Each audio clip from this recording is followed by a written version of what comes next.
Ủa?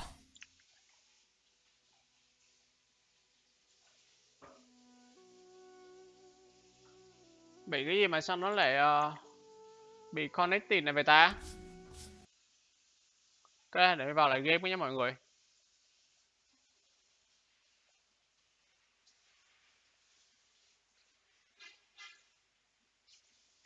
La la la la la la la la la.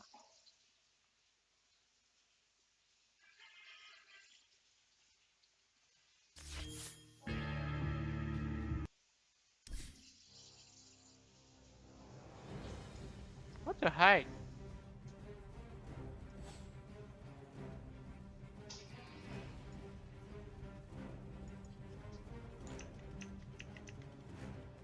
Ủa, bị này là sao mọi người?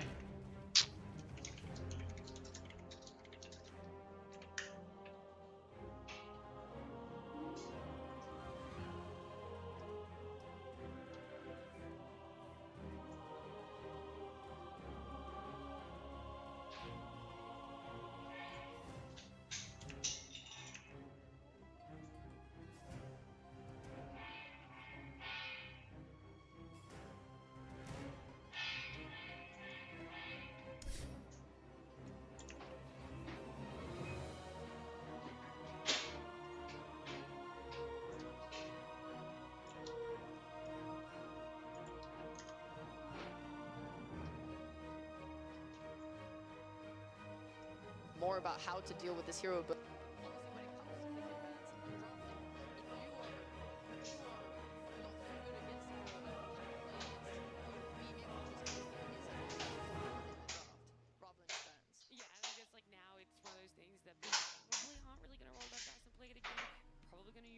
first phase bans for it.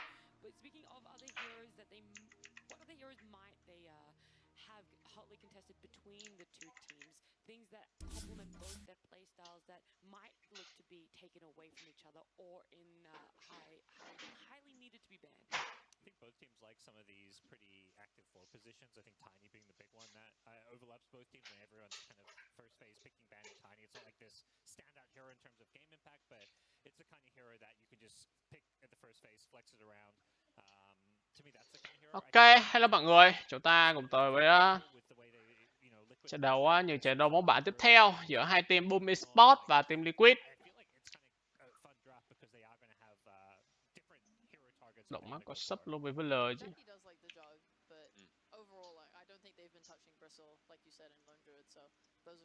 Okay. For me, the biggest similarity between these two teams is they have Giga Brains on position 5s. On one side you have Scam, on the other Insania, and they kind of play the similar style of heroes too. Like your Wyverns can come in handy, you can see some Kotls even on 5, probably not in this patch, but... no, they like it, for sure. It's still doable, right? Yeah. So overall, they're your classic captains as well. Like Scam for me, in Boom... Like this team, if it didn't have Scam, they wouldn't make it this far. Like Trước mặt chúng ta là Musi đúng không mọi người? Má này Musi nhìn có vẻ Musi bao nhiêu tuổi thay đổi má nhìn ổng với già quá ta. Musi là player kỳ cựu Dota này, sinh năm 1990, 31 tuổi rồi. Ok. Isania, hai captain của hai team đấy.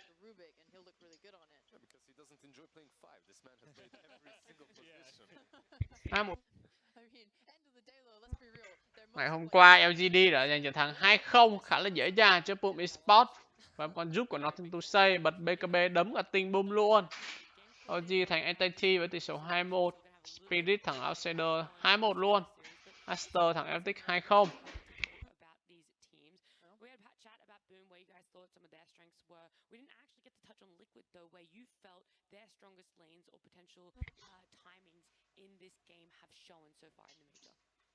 I feel that once you see Liquid and once you see the games that they played in the group stages, các thành viên của Boom Esports có vẻ đang có tâm lý khá thoải mái ở đây, tươi cười hớn hở các bạn ạ. Kia ai nhìn giống Zerac quá vậy? Giống Zerac quá vậy mọi người. Mantubaman và Zerac ok luôn. Mấy ông OG để mà toàn cú lừa. Ông nào kêu nghỉ có mà thích đéo đâu. TRtrebuC thì bây giờ làm cap của team Liquid. Ra nghĩ An tính ra Matuaman là đận phết ra, đi hết team này tới team kia, xong sau một hồi vòng vòng lại quay về với team Liquid.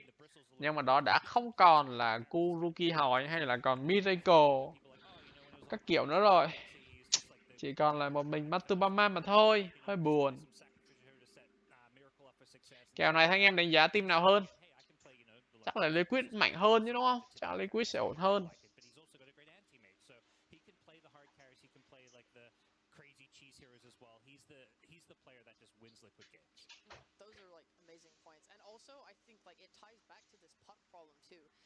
Nhưng mà cũng chưa chắc là đợt vòng bảng bom ở trên nhánh thắng, còn Liquid phải đánh từ nhánh thua rồi mấy. Tính ra trần game này đứa nào thua là có như bị loại luôn rồi đó. Xác định ra đi.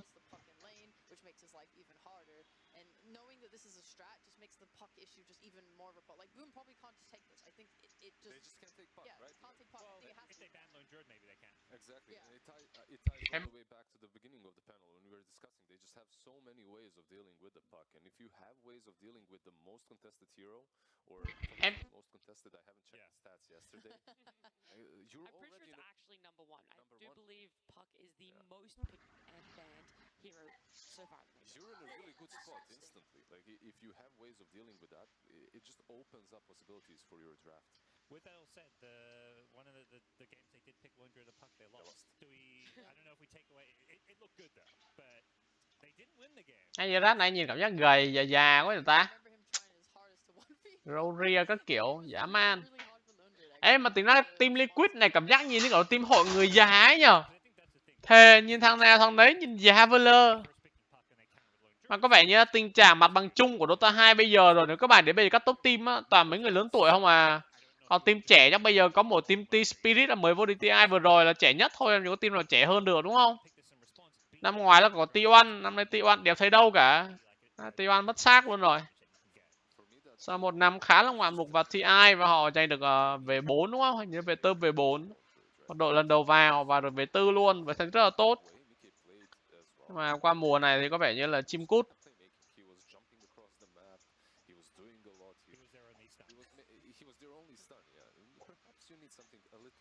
Team Support 4. Hero chơi nhiều nhất của anh ta là một Tenny. Tỷ lệ deny của trung phái của trung bình là 2,31 cuộc trên một trận. Cũng được. Ở này sub 4 thì cũng không phái cuộc nhiều lắm. Thường nó sẽ nhiệm vụ sub 5 các bạn. Sub 4 nó chủ yếu dựa trên cái chỉ số đi ganh thôi, chỉ số assist thôi. Liquid quảng cáo cho sàn Coinbase à? Nhớ ta. Bây giờ thì nó crypto nó xâm nhập mảng nào nó còn đầu tư vào tài trợ hết ra. Đúng là có tiền làm gì cũng dễ. Anh gets into the meta a little bit slower at the major, at the big tournaments, right? And perhaps they can show us some chen today. Yeah, it would be cool because I know Boom, they played it once this whole tournament, and I was like perusing the old Dota bus, and like Skem's been pubbing while here. He's been pubbing some chen. He's got it like prepared and ready. I'd hope to potentially come out ta, this 10 giờ đánh nó bây giờ chưa vào nữa. Team đang bắt đầu vào vị trí để chuẩn bị cho quá trình bán big. The problem is you see Insania right there. He strikes me like an honest man. Hello Nguyễn Quốc Bảo nha. Hello bro. Lâu lắm rồi thầy KUDO hả? No, it's different. Listen, Chen. He's like, I'm a 5, but not really. I'm taking map control. I'm taking farm. I'm constantly farming creep camps that we're supposed to. Thành ra mình đã xem lại lịch sử đấu game ngày hôm qua của LGD với Bom thì họ pick 2 game live cấp gọi là rất là khác biệt, gần như không có hero nào bị trùng lặp lại cả. Which is like how natural map progression goes, then you as a Chen can just like kind of situate yourself on the more safer camps and farm it with your creeps because that's safe. You're not committing your body to that, and I love that about Chen. I think that's a massive strength to the hero. You can just take dangerous farm. It definitely is, but it also comes with a price, and that's your position 4. is underfarmed, underleveled, and usually struggling. Em thấy cái phải đọc là Boom Esports chứ, đừng mà cứ bom bom bom bom. Thề luôn. Ông camera đang zoom in vào cặp kính Christian Dior của ông player. Làm bé Dota 2 giàu quá ta. Kính phải đeo Dior mới chịu. Dữ dằn. And they complement each other, right? Like Chen usually does not. Dài đúng vẫn đẹp trai thêm 5 tháng nhá. Dài hồi xưa là hot boy đẹp trai nhất của EG. That's it. All you need. I could just feel good to be like, yeah, that's right. One spell. That's all Earthshaker has. He's so useless. Speaking of shakers, and his face just showed up on the screen. It's really cool seeing Jerax coach. Thiệt tính ra hiện tại thì ví dụ như trong cái giải này đi cho 100 player, chắc may ra có được player nào dưới nhầm có bên phía team của 23 Savage nữa, team đấy cũng trẻ. Đúng rồi, còn team của 23 Savage tôi quên mất team đấy. Oh my god, stop laughing, please. Team Talon Esports. 23 Savage thì cũng thuộc dạng lứa trẻ này. He is like a mid player. He loves his Storm Spirit. That's what everyone knows him for. Will said that, right? Of course. Yeah. Will, that guy, Will. Yeah, that guy Our Will. good Team friend Thunder William Wicked Woodsley. cũng trẻ. Yeah, and like how it must be nice, right? You have Jerax, TI winner, like he's helping you with your support areas, like filling the gaps in your coaching. Like the team is. Năm mùa này chúng ta có những cái tên nào mới ta? Có Outsider, có Entity.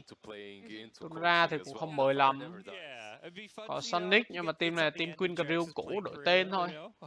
Và Play cũ không à. Có Thunder Wicked này. Outsider là team ấy. Đó là team của Ramsey, GBK của mấy ông Nga ngố.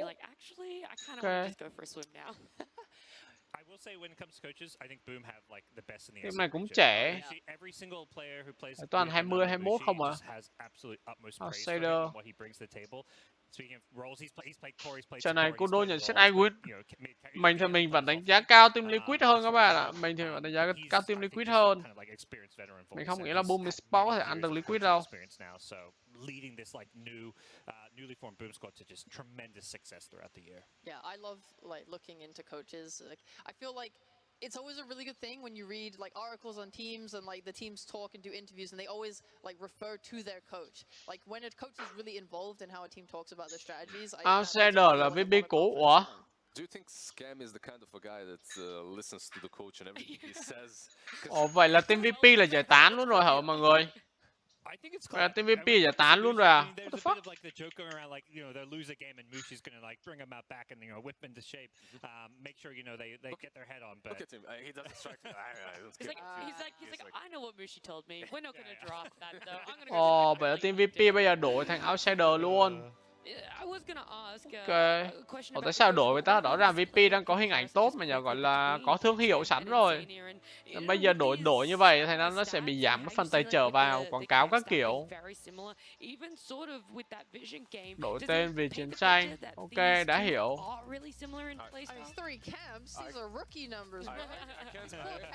Để tôi nhìn nghĩa từ Vitus là cái gì coi. Is more likely switched because Insania having less average camp stacks. What the Vitus là Đức Hành đấy bây giờ.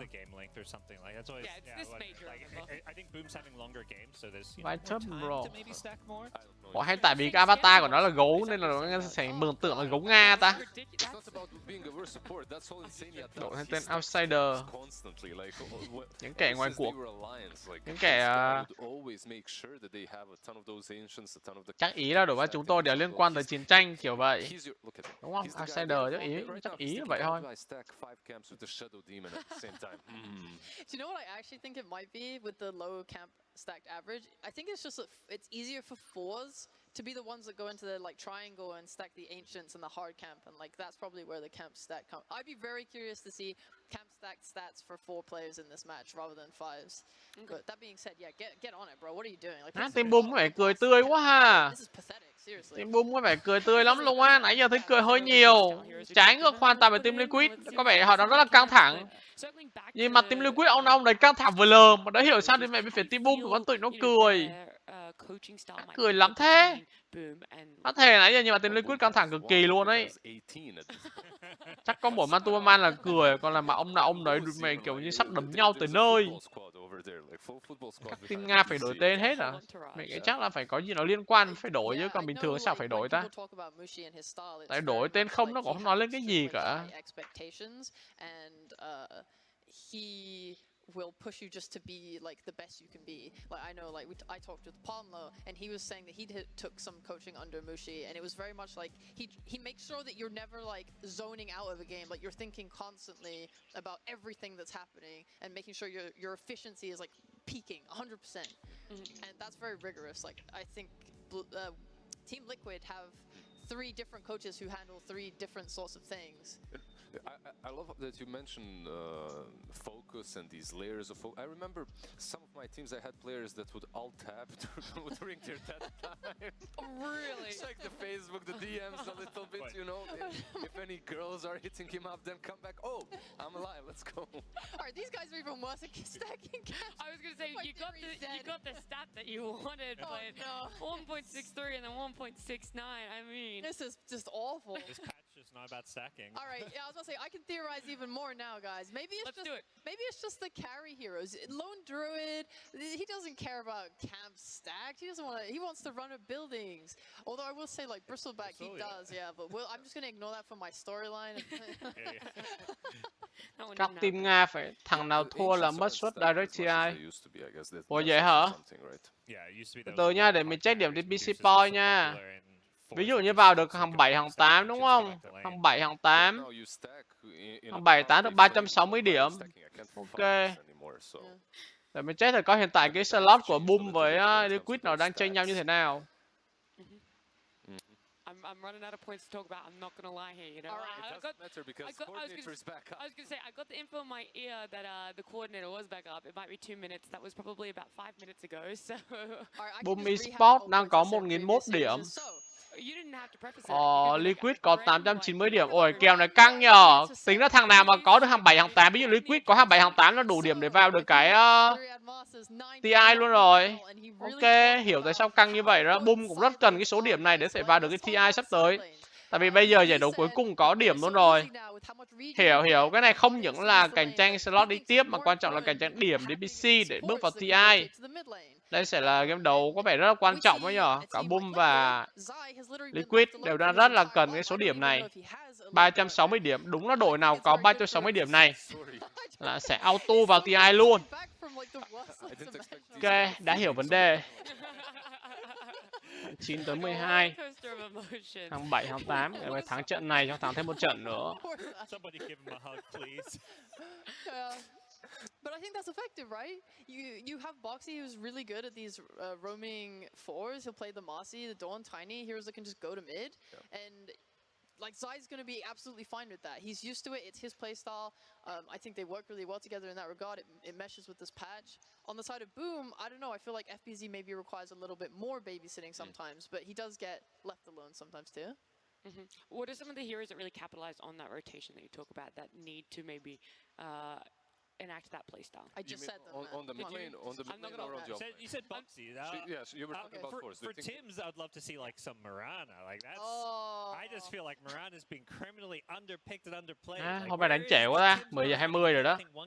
I was going to say, how many times we have seen it at least once? Is it only once? I think it might be twice. Okay. Only because I think we had this conversation before the last one, but I could be completely wrong. I think more important thing is like who are you playing on the offlane? When you have that position 4 that can roam. Yeah. It's not on the position 4 that can roam. Is it allowed to roam? Because sometimes you have to stay there. Some heroes cannot be abandoned. Like you just cannot leave them. Let's say a Viper early on. That's not a hero that you can leave in some lanes. He's just gonna feed or be completely zoned out.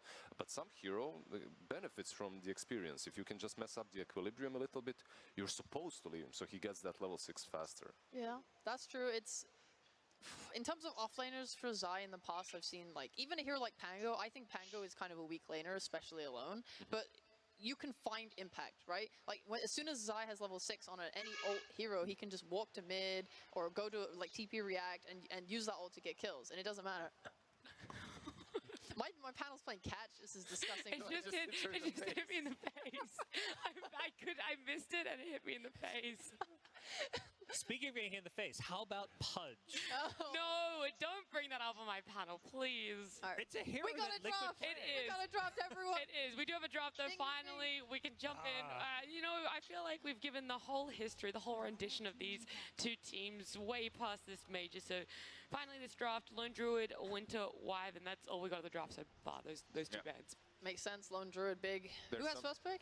Boom. Boom. So Liquid have maybe- second pick. Maybe we do see that puck. Maybe we see it banned here as well, right? Like, or picked up by Boom. They ban out the Razor instead. What would be better for Liquid to ban than the puck?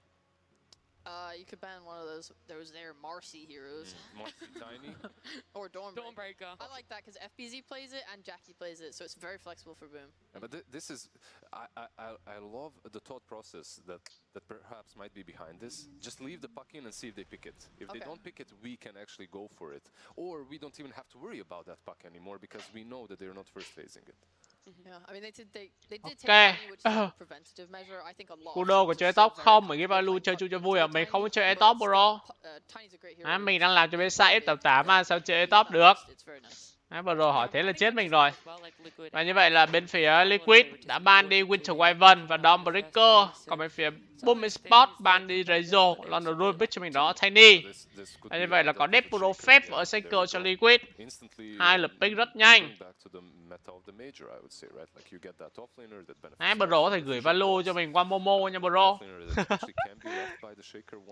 Mình có nhận value qua Momo á. I think the interesting thing about this is it shows me that Liquid's looking at what's succeeding and not just trying to like force their playstyle and their picks. Shaker và DP. Nãy chà chà. Even throughout the groups they played like a very big wide range of heroes. Vậy là có CK luôn rồi. Tiny và CK. Pick CK sớm quá ta. Vậy là CK chắc là đánh carry luôn hả? Ủa mà CK đánh với Shaker với DP đúng má. Ông Boom mình lì quá vậy.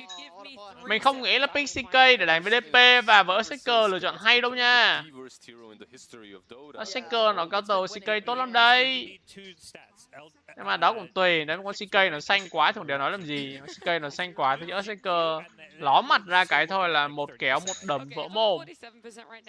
Lúc Shaker chỉ có một linh ấy, nó đánh gọi là snowball từ early luôn, đấm cho mình phải Liquid thở không được. Tại vì CK là một con đánh early mid game rất là khỏe. Chỉ cần tầm khoảng cỡ 20 phút là có thể stack chung với team đấm nhau rồi. Vậy là Back là ban tiếp theo của Boom. CK ban Boom cũng hợp lý, ban Boom ban CK ban con BB cũng hợp lý thôi. Tại vì cái vẩy gai của BB á, thì nó phá bóng của CK rất là nhanh, của những BB rất là trâu. CK khó thể gọi là kéo stun đấm dồn đam trong một stun được. CK khỏe mà các bạn, CK nó khỏe vãi chưởng. Mà phải xanh nha, CK muốn khỏe là kiểu phải xanh từ đầu luôn cơ. Mà CK từ đầu mà thọt là nó mắc farm bù không nổi đâu. Còn CK là một con bắt buộc phải khỏe từ đầu tới cuối để may ra mới ăn được. Còn CK mà đầu game cũng chỉ là tà farm bình thường. Hoặc là thọt rồi thôi coi như GG. Ok, cảm ơn bro. Liquid map 1 donate bắt phở ok nha bro. Má để cổ vũ cho Liquid coi.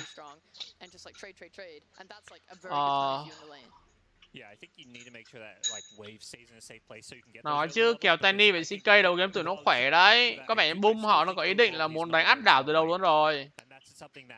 Chứ không đời nào pick con CK để đối đầu lì với con DP và con Shaker hết á. Like basically be a kill lane against a hero like Death Prophet Shaker, where you know these heroes just want to maybe play the lane more passively. So basically what you Quit họ đã ban đi đó là Ember Spirit và bây giờ tới lượt ban của team Boom. Lượt ban Ember hả? DP gets gone on, you use that fissure to break apart the fight. She siphons and runs away, so it's as a save. Những con DP đi mid Ember thì mình không nghĩ là quá sợ đâu, nhưng mà căn bản là chắc DP đánh Ember, DP sẽ bị tù quá. However, a hero Tù that quá does tù. pressure the lanes quite a lot very early on that position 5 is Chen. And that's something that we have seen with the Death Prophet, with the Razor Shaker, Death Prophet Shaker, Viper Shaker. You get a lot of sustain from him as well. And sometimes Death Prophet, that's all she needs, right? She needs just a little bit of that save so that she can pop her Yule's BKB and Ban gì tiết từ Boom đây? Họ đang suy nghĩ rất là lâu trong lần ban thứ tư này. Thực ra nãy vừa rồi cái nói đúng là trong những game đấu nó cực kỳ quan trọng đây, gần như là đội nào cũng muốn vào hàm 7 18 để lấy cho mình 360 điểm DPC cả, bởi vì nó sẽ là quyết định việc team một trong hai team có slot vào TI trực direct hay không, hay sẽ phải đánh vòng loại qualify. Tại vì các bạn biết đánh vòng loại qualify TI là một điều rất là nan giải và khó khăn nhất. Nói thật, mình đánh qualify cảm giác khó, kiểu là vô địch được TI vậy đấy mọi người. Rất là chua.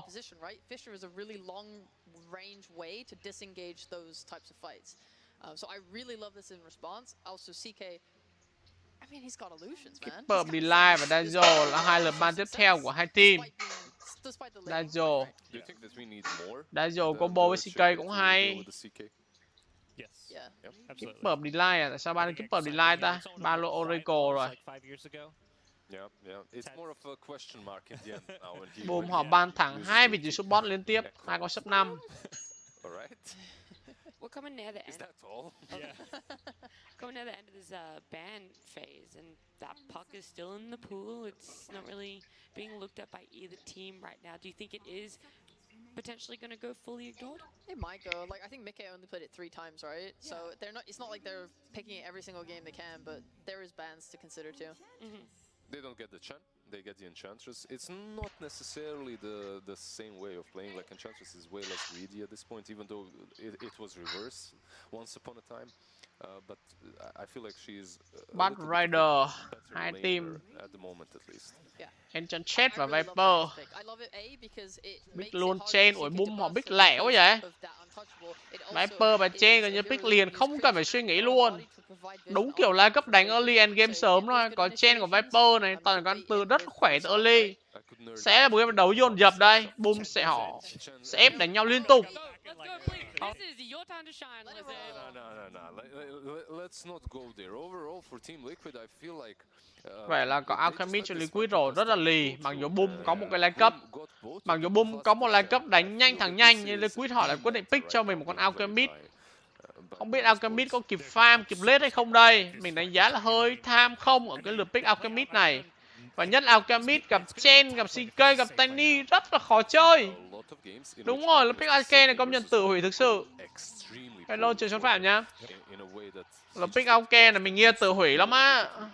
Có rõ ràng Boom một cái line cấp đánh dồn dập không thở được, mà lại đèm con AK đặt nặng vấn đề farm như thế này. Thì mình không biết là con AK này của Mantubama nó kịp farm hay không, hay là nó sẽ đấm cho 25 phút con GG đây. Không biết kịch bản sẽ xảy ra theo hướng nào. Mình đang hơi quan ngại cho cái con Alchemist này. Pango đã bị ban đi. Shaker or Ench are able to just stack any camp when they're going and moving around on the map, it would be really good for Liquid's catch-up game post-Viper lane. I'm gonna take a stab at the dark here, looking for 2 mid laners. What do you guys feel is gonna be best? Do we need some of that backline? Do we need someone a little bit more take? Like, what is each team missing for this mid laner that they have to fill? I think both teams are missing a puck. It is still there, right? Like this kind of blows my mind, considering Liquid's one of their favorite pairings right now is that puck. Là ban đi snap fire hiểu ta? Có vẻ như Liquid họ đang nghĩ là game này chắc là Tiny sẽ đi mid rồi. Tại vì Boom họ sẽ để Viper đi off lane, họ đè chết con Alchemist này. Họ sẽ để con Viper đi off lane á, tại Viper các bạn mới đi off nó khỏe thế nào mà. Game này DP đi mid thì cũng không ganh được, DP đi mid thì cũng chỉ là cố gắng gọi là đè lên, có đồ sớm để có thể gọi là đi đánh nhau với team. Và trong lúc Alchemist ở farm gọi là sẽ stick chung với team để bút trụ thôi á. Nghĩa là sẽ cố gắng cho mình những con item cần thiết này. Có ultimate là gọi team ra đẩy trụ. Đấy, và những lúc đẩy trụ Boom phải đép, và những lúc đép đấy thì Alchemist sẽ có space để farm. Và chơi Alchemist có đồ ra gánh kèo. Vậy thôi. Nhưng mà Alchemist đi với Viper thì mình đã biết là con Alchemist sẽ farm kiểu gì. Hiện tại thì Liquid đang thiếu một vị trí off lane hoặc một vị trí mid lane. EP đi mid hay đi off đều được. Liquid ban đi perk rồi. Boom thì có thể là pick mid hoặc là pick up lane đều ok. Hoặc một cái support cũng được nữa. Tại vì Tiny nó đa nặng quá. Tiny đi mid cũng được, đi sub cũng được. Viper thì cũng có thể đổi qua lại giữa việc đi mid và đi off lane. Nhưng mà mình nghĩ Viper game này nên đi off. Tại Viper đi DP không có hay. Viper đi DP không có được các bạn. Viper cho đi off để Alchemist thì ok hơn rất là nhiều. Because that's one way of dealing with it. Like I don't necessarily disagree with what Parker called out. It might be a little bit harder to execute, however.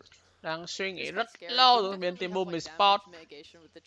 Có được game đấu đầu tiên sẽ là có lợi thế rất lớn về tâm lý. Mặc dù đây là MOBA nhưng mà có game đầu là có được một cái 50% quãng đường và được thêm 50% cái sự tự tin nữa, sự hứng phấn nữa các bạn. Và như vậy là có Tosca sub 4 cho Boom rồi, đúng như mình dự đoán thôi. Tosca sub 4, trên sub 5, Sky sub lane carry, Tiny mình nghĩ sẽ là đi mid để Tiny có thể có level, có đồ sớm đi gank chết con Alchemist này. Viper sẽ đóng vai trò offlane để Alchemist chết tận lane. Và last pick của Liquid là gì đây? Đối đầu với một con Tiny và con CK, và đó là team Bersaw cho Liquid, một list pick rất hay. Nhưng mà cũng không hay lắm khi mà đó là có Viper cho Boom. Có Viper thì con team Bersaw của Mickey cũng cần phải đánh rất cẩn thận, sẽ không có quá thoải mái đâu. Bởi vì cái Red Diamond team Bersaw là Patsy, gặp Viper các bạn biết rồi. Phá Patsy này đi là xong. Nhưng mà căn bản là phải có gì giữ chân thì cái độc của con Nethorosin của Viper phát huy tác dụng được. Game này thì được cái là có stun của CK thì có vẻ hy vọng có thể dồn đao trước con Timber này. Một stun của CK, một nhổ khạc đờm của Viper và sau đó là cả team Boom đổ đam vào. I think the Viper's point here is to pressure the Alchemist as well, right? With the Tusk, so you don't really have that maneuverability. How do you feel these lanes, how they're going to go, and how it's going to transition into the later game? Where are you putting your favorites? Vậy là DP sẽ đi mid với Tenny. Kèo này thì mình nghĩ là DP sẽ đi rất thoải mái thôi. Lợi thế đánh xa, đam đánh cũng rất là đau. Chưa kể là đầu game Tenny là một con giáp không nữa các bạn ạ. Đầu game Tenny là một con giáp không đấy.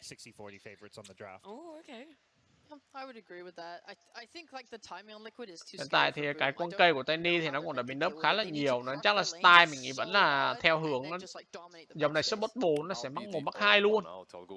Mắc 1 mắc 2 đóng Blink vào. Đi gank combo one hit.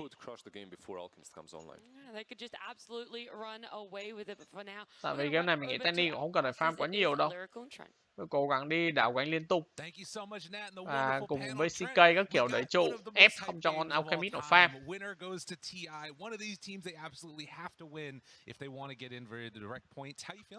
This is what you want with the DPC. Yes, this is what we come to our lands, right? Get the big points, make it all the way. Ủa, hình như không có khán giả luôn không ta? Bây giờ tôi mới coi ngoài tôi biết là giải này hình như không có khán giả.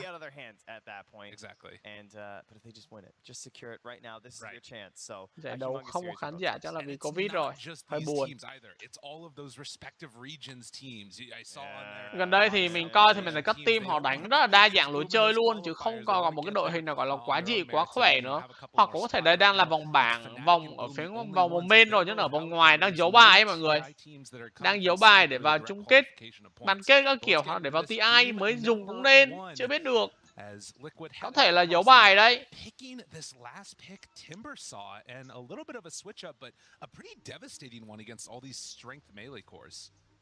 Yeah, Boom had their options. Obviously, you can only go so far in the drafting phase. Liệu Boom có muốn tranh chấp lấy cho mình 3 cái bounty run hay không? Bởi vì Liquid họ có Alchemist. Thường tâm lý đối thủ của Alchemist phải cố gắng lấy được 3 run cơ. Đây, smoke 5 người từ Boom rồi. Liquid cũng đang smoke, nhưng mà Liquid smoke chỉ để đi để thủ thôi. Còn Boom smoke đi là một đấm nhau luôn. Với việc mà họ có stun, có tường băng, 2 cái stun của Tiny của CK với tường băng thì việc bắt người rất là đơn giản thôi. Lộ mặt ra là auto phải lên bảng điểm số rồi. Đứng chờ ngay trên đồi top. Ok, như vậy là không có án mạng xảy ra ở phút đầu tiên của game đấu. They are going to head on over and pick up the bounty runes instead. There might still be a bit of a battle here. We'll see. Just outside of vision. Actually, they're going to run down bottom instead. So this could end up being 3. Although also ZYZE heading over. Skem. Going to see if he can outclick there. Liquid managed to find 2. Boom. Vậy là bounty trên đều cho 2 team, một team 2 cái. Ok, ổn. Unfortunately, unaware that he could have just gone up there and grabbed that one himself there too, but Skem will come around, happily see that it's still there. We go for 2 for starts. So there was some questions about if there are going to be any lane swap-ups going on, but it looks like they're just going to try and play this one straight on Boom, and they're going to have to deal with the Timber Saw in the lane. Vậy là Liquid họ đổi lane. Họ cho Timber đi mid với Tiny. Wow. Mickey cầm Timber đi mid với Tiny. Ok. Ôi ngạc nhiên. Không lẽ là họ muốn dồn Timber cho nó xanh để Timber gánh kèo luôn ta? Timber là một con đánh early game, các bạn biết rồi. Sức mạnh của Timber early game thì khỏi bàn. Các bạn là game này Timber có counter. Dồn quá xong tí nó sốc đam chết tươi ra này. Không còn gì để mà đánh nữa.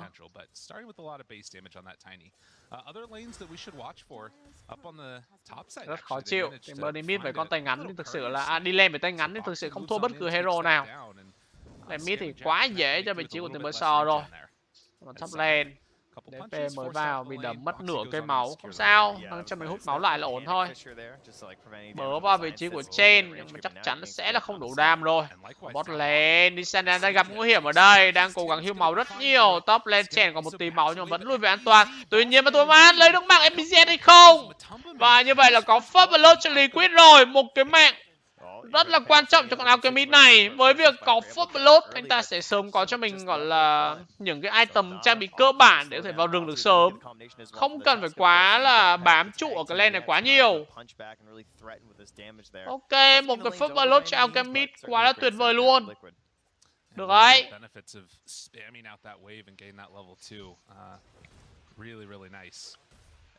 Quyết họ đang có khá lợi thế đấy các bạn. Lane mid thì chắc chắn là con Timber hoàn toàn owning cái lane này rồi. Nhưng mà thực ra nếu mà nhìn thấy trận đấy phải owning, nhưng mà nhìn last hit deny thì có vẻ như là lại không ủng hộ điều đấy. Khi mà Tiny last hit deny đang nhỉnh hơn so với Timber Saw ở đây. Ái chà chà. Căng gì ấy. Nhưng mà giờ bot lane, Alchemist đi lên với Viper nhưng vẫn có cho người first blood ok rồi. Thậm chí còn chính Alchemist là người hạ gục Viper nữa cơ. Rất ổn. Gets the pull through, and actually SUIZE gonna pull the wave behind the tower to connect up with the rest of it. They will. Trên top lane thì có vẻ như đi với chain hơi khó nên là DP cũng như Seeker cố gắng kéo cái rip vào trụ để farm luôn cho nó an toàn. Không cần phải cố gắng chạy cố ở ngoài làm gì cả. Các bạn biết early con Seeker nó khỏe như thế nào mà. It's just so hard when you can get those like fast moving heroes. Game này thì Tiny cần phải rớt cho mình cái blink thật sớm để đi game vị trí của Alchemist. Chứ bây giờ có vẻ như Viper là đang không làm tốt nhiệm vụ của mình rồi. It hasn't really been a super hard counter pick yet. Yopaj still doing very well in the mid lane. Yeah, we'll have to watch though as level 2 Whirling Death, he's going to keep pushing, harassing with that, and then when the 4-minute runes come up. Bot lane màu Alchemist enchant thế nào cũng đầy thế này. Có sao ring. See if any Sports decide to come mid for that. Yopaj still has a boundary rune inside his jungle. I don't know if Boxy is going to make a play over for that anytime soon, because obviously his Timber hasn't had the urgency. Bot thì enchant liên tục bắt đệ ra để lùa vị trí Viper. Tại sự Viper thì đầu game nó khỏe ở khoản là nó đánh xa. Skill khó chịu. Bị một nhược điểm thì Viper nó khá là mỏng các bạn ạ. Nếu như mà có cái gì có thể bớ bắt được vị trí Viper thì lùa Viper cũng rất là tốt.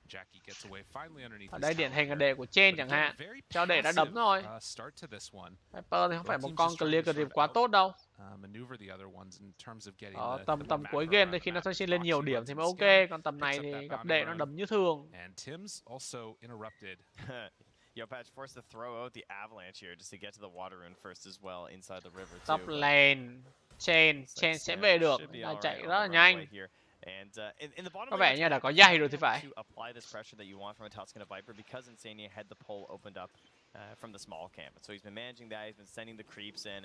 Bot lane Insania đánh cũng tốt đấy chứ. Ta đang gần như là thu hút mọi sự chú ý của vật gì Tosca cũng như Viper vào phía mình và đệ rồi. Như vậy Alchemist phải thoải mái farm ở ngoài.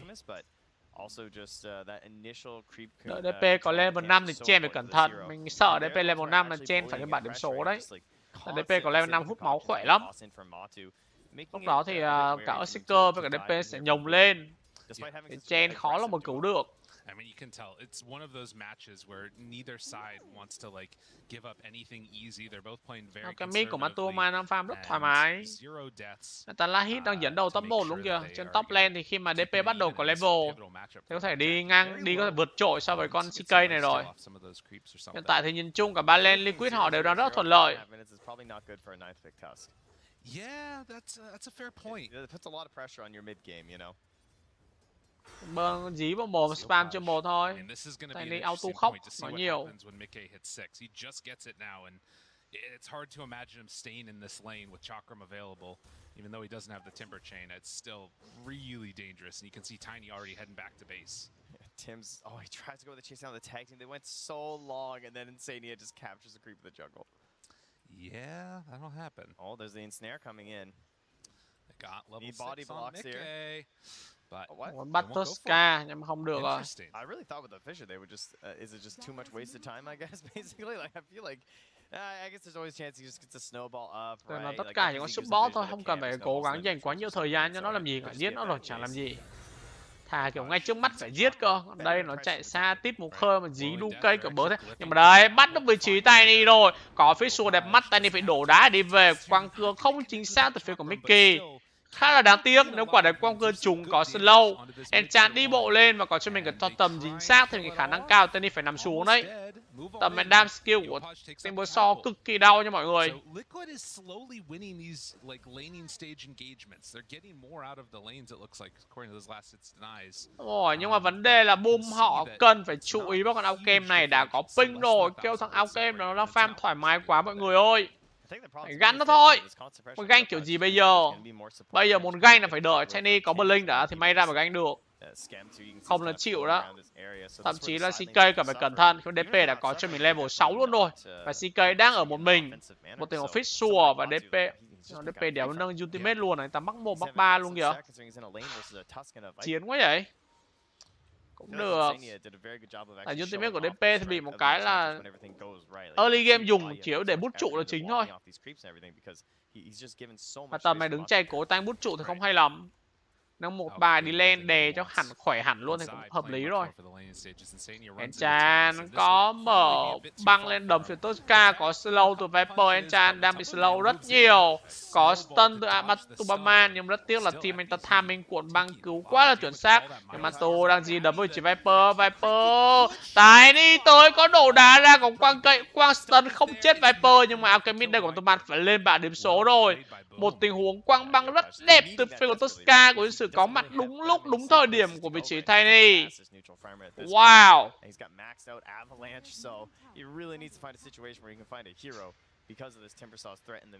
Những cái lợi thế đầu game Alchemist có vẻ như là mất hết sau tình huống lên bảng điểm số vừa rồi. Một tình huống lên quyết mất 2 người, mình cảm giác nó không xứng đáng lắm. Quả đấy Alchemist của Mantu nên bỏ vị trí Enchant tốt hơn. Nhưng mà cũng không trách được. Anh ta sắp lấy được mạng của Viper, chỉ còn đúng một hit đánh nữa thôi. Nhưng mà cú quang tường băng của Tosca thực sự là quá tốt, quá xuất sắc, không chịu đâu được. Tiny đang bị bớ vào, có Fish Sure, có lốc kéo về phần của Enchant. Mà Tiny một hero rất là cứng. Viper ra chỉ phải trái bớ vào Mickey. Mickey chết quả này thì khá là thảm họa. Nhưng mà không, Mickey chết thì rồi mọi người ạ. 3 mạng liền trong một row những thành viên team Boom Esports. Các thành viên Boom họ đang di chuyển bao bọc nhau rất là tốt. Top lane thì sao? DP có ma rồi, quyết định mở ma lên luôn. Nhưng mà có Fish Sure thôi. CK chết rồi các bạn. Chắc chắn là phải lên bảng điểm số thôi. Quả này TP lên cũng không cứu được đâu. DP là dí cỡ này thì chạy đi đâu cho khỏi ma nó cản bây giờ. Và với ma đang còn rất lâu thì mình nghĩ Liquid sẽ làm gỏi luôn cái trụ này. Fortify mở lên, Tiny tới đồ đá tốt combo. Earthseeker ra đi luôn. Earthseeker mới chỉ có cho mình level 5 thôi. Và Tiny đây là có cho mình đó là level 8 rồi. Tiny mắc 1 mắc 2 thì lời sát thương dồn của Tiny khỏi ba hẳn các bạn. Cực khỏe. Tosca tới có vẻ tình huống bắt vào DP, nhưng DP anh ta đã kịp thời tỉnh táo đi về. Nhưng mà tất cả vẫn đang muốn móc lốp phía sau. Đây là có 3 người của Boom, có Chen, Tiny và Tớt, nhưng mà họ quyết định lùi về rồi.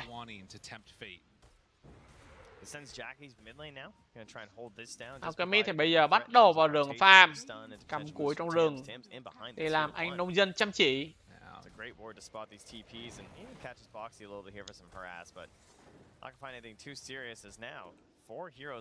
Cái gua cắm sau trụ rất khó chịu từ bùm nha. Cắm cái gua mang lại tầm nhìn rất nhiều.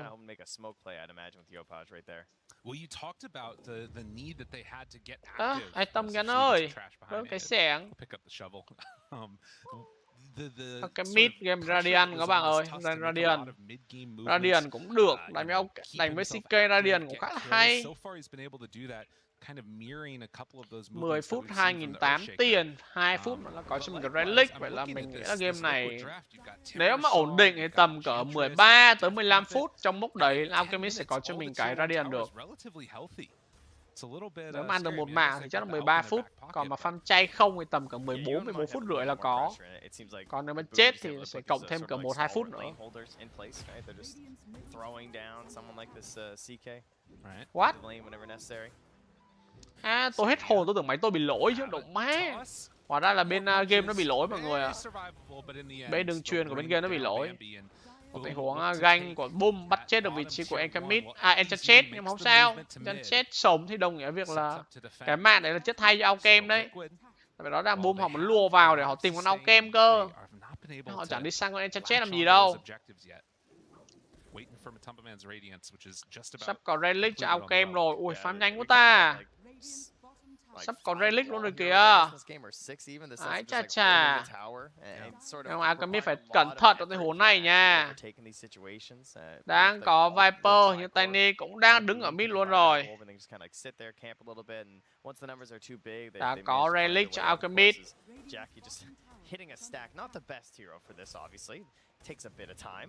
Oh yeah.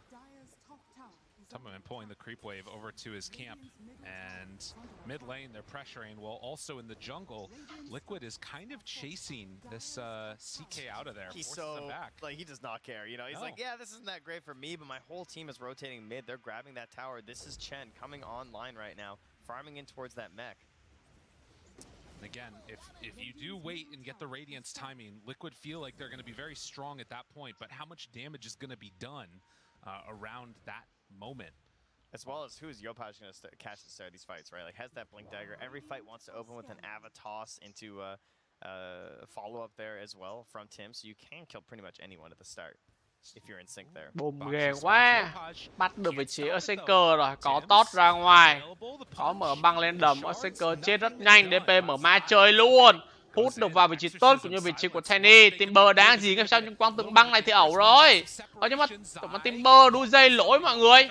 Có hưu máu từ vị trí của Chen, DP đã bị dồn đang chết ngược lại. DP lên bảng điểm số nhưng mà Chen đây thì chắc cũng khó lòng mà sống được. Như vậy thì coi như là một tình huống 2 đổi 2. Nhưng mà điều này đồng nghĩa việc cái vấn đề là sẽ có thêm space để Mantubaman nó farm. Các bạn để ý cứ mỗi lần combat nổ ra, nếu mà hai bên cùng đổi hồi mạng thì chắc chắn có lời là Liquid. Cho dù ai nằm xuống, nếu mà hồi mạng là auto có lời cho Liquid rồi. Tại vấn đề là miễn sao con Alchemist của Mantu không chết là được. Tại vì anh ta sẽ có space để farm. Có Radiant luôn rồi đấy. 13 phút Radiant. Quá lổ nát. Trong cái CK mới có cho mình có Amlit ở đây mà thôi. Bây giờ sau Radiant xong thì mình nghĩ là Alchemist sẽ rớt thẳng cho mình cái BKB cho dễ chơi. Chính xác là như vậy rồi. Rớt BKB thì ai giết nó nữa bây giờ. Có xong BKB là tiền đề, chỉ là để tiền đề đi farm tiếp nha. Đi farm để sợ, không bị sợ bị ganh nữa. Nhưng không phải là có BKB sẽ đánh nhau đâu, có BKB nhưng vẫn đi farm tiếp các bạn ạ. Rồi khi nào có thêm đủ đồ rồi là lúc đó sẽ có Chemical Ray nhưng mà dồn đam là quá nhiều.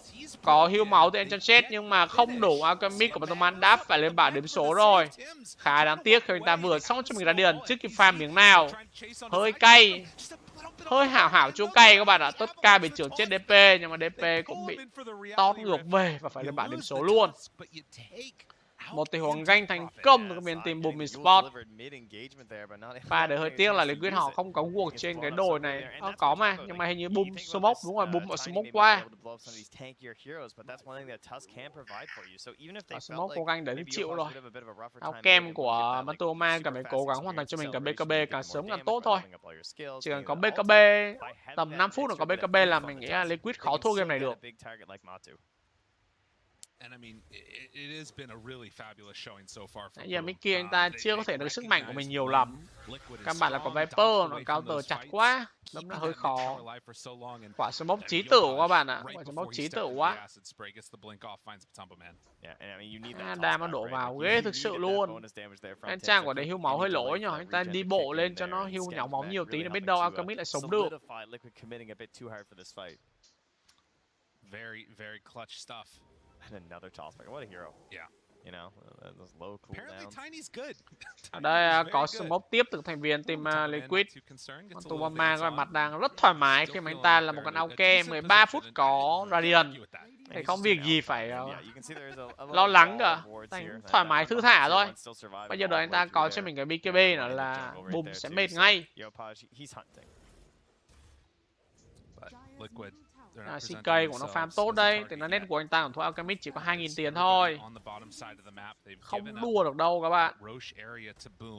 Although I don't think that they want to go in and take it anytime soon. Oh, look at that ward. They just popped on that smoke over the dire observer ward too, so I think that it was just running low.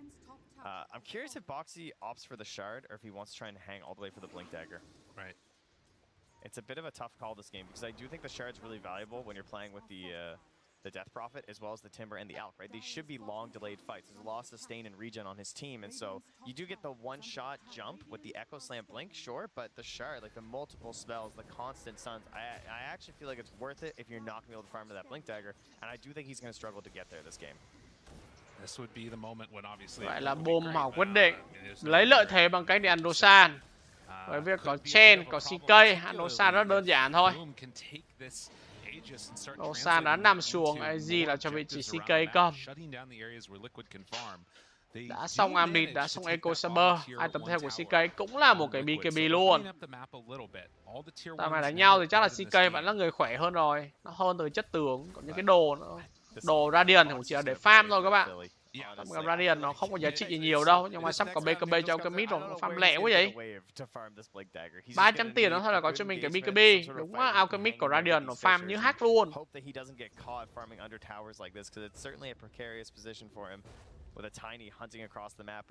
Nó sẽ có là hit mượt ta, không chữa con nào luôn kìa, nhưng đây có smoke từ Boom. Blink vào tốt được DP ra rồi. Thôi DP không có BKB để sống kiểu gì. Thậm chí còn không kịp dùng cho mình cái lốc nữa cơ, mà tu phải lùi về thôi, mặc dù anh ta đã có cho mình BKB. Nhưng mà nhiêu đó là không đủ đâu các bạn. Có BKB như mình nói chỉ là tiền đề để đi farm tiếp. Nhưng mà tiền đề farm thì sẽ thoải mái hơn, không còn quá sợ cái việc bị gắn nữa. Bị bớ vào là BKB TP thẳng thôi. Tại vì Boom không ai thể cancel cái TP khi mà Alchemist trong form BKB cả. For now, Boom, they're free to do whatever they want on the map. Wherever they want to go, it feels like Liquid can't fight them. Boom họ đang tạo áp lực lên bằng cái gì, đang liên tục đẩy trụ dưới lên bot. Họ chịu quá. Mặc dù có cái mini network bên phía Boom vẫn đang dẫn mọi người ạ.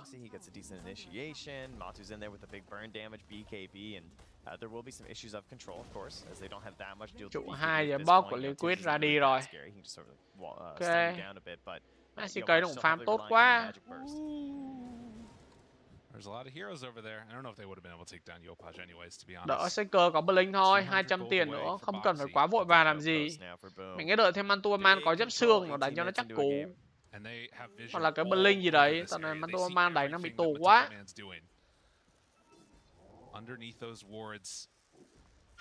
Mình nghĩ game này Liquid họ đánh thông thả thôi mà, họ đâu cần vội lắm đâu. Từ từ. Thôi em Chan bị bớ rồi. Em Chan đây gần như chết chắc rồi. Ui. Wow, một tình huống chung với Hurricane từ để rất hay. Đẩy anh ta xuống dưới đồi. Quả đấy outplay đấy nhở. Quả outplay vãi luôn ấy. Dùng quả đấy hay thiệt. Ok. Xử lý tốt vậy thì đúng là 10 điểm cho Isania rồi.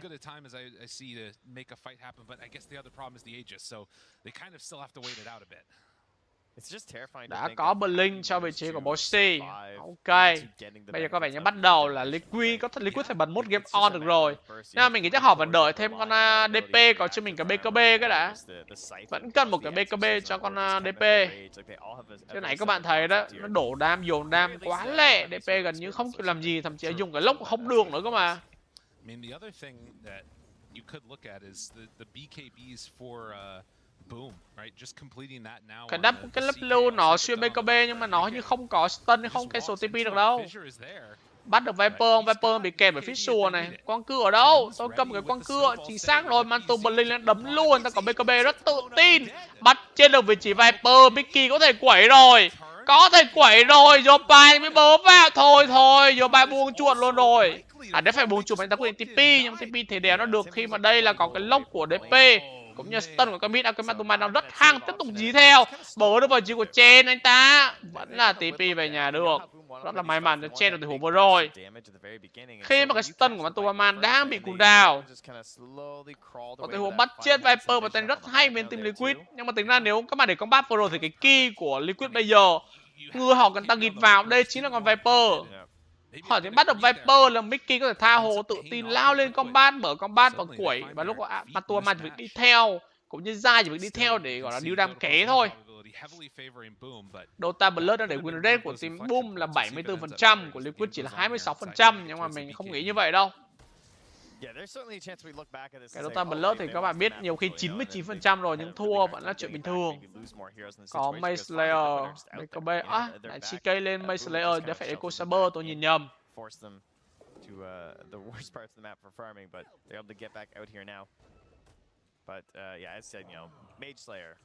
Các bạn nhớ Boom họ muốn nó đập nhau, họ muốn bắt ngược lại rồi. Đây. Thua combat vừa rồi khá là nặng nề, mất cả Tiny, cả Viper, không bắt được một ai hết của team Liquid. Nếu họ thua thêm một combat vậy nữa là mình nghĩ mệt á. Đã có smoke ra. Ép phải đánh nhau thôi, bây giờ hết AZ rồi.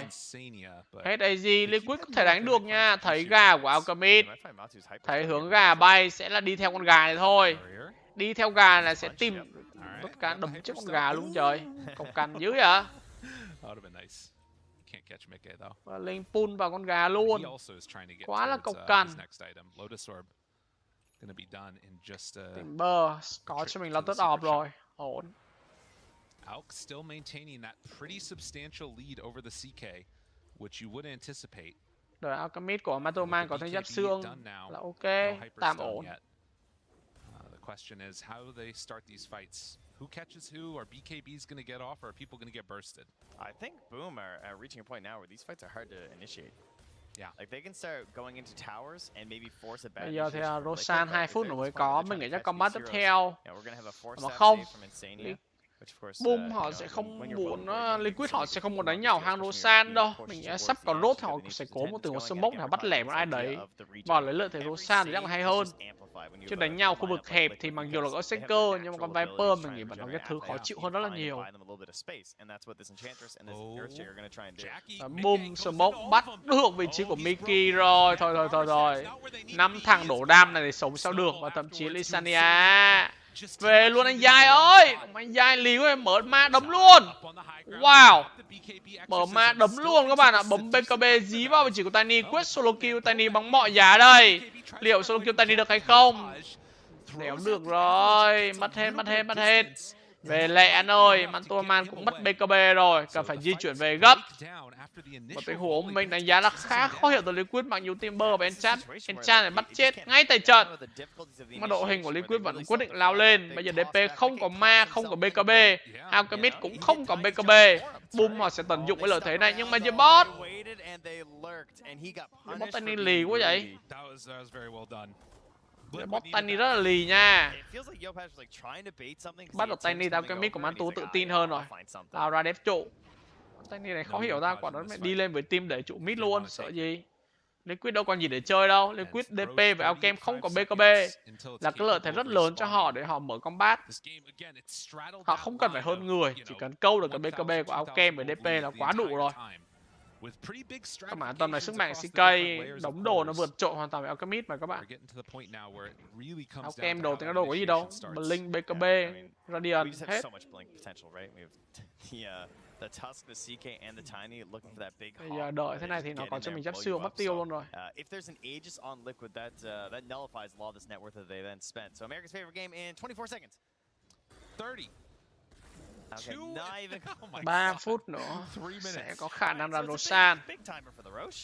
Giáp xương trong mạng Tobaman rồi. Ok, sau giáp xương chắc là một cái bắt 2 thôi. Cái bắt 2 hay là một cái kiếm chéo ta? Nghĩ cho bắt 2 chắc ok hơn. Smoke không ăn. DP đang chưa có ma. Ok, chưa có ma, chưa smoke được rồi. Đợi thôi.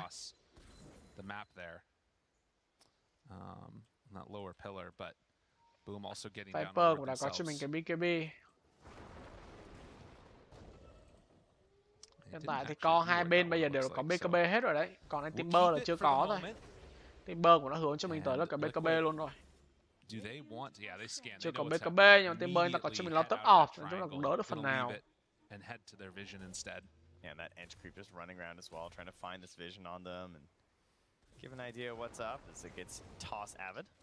Yopaj, so Mega dead. Have that sentry ward up there. And it's that weird moment where you, like, this would normally be where you'd want to take that fight and go immediately into the Roche pit. Neither team has gone and checked it yet. Boxy, I mean, he has the shard, he's holding here. This is a great spot fight from Boxy. Totka Blink là ăn cái silent vào mồm ngay lập tức. Một tình huống rất là nhanh tay từ phía của Jai. Và bây giờ được đà lao lên nhưng rất tiếc là không có Rosan. Không có đốt cho Liquid, hơi đáng tiếc. Thì hôm nay có rốt cho Liquid ăn luôn là khá đúng bài. Nhưng mà top lane, Liquid họ cần phải lùi về defense khi mà đề của Chen đẩy lên rất là cao ở đây. Bao tới trụ 3 luôn rồi.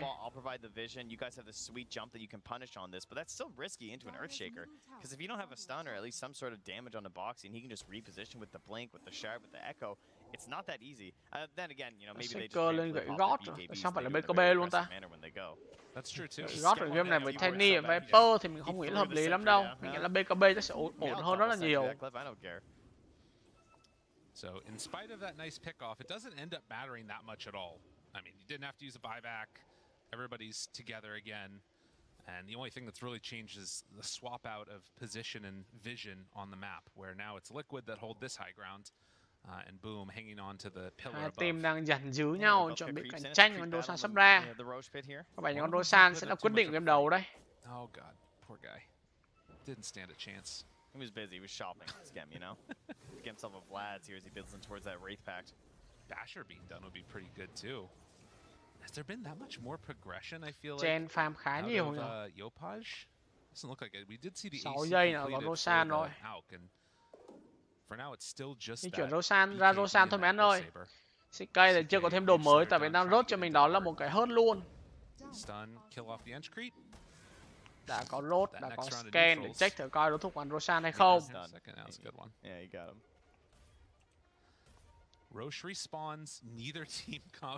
Bây giờ thì chắc là Liquid họ cũng không có vội lắm. Họ muốn đợi nốt cả BKB của Timber chăng? Nhưng mà cần phải cẩn thận tại vì các bạn Boom như các bạn thấy đấy, họ ăn rốt rất là nhanh. Chỉ có một tình huống Liquid di chuyển ra xa rốt một cái thôi. Phát hiện trên bản đồ không có Alchemist hay không có Timber. Là Boom muốn chạy vào ăn Rosan ngay lập tức. Có CK, có Chen với Tiny tầm nó gõ rồi Rosan chắc tầm khoảng cỡ 2 phút. Không tới 2 phút nữa là lên bản điểm số rồi.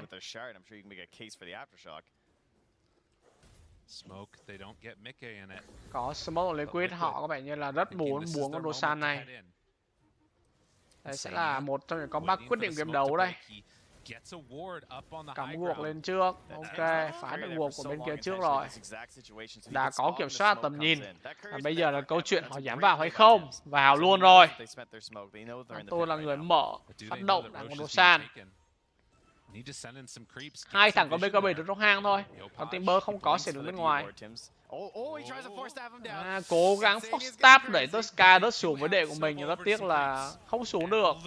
Rất hay. Tại nếu mà Linh vào đồ đá không trúng ai cả, anh ta phải dùng BKB để chạy và phải TP về luôn. Rồi luôn Tiny không có BKB. Và Liquid họ sẽ tận dụng cái cơ hội đã của Rosan. Liquid chưa ai mất BKB cả các bạn. Co DP cũng như là Alchemist còn đầy đủ rốt đây. Thậm chí DP mở luôn cả ma để đảm bảo là Boom sẽ không dám lao vào tình huống này. Nhưng Boom họ giống đang rất lì.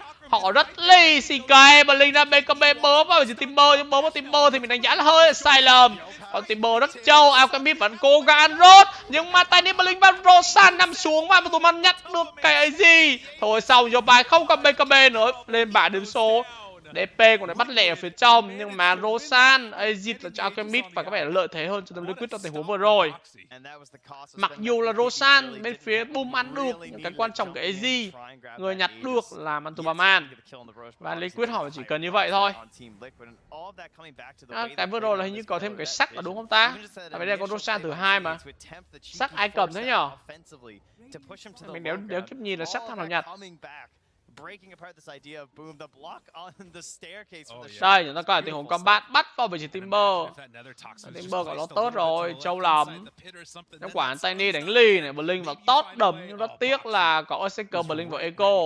Và điều đó khiến cho là anh ta không kịp nhặt cho mình cái gì được. 11, or rather 10 to 13.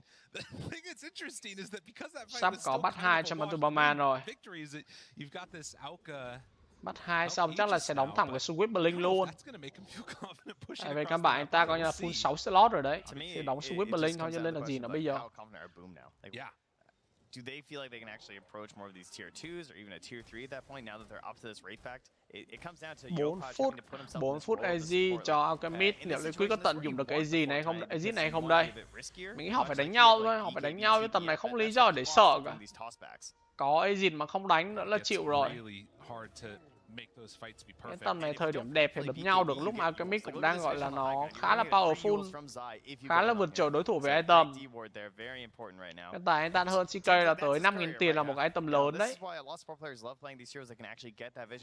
Timber có BKB luôn rồi, nên smoke đánh nhau tới Liquid luôn. Tầm này họ cũng như phải rén, tầm này đánh tất tay luôn được rồi. Mình vốn là nên đánh và phải đánh.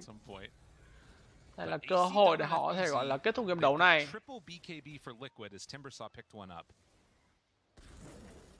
Smoke man ơi, hình như là Mantubaman ta vẫn đang muốn farm nốt cho mình cái bố bắt 2 thì phải. Theo mình thấy là anh Mantu đang muốn farm nốt cho mình bố bắt 2. Mình đánh giá nó có vẻ như là không cần thiết lắm, đợi Mantu có bắt 2 xong thì mất bà ấy gì rồi còn đâu nữa.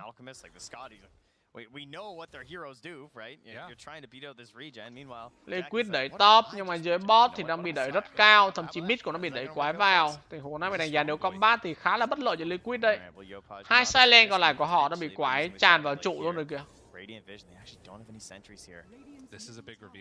Thấy Tiny thấy được vị trí Timber rồi, Blink top Timber về, Timber phải bấm cho mình cả BKB lên. Muốn bớ vị trí Viper, Viper cầm BKB nhưng anh ta chưa muốn dùng, đang muốn để dành. CK tới một kéo, cho một kéo, Enchant chết tươi luôn. Bây giờ Timber không cầm BKB nữa, cố gắng đu dây chạy về và anh ta về thành công. Alchemy đang di chuyển phía sau, đấm được ai không đây? Không đấm được một ai cả các bạn, không có gì dưới chân các thành viên team búm lại cả. Ở đây bắt được vị trí của Chen, có support nhưng mà nó vẫn chưa chết, rất là trâu. Ok, lấy được mạng của Chen rồi, lấy được luôn cái trụ trên top, tạm ổn.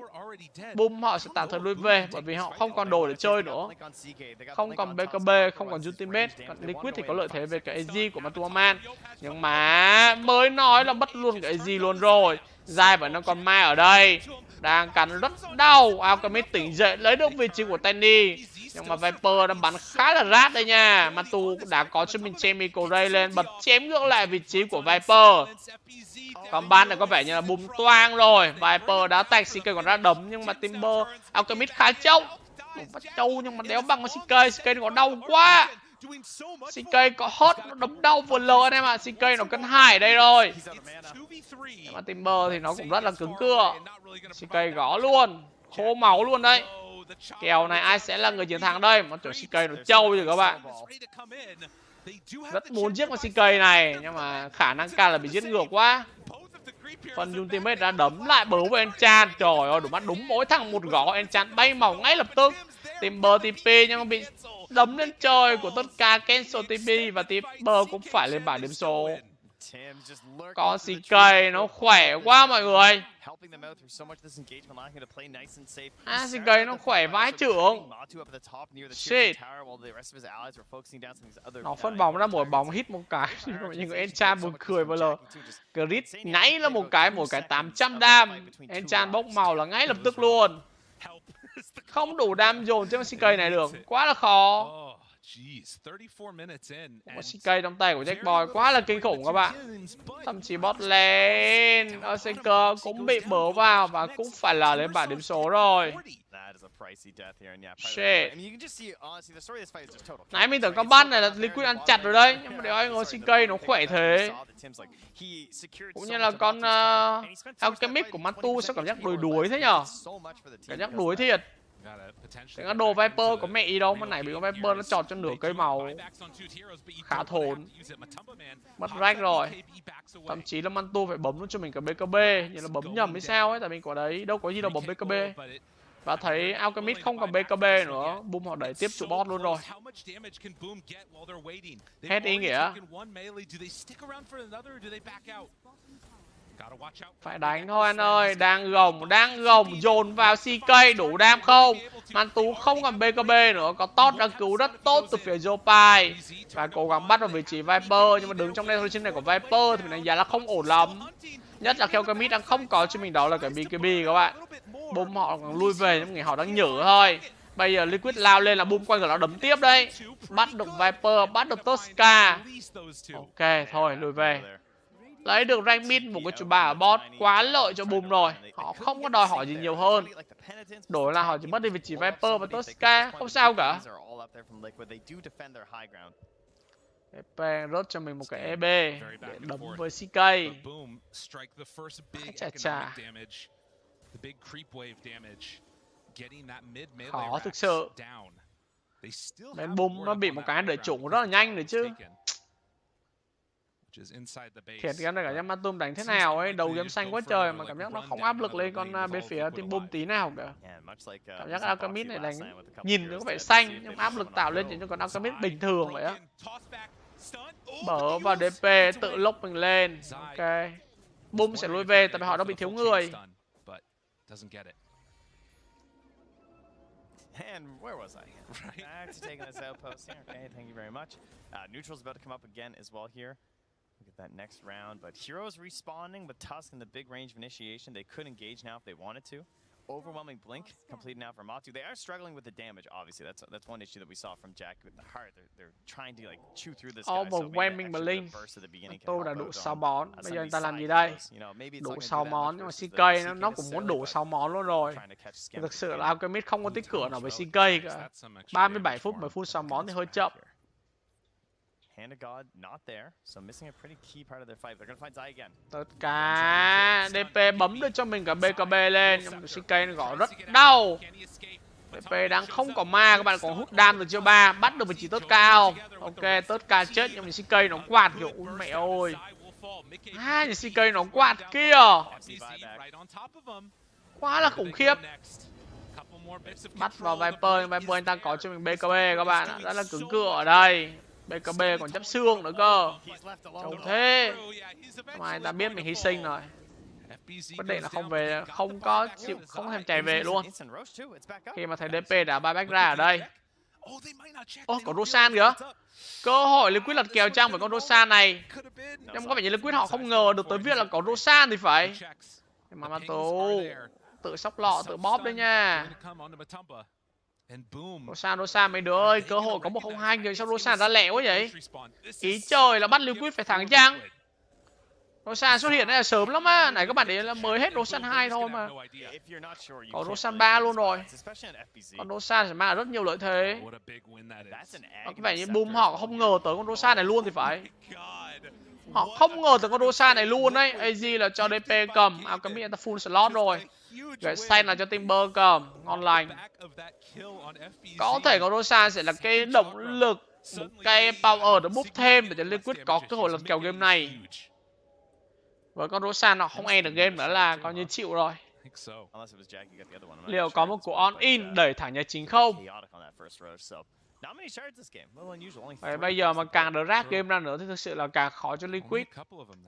Khi mà bởi vì Alchemist đơn nào cũng full đồ rồi mà kéo thêm thì Alchemist cũng chả có thêm gì cả. CK đây cũng là 6 món rồi các bạn. Trời ơi, nó bắt vỡ CK. May mà kịp bấm cho mình cái gót được. Nhưng mà bắt được CK.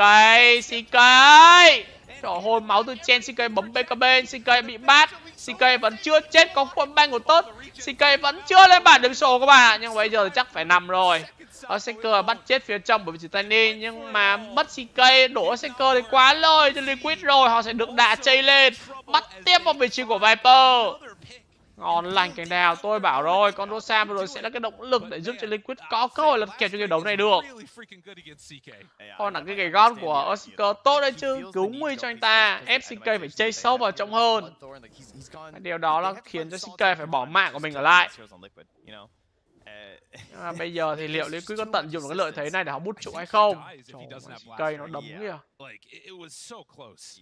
Quá khủng. CK nó trâu à, còn tìm máu đấm hoài được thì chết. Dã man thực sự luôn. And boom, it wasn't going to work. Yeah, I mean they took the mid racks at least, right? So they've gotten that. That's true. But not able to get any further pressure after that. And now coming down to the tier 2 in the mid lane. Might get a racks of their own. Liquid họ đang cố gắng on in ở kèo mid này. Họ biết đây là cơ hội không thể nào tốt hơn được nữa rồi. Lấy rách gỡ gạc thôi.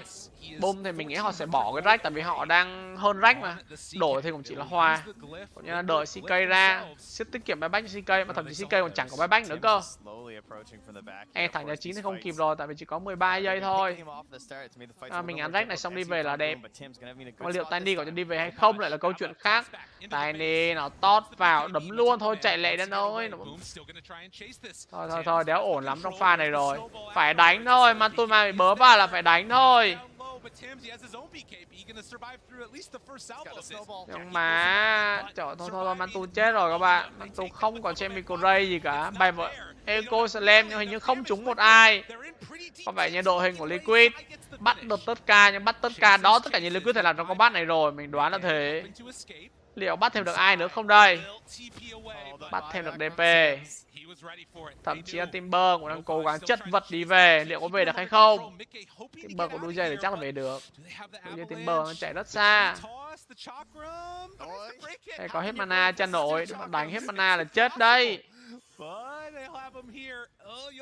Nó gì tôi chết thì thôi cơ. Kinh khủng. Ok. Đấy, Tiny mất đổ đá rồi. TP về ngay lập tức. Alchemist có buyback, DP không buyback trong 4 phút. Rồi luôn, không DP.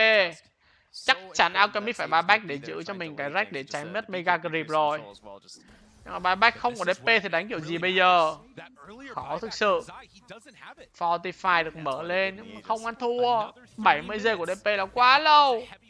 Buyback của Alchemist nhưng mình không nghĩ Boom họ quan tâm đâu.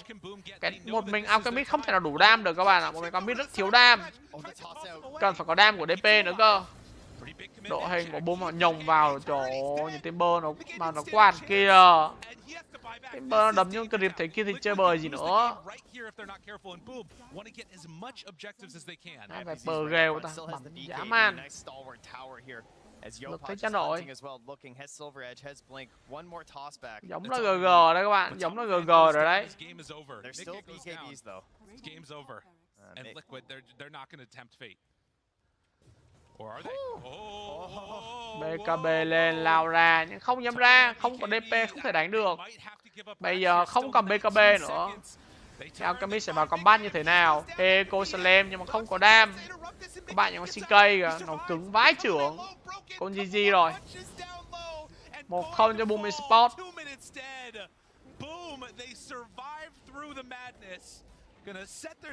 GG bro. Còn CK game này nó cứng quá. Chịu. Pick Alchemist đối đầu với CK thì mình không hiểu lắm. Thường là ta pick CK để counter Alchemist. Bởi vì là CK nó khỏe sớm, đánh nhau sớm, tì đè với con Alchemist tốt được.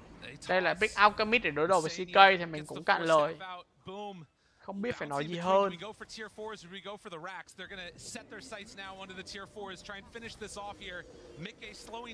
Chịu là sai lầm của Liquid là pick Alchemist để đối đầu với CK. Không hợp lý một tí nào cả. SUIZE, BKB runs in, Tim's right on top of him. They're throwing out the impetus shots. I don't know if it's going to be enough though. ZY down low and eventually falls. 90 seconds gone. And I think Boom have locked this one away as everybody's dead. GG. Boom GG đã được call lên từ bên team Liquid. Ok, và bây giờ chúng ta sẽ cùng nhau từ game đầu thứ hai thôi. Trận đấu rất là căng thẳng. Mặc dù game này thì mình đánh giá đúng là Liquid họ pick có phần khá là sai lầm. Và họ hơi tự tin quá vào con Alchemist của Matubaman mà không có tính kỹ tới cái sức mạnh của con CK. Đâm ra CK nó quật trả từ thằng một. Quá là khủng. Boom show up on the big stage, making it happen. I feel like the Viper a lot of times was like that difference maker, getting the AC, having all that like big physical damage. They needed that extra bit when they didn't have it. And of course, so many times able to lay down that nether toxin, break those heroes. It was really tough for Liquid to play into those. Yeah, it's really on both sides. It came down to a lot of just like damage issues across the board in terms of like how much do you need. Ok, rồi game 2 thôi em. Hy vọng game 2 bên phía Liquid họ sẽ rút ra được kinh nghiệm từ game 1. Nhưng mà lúc đầu mới vào thế tụi bên phía Boom nó cười là tụi mình thấy hơi nghi rồi. And then it boils down to a matter of BKBs, which are obviously very important now with the long cooldown in this patch. It feels very hard to fight without them, and so you're seeing people maybe holding them a bit too long. But Tim's, my guy, coming in there, big stuns, big saves with the snowballs, incredibly impressive, and worthy of a 9th pick Tusk performance. Absolutely. Well, an impressive display, and Liquid going to need to go back to the drawing board. We'll see what happens game number 2, but now back to the panel. That's right. It was an absolutely crazy game here in game 1, and Boom coming away with that victory. Before we jumped into this game, though, my lovely panel, you guys talked about how it was going to be very decided based on these lanes, how these teams could transition out of it. And so obviously, how did these lanes go? Did the matchups happen how you expected? Well, bot was much better than I thought for Liquid's side. Like, this was a lane they were meant to lose pretty hard, and I think Matumbaman actually got first blood onto the Viper, which shouldn't happen. Meanwhile, top side, Liquid did this really nice 2 sentries play. They blocked the small camp and the medium camp on the high ground jungle area, which meant that, like, this Chen was just really struggling to access early creeps. Don't underestimate the power of Alchemist, like right now in the laning stage. I feel that the hero without Grievous Greed is quite potent, right? Like you go acid spray, tưởng con Rosan kia giúp cho bên phía Liquid lật kèo, nhưng mà không. Thế nó combat này mình nghĩ thua từ combat này lẽ ra cái lúc mà họ đẩy lên ấy. Họ đẩy lên họ không bắt được CK, còn chết ngược con Alchemist nữa. Thua từ pha đấy là thấy no hope rồi. Mặc dù thấy đang có lợi thế rất lớn nhưng họ vẫn không thể nào thắng combat được, là chịu. Con Viper này người ta đánh sao cảm giác trông cách lạ thường ấy nhở. Đồ có mẹ đâu, có cái BKB cái giáp xương rồi. Cảm giác cứng vãi. I know Sheep and I've had criticism at time for him where it's like, you know, FPC hasn't looked great when he's playing these Razors, when he's playing these Vipers. This game, he carried. Like, he carried so hard. He looked amazing. Trời, nó quạt khủng thực sự. Because we criticize, like, oh, when Collapse plays it, it's like, oh, he's so slow, like, he's not able to get involved. Trời, đoạn gì nó quạt DP cái đậu má nó chứ. Vãi cả trưởng. Nó quạt nhưng chưa từng được quạt vậy mọi người.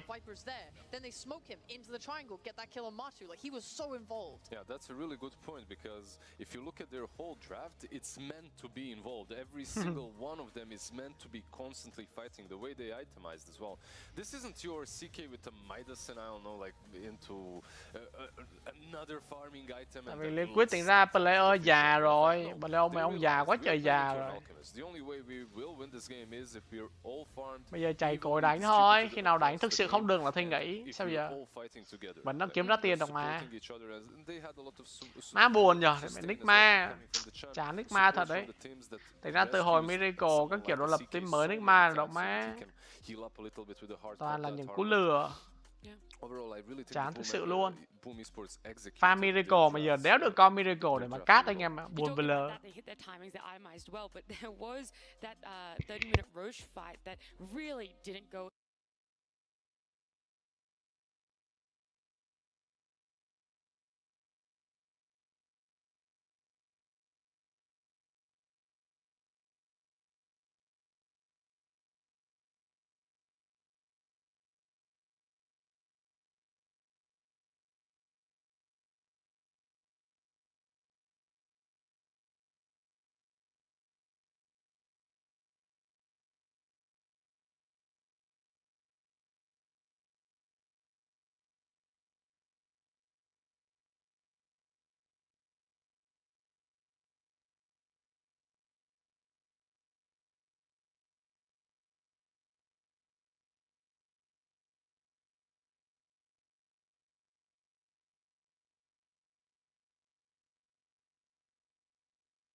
will happen shortly soon.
It's time for us to grab ourselves another talent member. It is Lizard, and I am going to be looking at him to draw an amazing Dota 2 hero, completely of your own invention. Lizard, are you ready for the challenge? I don't know. I've prepared. I've prepared a little bit. You pumped up enough for it? I'm pumped up. Okay, I'm pumped up. But shirt is tight. I'll try. I'll give my best. Start your drawing. How is it going to look? Where are we beginning with this? All right. We'll start with the nose. He's looking at some picture for reference. Yeah, I have a very wide chin. The nose looks like something else. I will be honest. I will be. That's the head. It's very bad though. Huh? Did I tell you that I'm really good at drawing? No, you didn't tell me you're really good at drawing, but just like, oh my god. That's the hair. This triangle is gonna be the hair. Triangle is the hair. Yeah, okay, perfect. Do you like it? I would. Very similar to my style, so sure. The name is gonna be Giga Chad. Giga Chad, the hero. Yeah. Is in full. So, is this his legs so far? Yeah. Those are the legs. Where's his feet? He needs to walk. You know, walking is. Why do you have to keep it complicated, man? Keep it simple. There. There we go. Nice. Yeah, okay. good. So this arm's a little bit bigger than this arm, but we're there. Oh, now we're getting okay. But this one, you have to imagine it. It goes really long. Yeah, it goes across the screen. Powerful hand. He's gonna have 3 spells. What's his ultimate? He doesn't need it. It's just 3 spells. Okay. There are some heroes. First one then. First spell is gonna be. It's gonna be a pump. A pump. All right. Pump. I like this. Yeah. He's getting pumped up and ready for the day. This is what you do. You do push-ups before every broadcast. No. He pumps up his allies. Actually, it's an aura. Oh, it's not nice. even. So this is really you on the desk. You're like, just get me in a good mood before you go on. Exactly. I hope. So it is I you. hope. So he just walks around, and you don't know, but there's Omni Knight. He has this Degen aura. This is against it. Like it's the opposite. It's the inverse Omni Knight aura. Making a counter already. I like it. Everyone is faster. Everyone is more chill. You know, with and around him. They get some extra strength. No negative energy Extra around. Extra strength, of course. I like it. Plus 10% extra strength. Percentage based. Percentage That's a based. huge increase. Of course. Late game, he's gonna be hella good. The second one is gonna be Scold. Scold, yeah. Okay. This one, whenever there's flame going in the chat, someone is trash talking. Someone's being naughty, yes. Yeah, he scolds them. Ultimate of Giga Chat should be. Yeah. Come on, help me out here. Give me some idea. Okay. I'm So you don't want him to be aggressive. No. He's very strong. No. Yeah, very strong. Think of Rocky when he's made it to the top of the stairs and he's cheering out something big like that, and if you push everyone back, maybe. You know, it's like just a roar, just a roar and cheer. Roars so hard everyone runs away. Yeah, there we go. Giga Chad roar. Giga Chad roar. Giga roar. Giga roar. Giga roar. All right. Pump, Scold, and Giga roar. Are you happy with your Giga Chad? I'm satisfied. It's enough. It's enough. Yeah. Okay, well, let's take a look at it. Let's show everyone how Giga Chad is looking. The head is massive, the hair is pointy, the arms are okay, one's off the screen, and the legs are non-existent. Lizard. This is terrible. What has happened? Congratulations. Thank you very much for taking part. Thank you for accepting my idea. I will accept any idea at this point, because the Dota world can get wild, especially if Lizard is drawing them.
Power can be found in any number of places.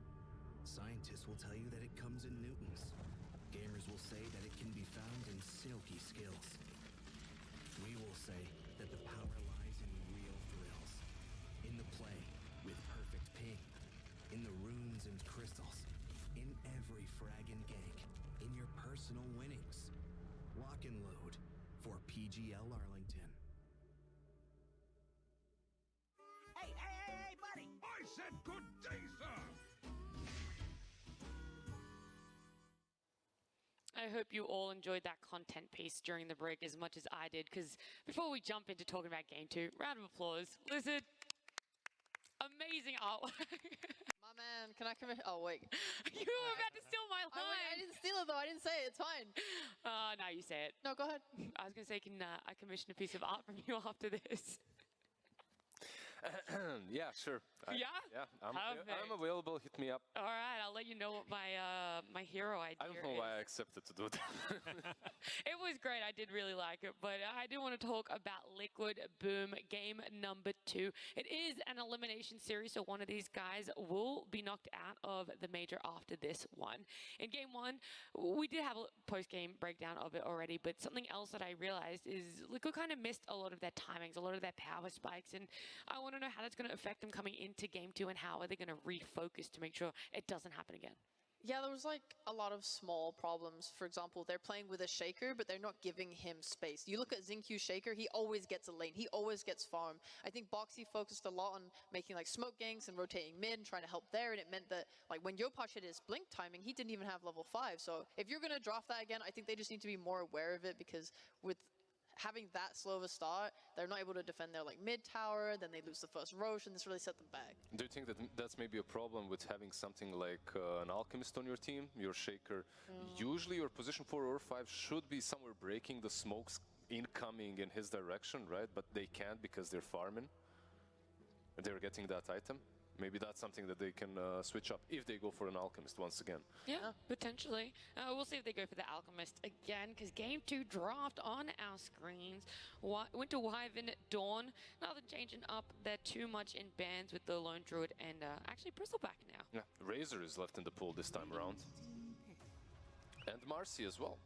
Of course, of course, of course. So Liquid pick her up, open with it. Yeah, there's a Rockman too, right? Yeah, I think Liquid's thinking they can get the either Marcy Razor, or they feel like they have an answer for Razor if Boom snag it away. Boom in general haven't looked good with Razor. FBZ's Razor's just not been one of his comfort picks or one of the heroes they've excelled with. So I think smart of Liquid not to just feel like, oh, we're first pick, we got to take Razor. This is, you know, what the hero everyone's first picking. Yeah, Marcy is actually their most played hero here at the major, has a 50% win rate at the moment, so you can see why they would favor that one a little bit more.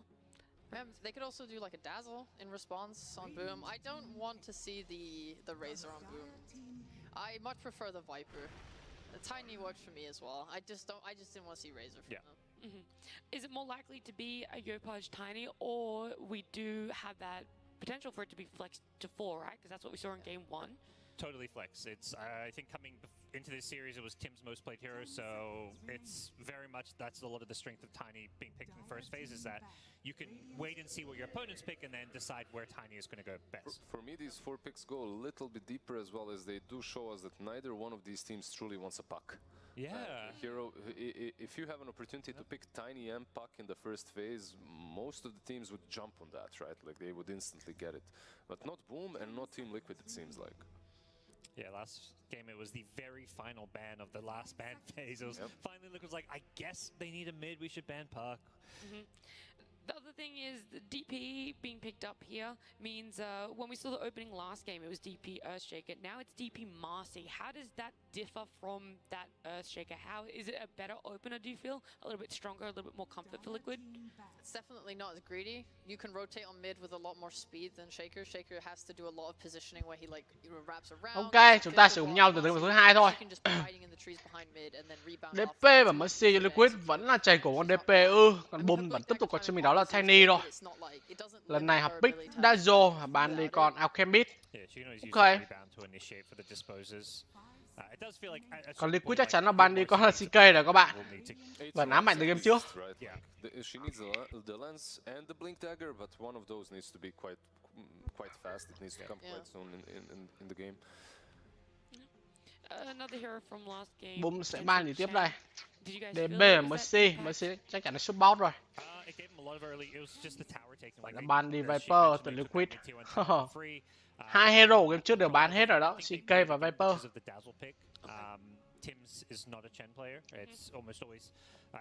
Amateur man đang nhìn già dữ thật thì trời. Some of these bans coming out, the Alk is actually going to be banned by Boom, which means Liquid aren't going to be able to pick it up. We see a lot of bans from that game 1. The Alchemist, the Ench on one side, the Viper and the Chaos Knight on the other. Team Liquid Boom thì cũng bán 2 hero trước của Liquid là Alchemist và Enchant. If we just get rid of most of those heroes, It might go a bit better for. But does that give you confidence? It almost feels like, you know, it's like. It can go Các bạn both chúng ways, ta có right? những Like, lượt respect ban ở đây, gồm chiếc Senna, comment chan này At hay first you quá. can think like, oh, they're so scared of these heroes and they don't want to play Nhưng mà against tiếc them. là Alchemist của Or you can think Matoman like, gánh không được các bạn. yeah, Hơi we buồn. believe that that's the only Ông thing they bà can beat Nguyễn us Quốc with, Bảo so con ổn let's không go bro? out Con and ổn không vậy? everything else that they pick up Còn and thua cái này go chúng ta against. bày câu khác. Yeah, I think Còn thở nó còn this gỡ thôi next bro. pick phase will Gọi say là a rút lot là about ban Boom's tiếp current theo team Liquid. mental state Ok. for me in terms of their confidence, because their comfort is in the pool. Mars in, Ember in, heroes that they've successfully won against like the hardest teams with. These are here and available for them if they want to take it. And if they like, it's nice to see their growth as a team. Like last game, they don't have these heroes and they still beat a team like Liquid. It's amazing. Like Boom is improving in this tournament so quickly. Obviously, like we talked a lot about like Mushi's help. He helps with the drafts. Like this is great. I'm super hyped. I'm super hyped to see what Boom come with. I was going to say they're thinking about that last ban, but it is going to be bad. If Boom wanted the Ember, do you snag it up now, even with the potential to be? It doesn't matter, it's going to be Razor. Razor. Fast enough. Razor cho Boom. Let's just see the next pick. They get with the Chen, right? Like we've Và seen Liquid pick ngay cho mình cặp Chen đôi so là many TB times, và and Chen TB, các bạn. which makes TB và sense, Chen, and DP, SUIZE in that MC. batch, right? Like they were gonna get one of the illusion heroes. TB và Razor. Most likely. TB thì dùng để counter Razor rất là tốt. Tính ra đánh với Razor á là TB thuộc dạng con carry đánh với Razor tốt nhất rồi đấy. Like you get it very early on, he can't just link you up and follow you around as the spirits are destroying, and he can't link up anyone that's next to you. As Ok, game lấy cấp Liquid mình giá khá là ổn. Chen, TB, DP với MC. Được. They get the timber. Swapping heroes like Luke was like, we'll Timber take the saw. Chen, and Boom's like, okay, we'll take the timber this time around. It's actually the first time we're seeing Liquid picking up Chen this major as well, so we're going to see what they've learned from it being played so much by other teams. Yeah, this is hype though. We talked about how we didn't want to see FBZ on the Razor. It's going to be Jackie. This will be an FBZ Timber Saw.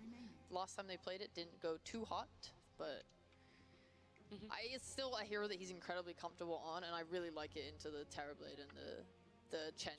Yeah. There's a reason it was picked last game too by Liquid. Like I don't think Timber was a bad pick. They're playing into the Chen CK, which is similar idea to the Chen TB. It's like this illusion carrier that wants to, you know, take objectives.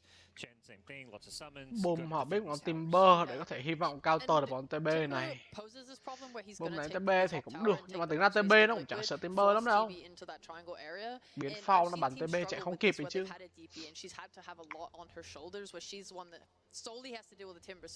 Game là cả TB có Chen búp, có Mercy búp, khá hay. Hy vọng thì cánh kèo này được. Yeah, as a dead prophet, you'd rather be taking on that tier 1 tower on your offlane than slowly transitioning towards the mid or the tier 2 down bottom, farming up, right? You don't necessarily want to always be on the defense. And right now, they don't really have a lot against the Timbersaw, right? Like, out of all these 4 heroes, it feels like a pretty decent Timbersaw game. Yeah, before Timber was picked, I was thinking maybe if they were going to pick Ember, that may be where they consider because it gets banned now. The other option is, you know, I think Puck still looks pretty good for Boom if they want to do 4 position Tiny. I guess the big question is, where's Tiny go? That's literally what I was leading up to. Now that we have, you stole my point. No, but it is, now that we see Ember being banned, do you like the Tiny being 4, or are Liquid going to have to split their bans here, ban a good mid and also ban a good 4? Well, they can ban whatever they feel like is just a threat to their draft, but the Tiny, I think, looks good as a support. Spirit là lượt ban tiếp theo của team Liquid.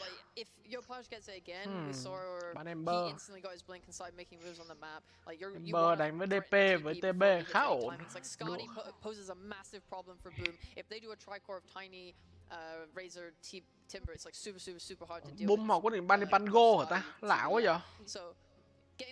Tiny Razor với Timber, ban đi Pango. Tại Liquid có thiếu hero bị chịu offlane đấy. Boom's going to have overall last pick, right? So Liquid are going to have to try and assume here, see where that Tiny is going to go, what's going to complete their draft that can sort of cover a lot of bases no matter where they end up flexing this Tiny. Feels like they need a team fighting mid, like they have almost no team fight. Liquid họ đang khá là phân vân lượt ban cuối cùng này. Họ sẽ ban tiếp là một vị trí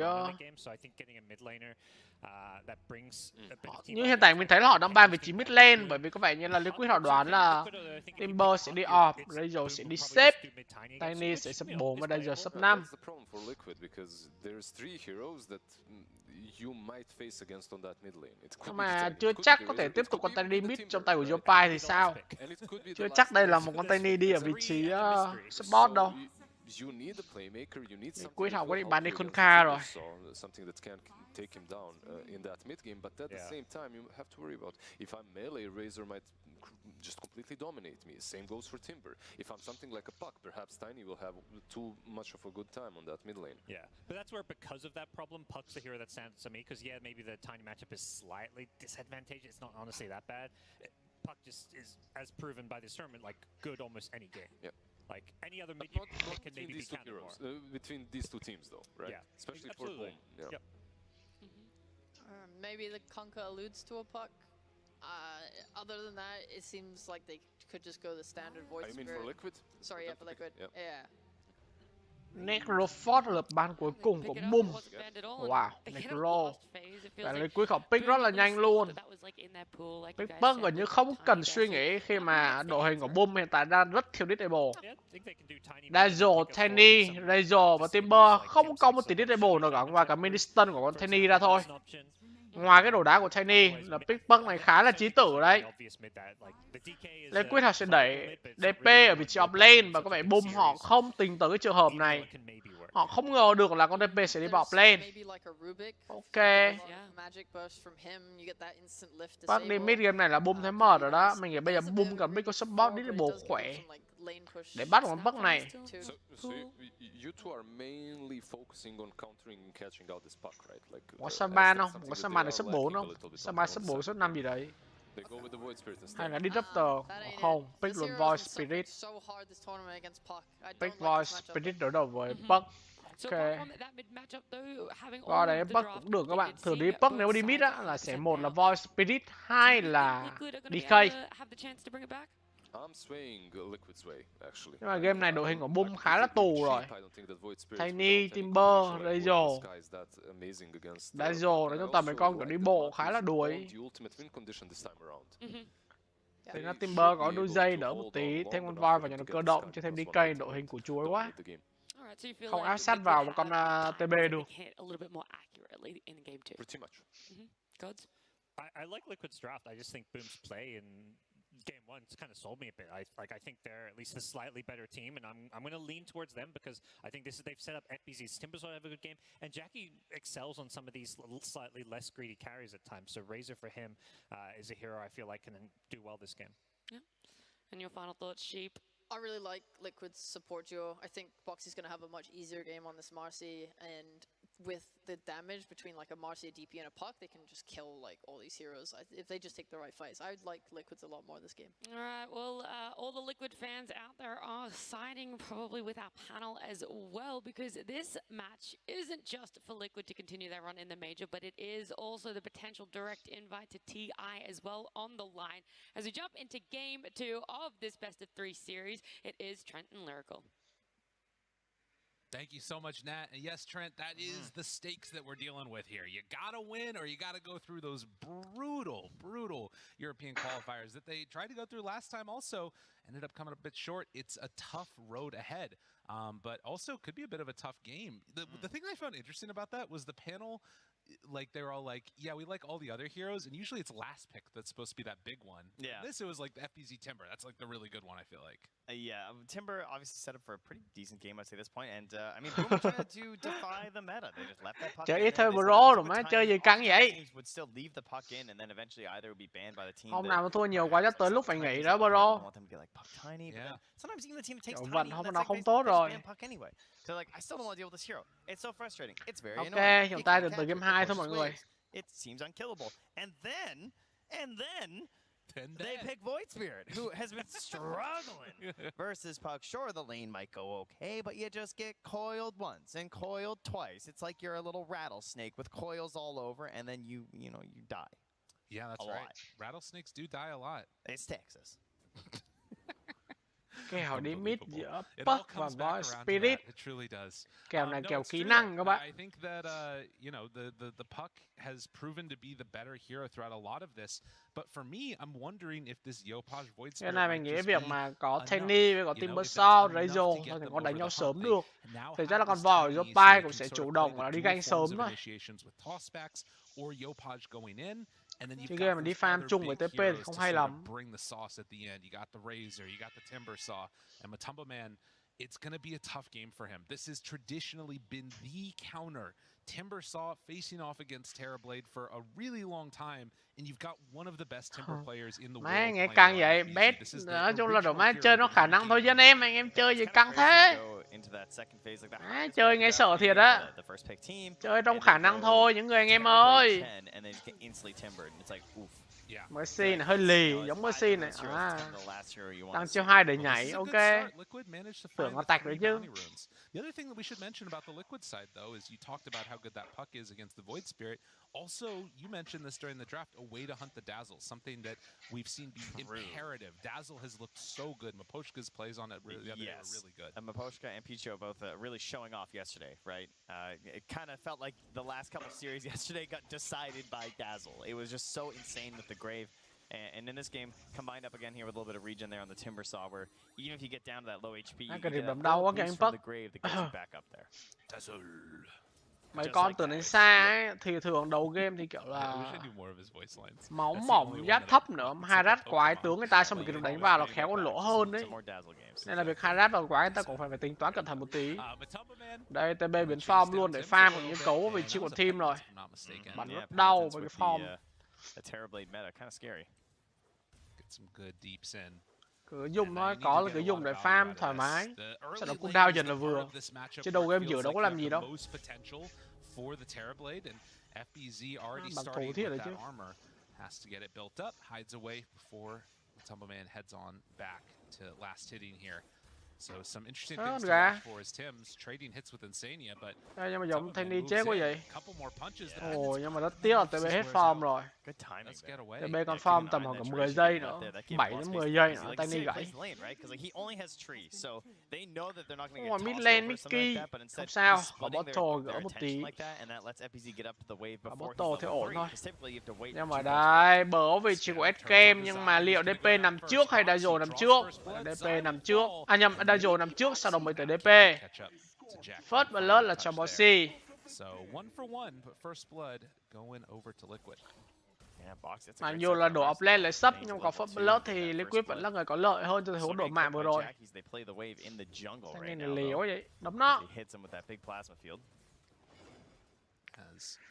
TB đi game này thoải mái thôi các bạn. Một con TB, một con Chen thì gần như không làm được gì vào con TB này cả. Thả hồ pha. Ta số đang đánh làm sao để gọi là deny được nhiều grip của những cuối con TB nhất có thể thôi. Chứ lên là cho anh ta là quá dễ dàng rồi. This is where we're going to start to looking towards particularly the next bounty runes and then the 4-minute water runes is like what kind of assistance are you going to get in these situations, because FBZ is level almost level 3, so he can get a little bit more isolation time up here. You can kind of like leave him alone as Tims. You can make these rotations because there's not that much a Chen and a TRblade. Game này thì tầm đầu game thì kiểu là toàn mấy con kiểu đánh khá là mid và late game mà. Game này hai bên đều late phết. Chỉ có boom thì tầm mid game nó khỏe.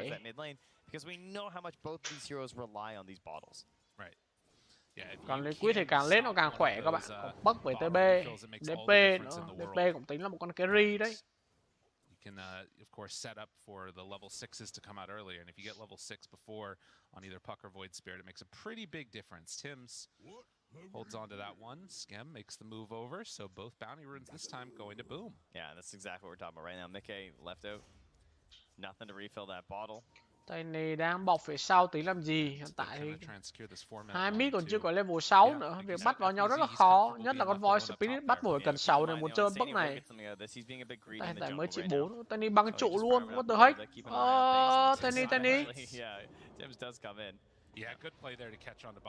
Tiny tôi nghĩ ông tạch quả này đó. Tiny tôi nghĩ là tạch quả này rồi đấy. Chạy thấy đéo nó được. And with Mickey nearby, it's going to be enough. Unfortunately, tình huống mình đánh giá xử lý khá là khó hiểu từ vị trí của team. Anh ta đi như từ sát rồi mới đầu game thôi. Con voi thì mới level 4, băng trụ vào chơi như đúng rồi. What the heck? Thậm chí là một tình huống xử lý outplay từ phía Mickey. Không những thoát chết mà chạy được lên top ăn được cho mình run water. Về cắn gần như đầy máu, đầy mana trở lại, có thể tiếp tục là trụ cái lên mid này.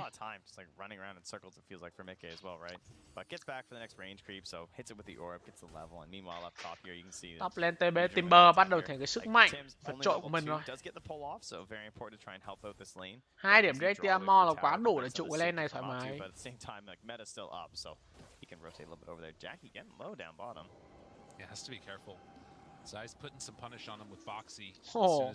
Một tình huống cắn bình máu lỗi từ phía của Rezo, lập tức bị DB bớ vào ngay. Bình máu lớn khá là thốn đấy. Tô quyết định TP luôn các bạn. Rất chắc kèo. Nhưng mà đây Rezo, thôi. Tạm bị Rezo rồi. Cũng giống game 1, Liquid hỏi nó có một khởi đầu rất thuận lợi. Nhưng mà game 1 thì các bạn thấy đấy, Alchemist của Mantu có First Blood, nhưng mà rồi kết quả thế nào thì chúng ta cũng đã rõ.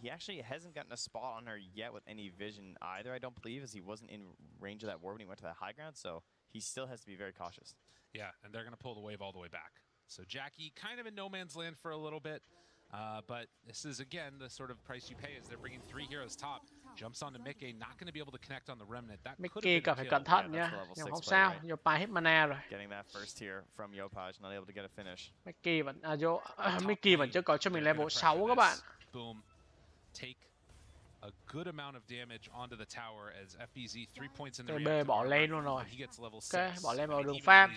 Tại vì đường chạy của ngoài này farm không được thì cũng chả làm gì cả. Bỏ trụ thôi. Không sao cả. Lát nữa sẽ có Puck với DP đi gánh hộ. I mean, you can just say like, Jackie obviously can be on his own, but it feels like maybe Skem's almost like, what do I do? My Timber's fine. He was matched versus the TRblade. I can't really help that much mid in a lot of situations. Kind of just hanging out. Yopaj there gets a little bit unlucky. It's an arcane rune for Puck. So some coil plays could come in the next few minutes here, and that top tower does go down.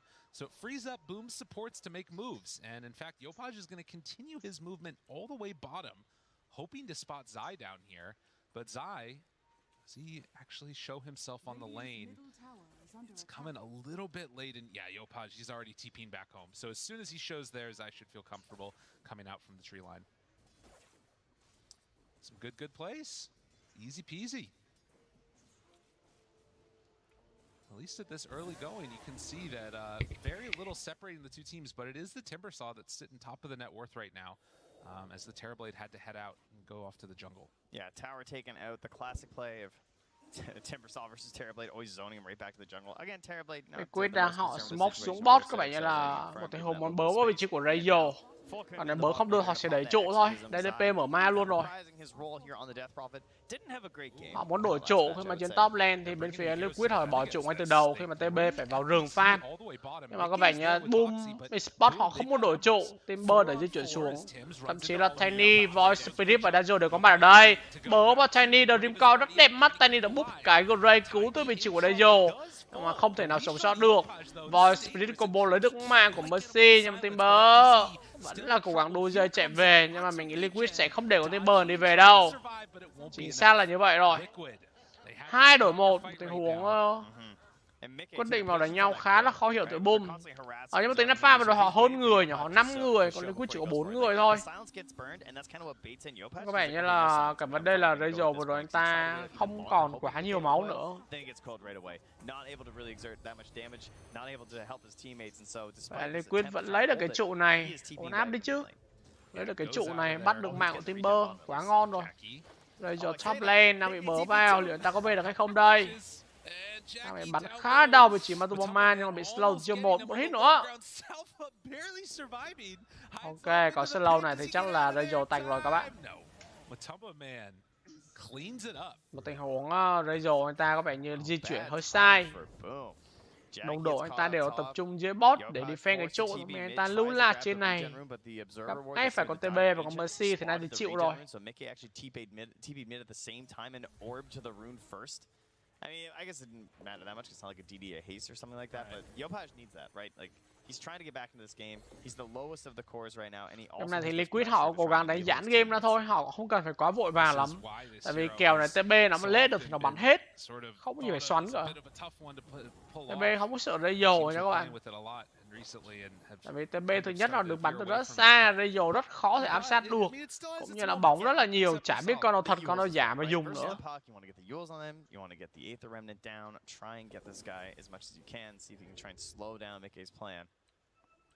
But Puck, it's a tough hero to catch.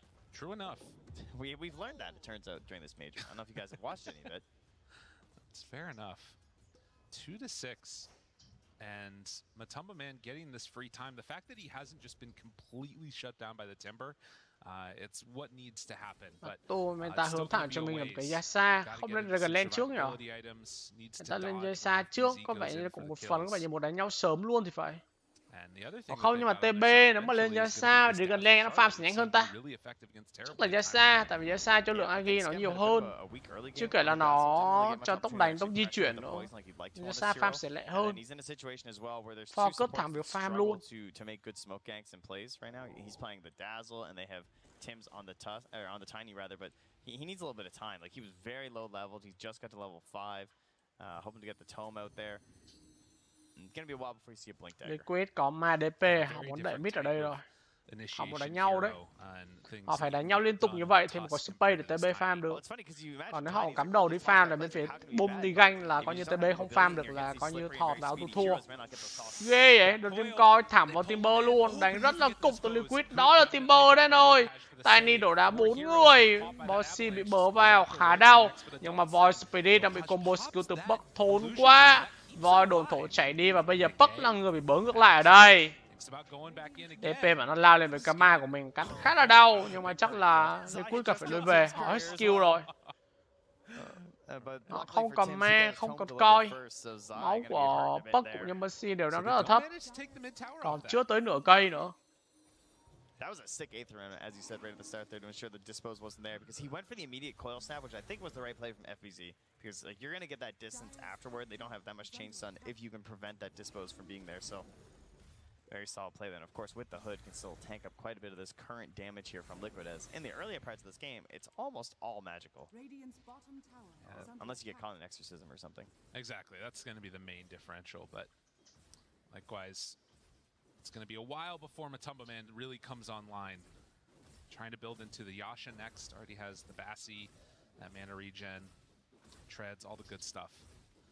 I'd say last game was kind of similar for Liquid, where things started out fairly good. Like, game was kind of even. They had a gold lead more so because there was an Alchemist on their team, but there was a similar state where Jackie was very on his own, and he was just spending a lot of time farming up these first couple items. In this game, it's going to be that BKB Puck vừa có luôn cho mình whip play, tầm là Puck đi ganh là có người phải nằm xuống rồi đấy. Whip play đầu game combo double dam thực sự là nó sẽ rất là thốn. Bắn chay của 3 hit thôi là phải hơn nửa cây máu rồi. That's probably going to be a while. And so it can be difficult when you have this sort of sustained and consistent damage to the fight that Razor provides versus someone like the TB who's going to have that Razor đóng thẳng cho mình cái BKB luôn các bạn. Còn Puck, còn Mercy, không là BKB thì khó chơi lắm.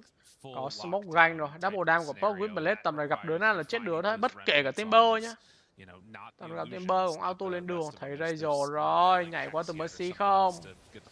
Sẽ có nhảy qua Mercy giật về. Không vào được, không có tầm nhìn. Ta sẽ đổi qua để trụ mid thôi. Ok, cũng được. Boom mình chắc chắn phải bỏ cái trụ này rồi. Trụ lần nào cũng còn rất thấp máu, không thể nào defend được. Họ không cần phải risk mạo hiểm làm gì vì cái trụ sắp sập. Took the Stormcrafter, so none of the little flying harpies yet. Might see some of those in a bit.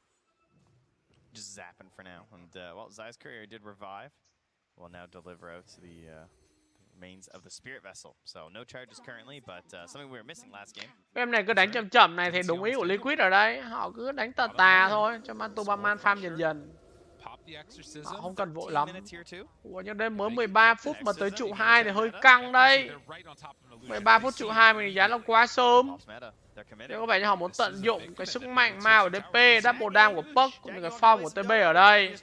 Họ đang đẩy trụ rất là nhanh. Ôi, trụ 2 sập luôn rồi. Mới chỉ là 13 phút. Có coi bắt đầu vào vị trí Void Spirit đang bắn rất đau. Có Shadow Grey búp vào Void Spirit. Nhưng Void có về được hay không? Dùng 2 trạc Archer và người ta di chuyển về nhà an toàn. Ok, rất là may mắn cho Void Spirit trong tình huống vừa rồi. Của búp Shadow Grey là quá kịp thời từ phía của Daizo. Có vẻ là Sunny quyết họ nó bớ thẳng thằng Daizo luôn cho rồi. Thế này giờ để nó búp cái bất tử khó chịu quá. Nhưng mà không sao, có 3 rồi Liquid họ lấy trụ 2 gì bot là quá ổn áp rồi. Họ đã chứng tỏ cái sức mạnh của mình trước có thể biến team boom. Bây giờ thì TB về farm thôi. Trong lúc chờ DP của nhớ Puck hồi lại skill.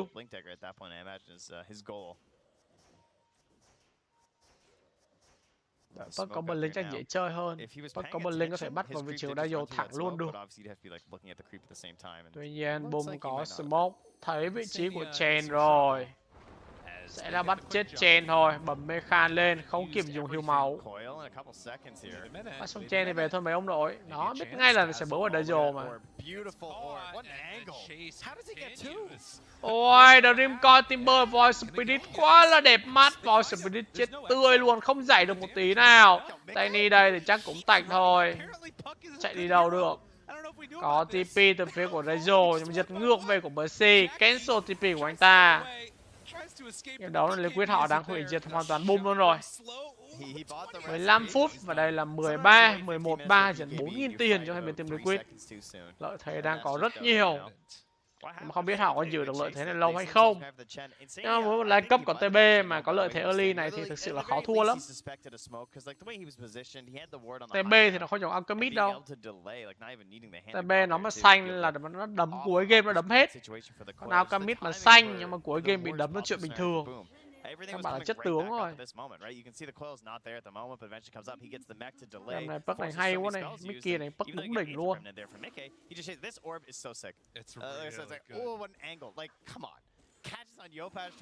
Tham Minh dùng cái bắn bánh vừa kết liễu Daizo, vừa di chuyển ra gây đam vào Void, cũng áp sát vào Void. Và dùng cho mình của Dream Coin đôi rất là đẹp mắt.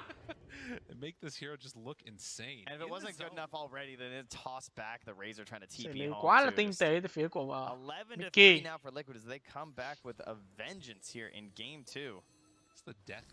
Các bạn nhớ Liquid họ đang tập trung 120% công lực cho game đấu thứ 2 này rồi.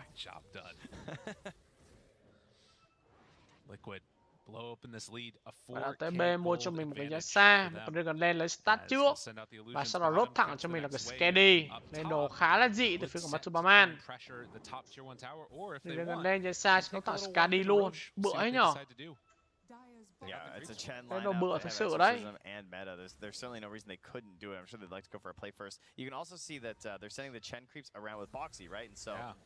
In my genius, I attempted Helm Mercy. It wasn't as good. But if you have a Chen, you can just jump off the Chen creeps, and that's a lot better. It's so strong. But the best part is that when you buy the Helm, right, then you get the shard. 73% tỷ lệ chiến thắng cho Liquid. Okay. Cũng dễ hiểu thôi. 17 phút mà họ đã dần quá nhiều lợi thế rồi. Lát nữa lóng bằng TB xong cho mình cái Skady, xong cho mình cái Manta. Thực sự là mình không biết Boom sẽ cản cái con TB này như thế nào. Họ bây giờ đang thiếu đam lắm rồi đấy. Mà đợi TB nó có thêm đủ đồ nữa thì GG. Và Liquid quyết định đấu xa luôn rồi. Mở mai lên từ phía của DP. Không biết là Boom có dám di chuyển vào hay không, nhưng mình nghĩ chắc họ đoán được phần nào đấy. Đấy, smoke ra ngay thôi. Mà liệu kịp hay không đây?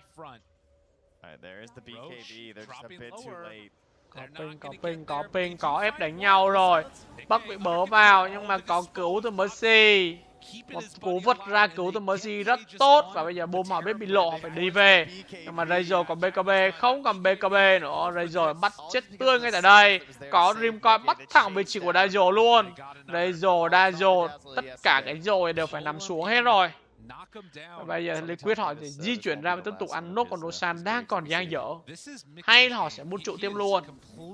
Vậy họ quyết định bút trụ luôn rồi. Họ muốn tận dụng cái thời gian hơn người. Để lấy lợi thế về trụ trước, sau đó mình lui về ăn Roshan sau. Được. Tiny cần phải cẩn thận.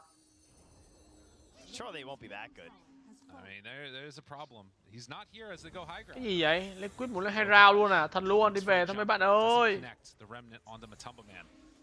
Bây giờ thì DP không còn ma nữa rồi, nên là Liquid họ cũng không thể nào tiếp tục ăn Roshan được nữa. Nhưng mà ở đây chúng ta thấy là sắp có KD cho TB rồi đấy. Thành ra TB mà 21-22 phút cầm KD, cầm cái Skadi một cái Jasa đi ra gần lane là nó khỏe lắm. And that'll be on Scam, so he's gonna try and get to that shard, try and get that key item. I mean, that's the thing. Speaking of jealousy, I'm sure Tim's is like, you know I need a blink, right? It's true. I gotta get there, buddy. Bây giờ để Chen đều có giày luôn đó vậy. Ai cho Chen cái giày với? Thing that they're waiting for on the side of Boom. If you can get that shard, if you can get that blink, the game starts to feel better. Spirit thọt quá, 7.000 tiền, tất là 10.000, trên tới 3.000 tiền ở 19 phút giữa 2 mid với nhau rất lớn đấy. Không biết là khi nào Voi mà còn cho mình cái gậy xanh để có thể đánh nhau với Puck được. Tầm này thì khó quá. It's just tough with the heroes they got. And they've got to find a way to do that for too long if they want to. I mean, yeah, they have Tiny and Dazzle, which have been just such bad heroes this tournament, and not top tier number 1 at all. No, it's just it just comes down to like the map movements that Liquid have had and the ideas that Boom need to execute. The way that they're playing with like. Liquid họ muốn lên 2 round luôn, họ muốn tận dụng cái lợi thế về cái AZ này. Căng đấy, mở mang từ DP luôn rồi. Đam đổ vào từ Liquid lên trụ là rất nhiều. TB mà đau thế. TB là chưa có form đấy các bạn, nó mới chém chay thôi. Nó mở form nó bắn rồi thì không biết sẽ như thế nào. Thêm hay là TB của Matu có cho mình Skady rồi đó. Ủa, nhưng mà không, DB top vào bắt chết rất nhanh nhưng Messi nhảy vào giật ngược Tiny về. Bắt chết Tiny thành công rồi, hút đam được con TB thật rồi nhưng mà đã bị cắt dây, hút được 62 đam thôi. 62 đam thì còn ít quá. TB thấp màu có Sunder, dùng Sunder được luôn. Ok thôi, xong phim. Voi Spirit chết, có giật ngược vì Timber về không? Không giật được. Đấm trụ Matu ơi. Lấy xong trụ 3 rồi và là sẽ có rách cho Liquid trong tình huống này thôi. 21 phút có rách là quá sớm các bạn, thực sự nó quá sớm. Vậy thì cái Boom Esports là một team mình không nghĩ là họ đép quái tốt đâu, họ clear quái rất là chậm.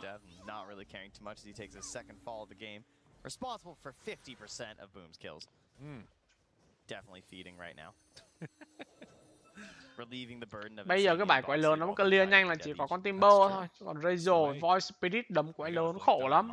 Tại vì bộ skill của tụi nó chỉ kiểu để vừa combo một cái là chết được quái nhỏ, còn quái lớn sẽ bị thiếu đam. Là phải đứng đấm chay rất là lâu.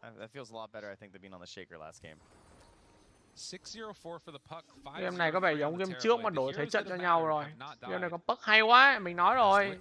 Có Puck game này với Boom đâu có con disable nào đâu. Các bác con Puck nổi được. Có thể huống Mercy. Khả năng cao là phải bỏ mạng lại. Rim coi được dùng. Bắt được Void và Tiny. Có Shadow ở đây và Void. Tiny đã chết Archer chạy từ phía Void. Nhưng Puck đang dí ngay phía sau. Có bắn orb lên rồi. Bớ được ai không đây? Ở đây Timber bị dính Verso. Quán TP có cancel TP không? Và thậm chí chẳng cần. Sát thương là đủ lấy mạng của Timber so. Void Spirit vẫn đang cố gắng chật vật để lên cho mình cái gậy xanh, nhưng mà coi bộ là không ổn lắm anh em ạ. Coi bộ là không ổn lắm. Cái gậy xanh này thực sự nó khá là chua đấy.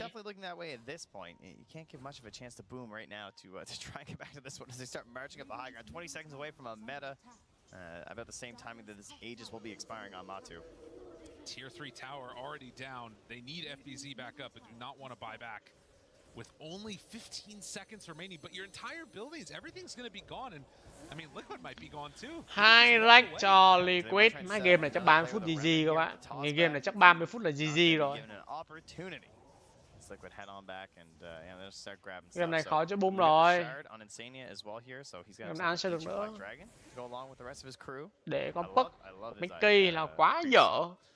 Great set of units. Và thật ra không phải giờ quả, chắc là cũng không ngờ tới được con Puck. Nhưng mà nếu mà coi thường xuyên sẽ thấy là Mickey rất hay đánh Puck anh nhá. Là một hero tủ của Mickey đấy. Tôi nhớ thời xưa Mickey đánh Morphling đi mid cũng rất là hay. Đúng đỉnh luôn ấy. Nhưng mà bây giờ Morphling thì yếu quá rồi. Đổi qua đánh Puck búa cũng hay luôn. Má TB cả BKB luôn rồi. Cha nó giàu dã man các bạn ạ. Đồ TB tầm này phải cân 2 đứa được rồi. Try and blow him up before you can pop the mech, as well as the hand of God. But then at that point, it feels like they're limited on burst right now. It's true. They need to sort of cycle through those abilities a couple of times. Rồi giờ hướng cho mình tới refresh off để có 2 lần BKB cũng như 2 lần hút đam và hy vọng là đấm nhau với TB đủ. Mình sợ khó. Tiny bị bớ vào rồi. Thôi. Không bật linh được là chết rồi đó. There is nowhere to go. Whole expanding universe Bye bye. that surrounds us. Tims, the space is made. Tims, the blink. Blink Tims. Oh. Tims. He has won. Dude, what the fuck? Right. That's the emotional boost they needed. Boom, it's vẫn về được, ảo thật đây. No, I didn't. Có tình huống mình đánh giá là vậy, là quyết họ hơi chủ quan. Họ nghĩ là con Tiny chết chắc rồi. Nên mới để sổng một cái lỗ như vậy cho Tiny đi về được. Nhưng mà chả sao. Lấy quyết đẩy to là sẽ lấy nốt crack còn lại và là GG chắc chắn thôi. Đúng rồi, bây giờ tầm ra TB đấm ná thở. Biến form mở ma lên chơi. 8 giây nữa có ma họ sẽ đợi. Không quá vội vàng làm gì, 8 giây thôi. Đợi 8 giây đi mấy anh ơi. Có ma DP lao lên là vỡ trụ là GG, không nói nhiều. Có form bật lên đấm, có top TB về cái bóng của Void Spirit, nhưng Mercy kéo ngược ra cứu quá là tốt ở đây. Đây rồi bấm BKB nhưng bấm xong rồi đi về.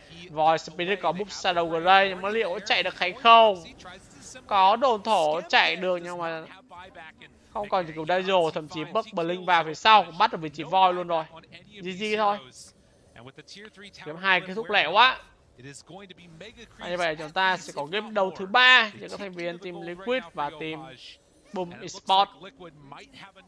Game này thì có vẻ như là Liquid họ out bán big hoàn toàn so với team Boom rồi. Ui cha, Boom nó buyback hết luôn kìa, ghê vậy. Boom họ vẫn đang hy vọng. Điều gì game đấu này? Họ đang hy vọng gì game đấu này? They're out of meta. Maybe chasing a bit too far here. We will see.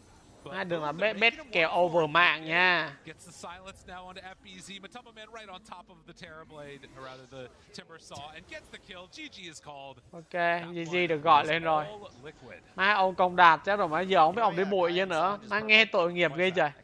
Anh em bet có chừng mực thôi nha anh em. Đồ má có nhiều bet mất xác định mất cho vui thì ok, nhưng mà bet mà kiểu đồ má đánh on in vậy là nó không hay tí nào cả. Cần phải bình tĩnh anh em. Và như vậy chúng ta có tỷ số 1 đều và cùng nhau chờ đợi để tiến tới cái đấu thứ 3 thôi mọi người. Kèo này căng quá.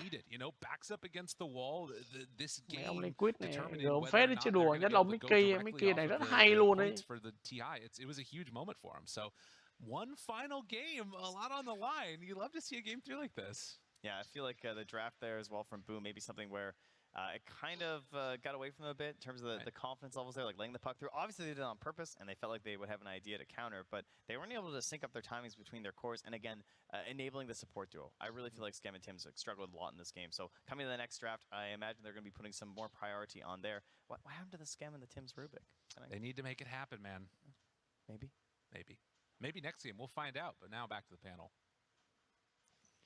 Yeah, Liquid keep those dreams alive here in game 2. They take it up against Boom. And Lizard, you're looking really sharp. You're looking like you paid very close attention to that game. So well, yes, I did. Thank you very much.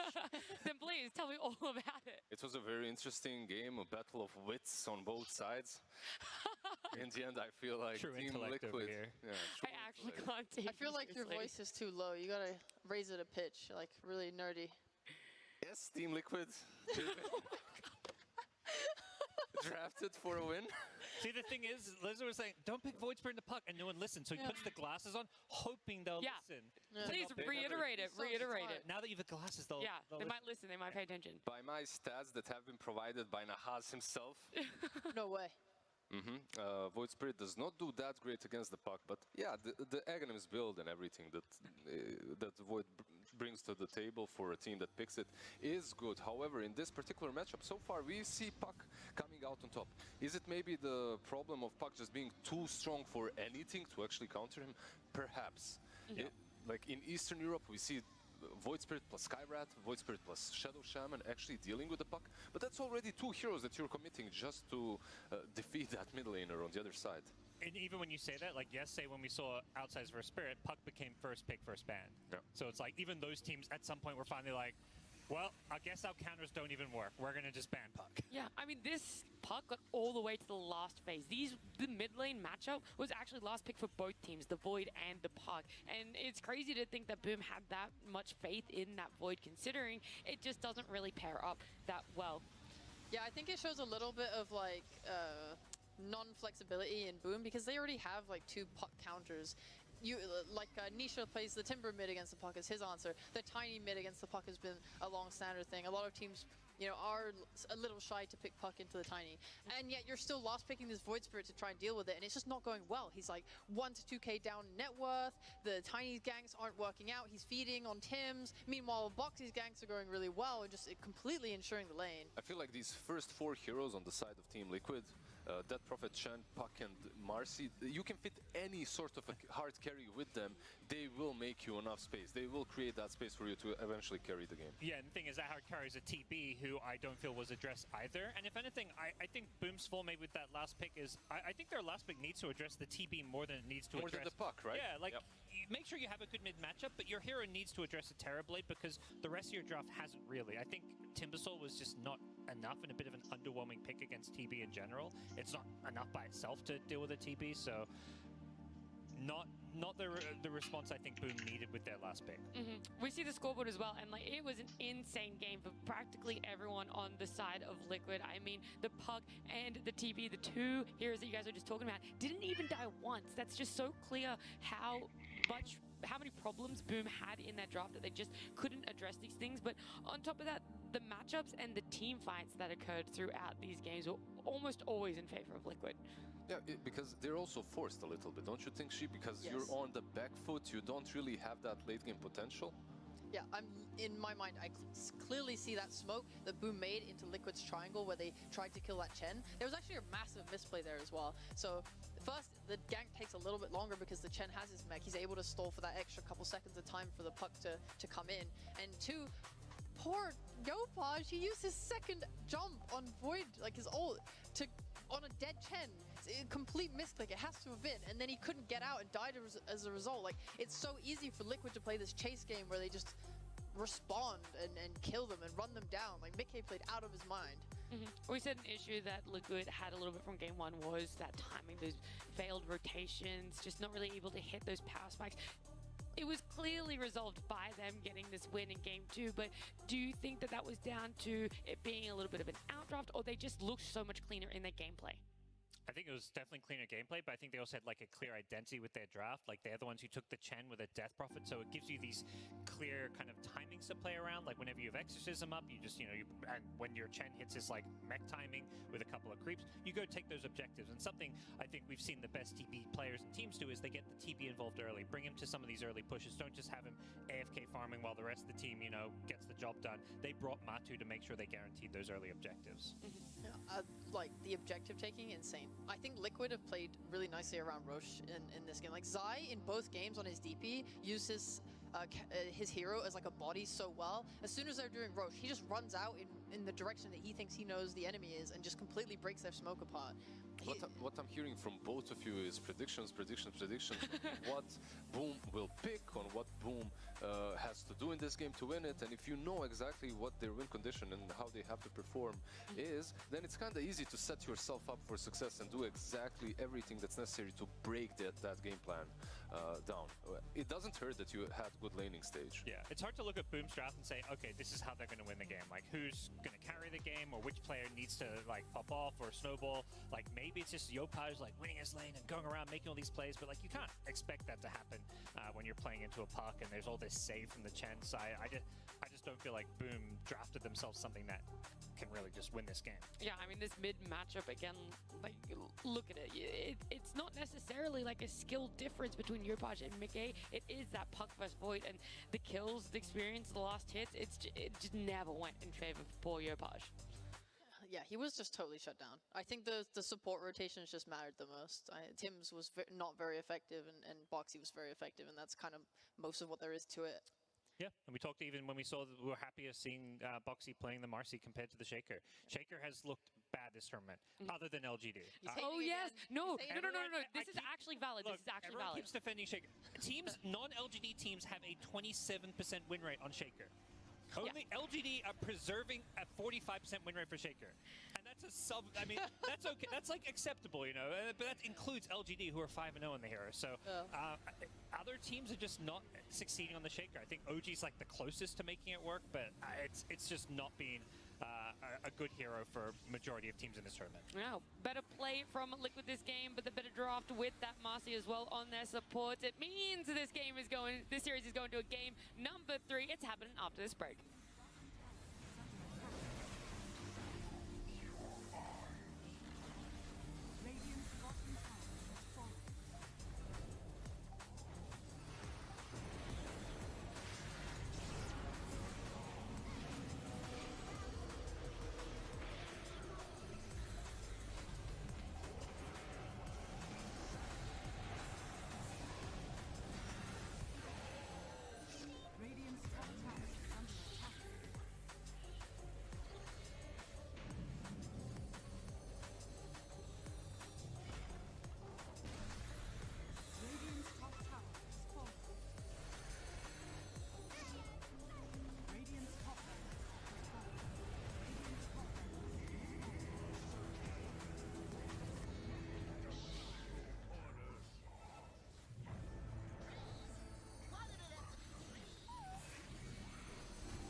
Y'all, it is me, Sir Action Slacks, here with James Banks, local British, and Team Liquid. How you guys doing? Introduce yourself. Who are you?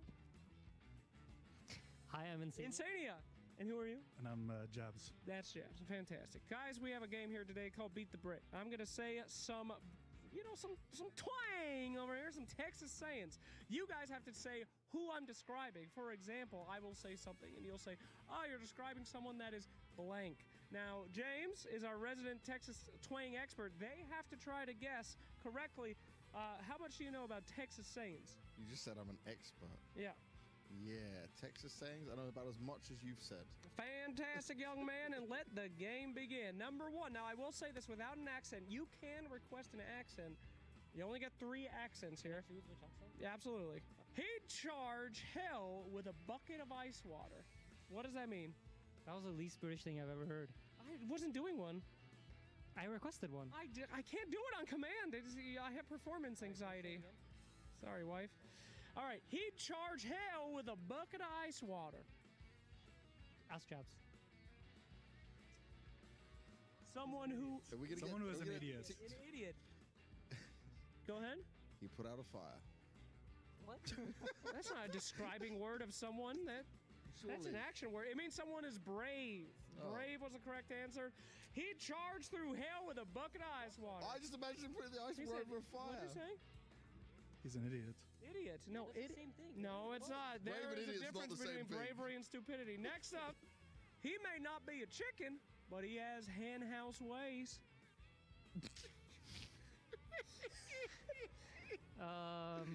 Yeah. Next. Maybe he's popular with the ladies. Okay, okay. Confident? No, quite the opposite. Timid. Timid was the correct answer, so no points on that one. That's okay. All right, I got a different one. This one should be easy. Okay. This one is like a one-legged man in an ass-kicking competition. What?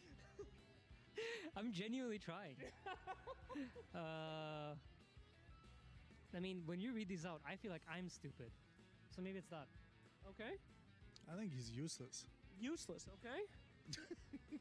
Think about it. You're the expert. Think about I'm it. no expert at this. All right. If it was Cockney rhyming slang, would be good. This is very hard. One-legged man. Come on now. Broken. All right, no, the correct answer was busy. Very busy. How does that work? Very busy, No my friend. way. All right, so this will be our last one. I feel lower than a gopher hole. You're depressed. Lower than a gopher hole. I don't even know what you said. Okay, great. Sad. Sad. Oh, okay, that is true. It is Sag. Congratulations. That's a tie, which means we'll have to go to a tiebreaker. Tiebreaker, dude. Why is there a tie? All right, here we go. Why is there a tie? That boy, like a... How did you get a point? I just said depressed. Depressed is not sad. It's the same, essentially the same. Depressed is like James. really bad. James. I'm not saying they're the same in like a medical sense, but in the game sense, I feel like it's the same. Oh, okay. I'll let you have that one. You know, you have to cheat your way to a victory. It's fine. All right, now. What am I trying to say when I say, now we've howdied, but we ain't never shook? I feel like that's inappropriate. Okay. What? We never shook. It's something inappropriate. I think so too. Okay, okay. Are you thinking what I'm thinking? Could you say it? Looking at the camera? What do you think, Josh? Yeah, me too, actually. I'm a virgin. I don't know. Okay, great. That's unnecessary information. The local Brit. And only non-virgin. Help us out. Excuse, I have How a do you son. know this? Go ahead. Horny? No, it is not that. It is simply a greeting. You know, when you say howdy, like, hey, I've howdied at you, but I've never actually met you. You know? It sounded very sexual. Okay, that's be not honest. necessary We all went to the bring up. sexual All way. right, Yeah, I don't want to end on that one. So, last So the one. tiebreaker's still there. Tiebreaker part 2. I like Which one? That one? Yeah. He got a hitch in his get-along. It is what? He got a hitch in his get-along? He got a hitch in his get-along. Is that English? It is, yeah. That is the Queen's English. It means he's nervous. Okay. Hitch in his get-along. He's confident. Confident. All right, and the Brit. Broken. Well, the correct answer was sick. He's not feeling well. He's got a hitch in the Broken, sick. get-along. If you get depressed, sad. How about we settle this with an arm wrestling match between Banks and... Fantastic. All right, put it on right there, Banks. Beat the Brit arm wrestling match. Here we go. Have you seen this guy's arms? Get in there. Do it right Poor now. Jabs. I'll put him into it. Let's go. All right. Arm wrestling competition. That's a real Texas in here. All right, here we go. Move the cameras. And Banks, if you win, I'll never forgive you. And we can jeer I'm with only here for one event. the microphone by reading off Texas idioms at the end. Is there any cheerful ones? There are cheerful ones for sure. Here we go. 3, 2, 1, go! Oh man, that boy's brave as the first man who ate an oyster. He's double backboned. Holy moly, going on! That boy's doing a land office business. He's yellow as mustard, but without the bite. Please win already, please. Just spin it. Get him, Jobs. Hey, fantastic. That content piece went exactly how we thought it would. Thanks for watching. Well done.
can be found in any number of places. Scientists will tell you that it comes in newtons. Gamers will say that it can be found in silky skills. We will say that the power lies in real thrills. In the play with perfect ping. In the runes and crystals. In every frag and gank. In your personal winnings. Lock and load for PGL Arlington.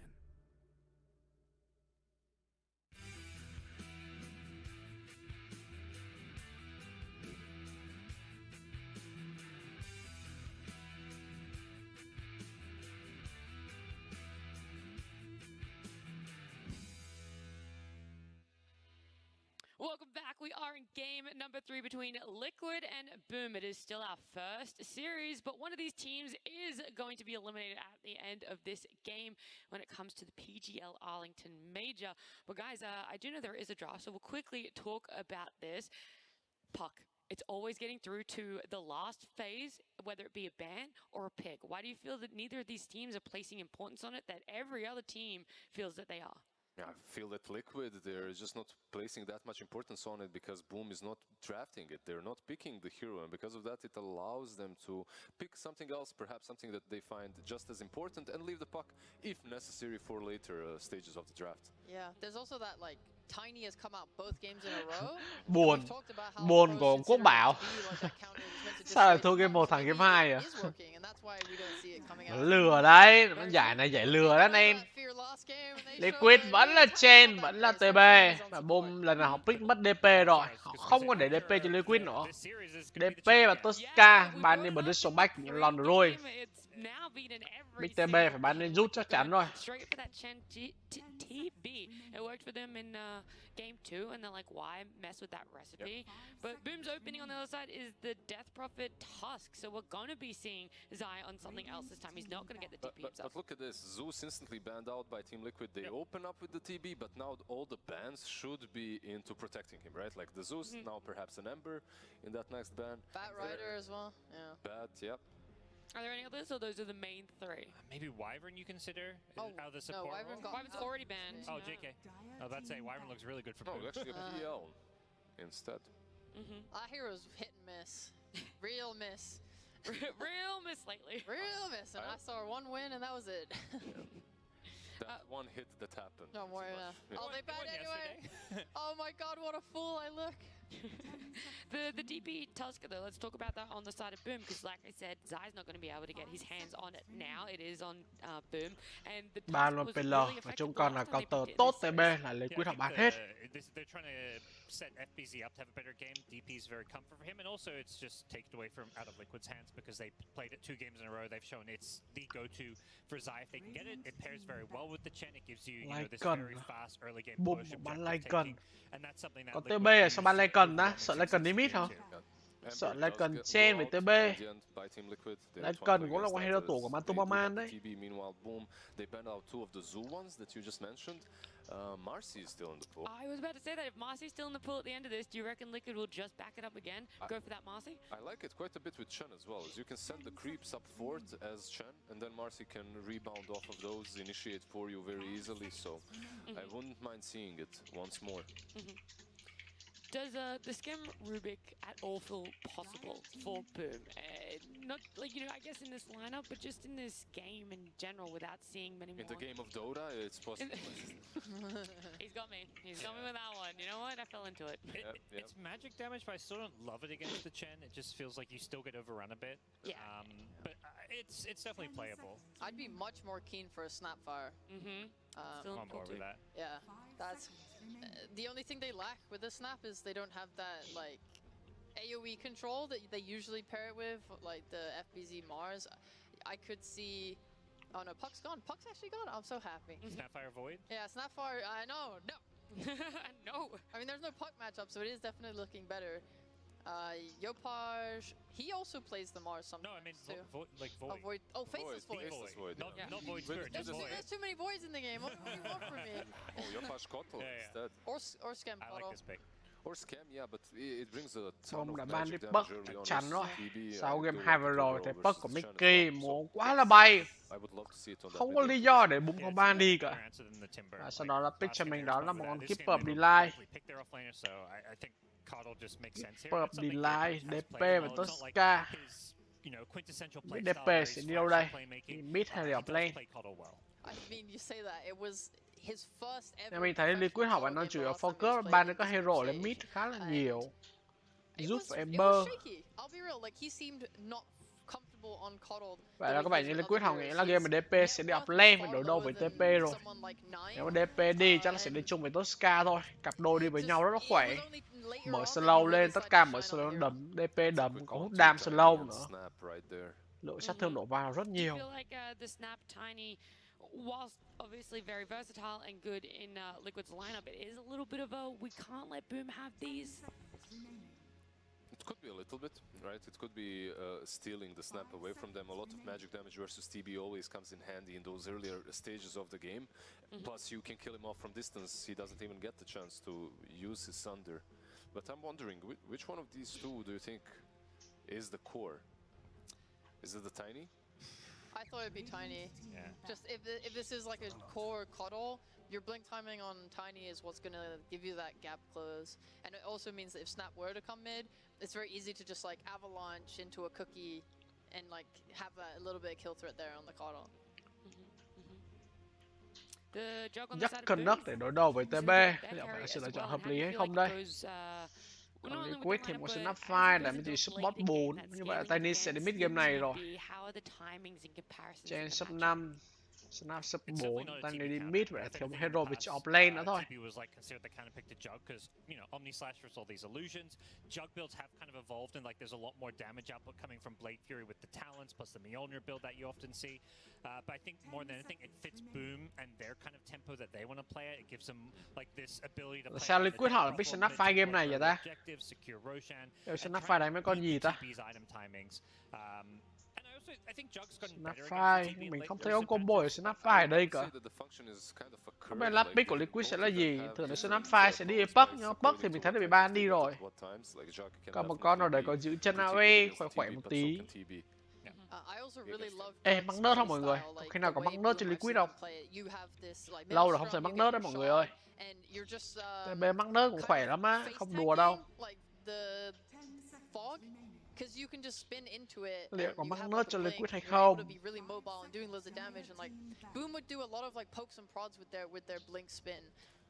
One thing that I thought Team Liquid might do, and something that Boom Esports is also kinda expecting, is to have Tiny plus Snap on the offlane. The two of them. And then you last pick a mid laner that can actually jump on top of Coddle easier. Trận đấu sẽ quyết định team nào có cơ hội để vào tranh slot 7-8 và qua đó lấy cho mình một slot để direct invite trực tiếp vào TI. Thì ra chỉ cần có slot vào TI thôi là tiền giải còn nhiều gấp mấy lần cái tiền vô địch bây giờ này. Bằng không ta? Chắc là không bằng vô địch, chắc nhiều hơn. Vô địch hình như tiền triệu lắm mà. Còn nếu lên vào trong thì được tầm vài trăm ngàn. Năm nay giải thì không còn to như năm ngoái nữa. Năm ngoái thì nó to quá trời to luôn. Tại vì nó gom 2 năm lại là một. Và đã quyết định ban Voice Spirit Team Boom Esports rồi. Là pick gì cho Liquid đây? Một con...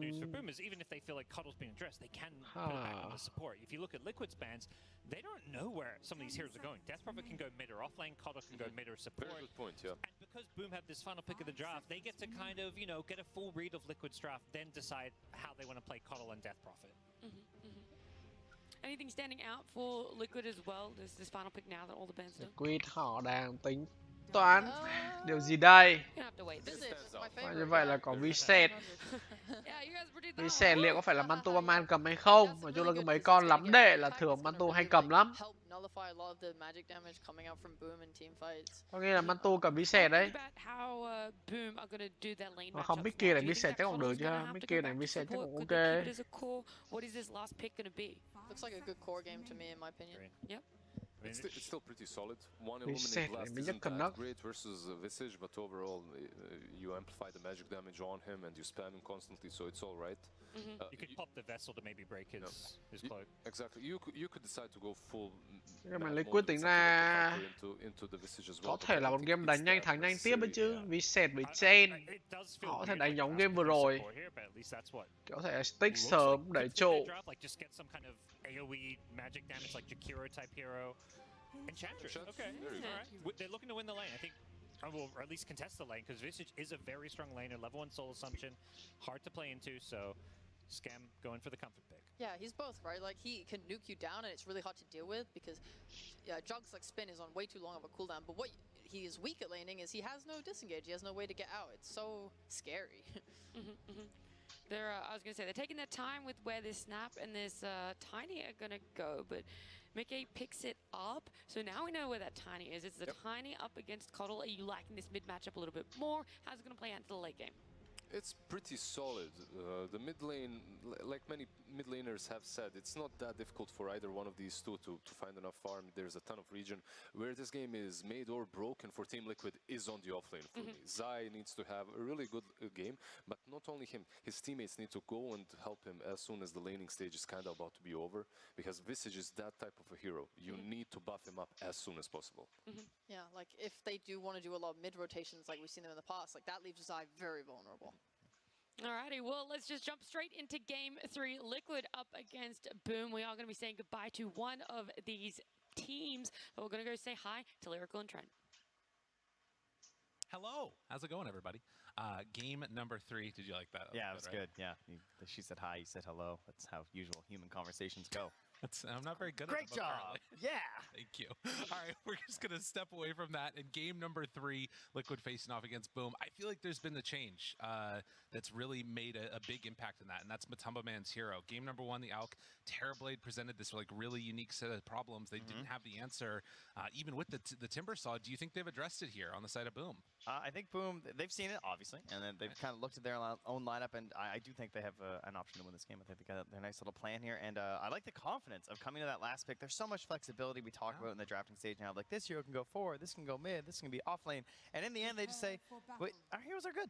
Everything looks good. Like, even in their more casual, more normal roles at the moment right now, let's just grab the Ench, secure our lanes, and try and run this game in our strategy, in our way. And so, Boom, it will be a high-flying, high-octane game for them.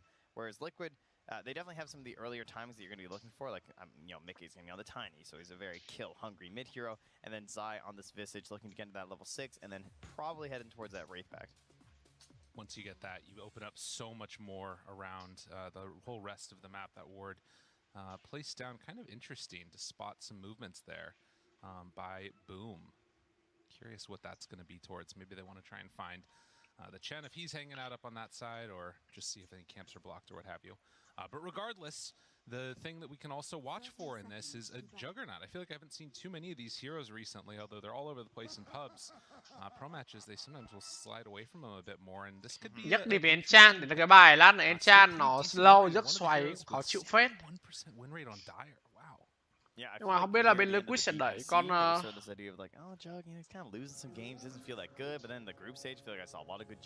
như vậy là vẫn là Vincent đọc lên trong tay của Zai. Nếu Vincent đi về giấc thì ok các bạn. Đánh xa thì cái việc giấc áp sát vào rất là khó. And they do it. Shards block Mickey. Từng băng nhưng không ok lắm. I'm not getting up there. If you hold that a second longer, maybe he heads off to the right. You can maybe get a nice little strap around there, but does not happen. Ghê vậy, Yopai cầm Keeper Vladimir, what the hell? Wow, Keeper Vladimir được nha, để xem. Vladimir phải tay new luôn mới chiến chứ.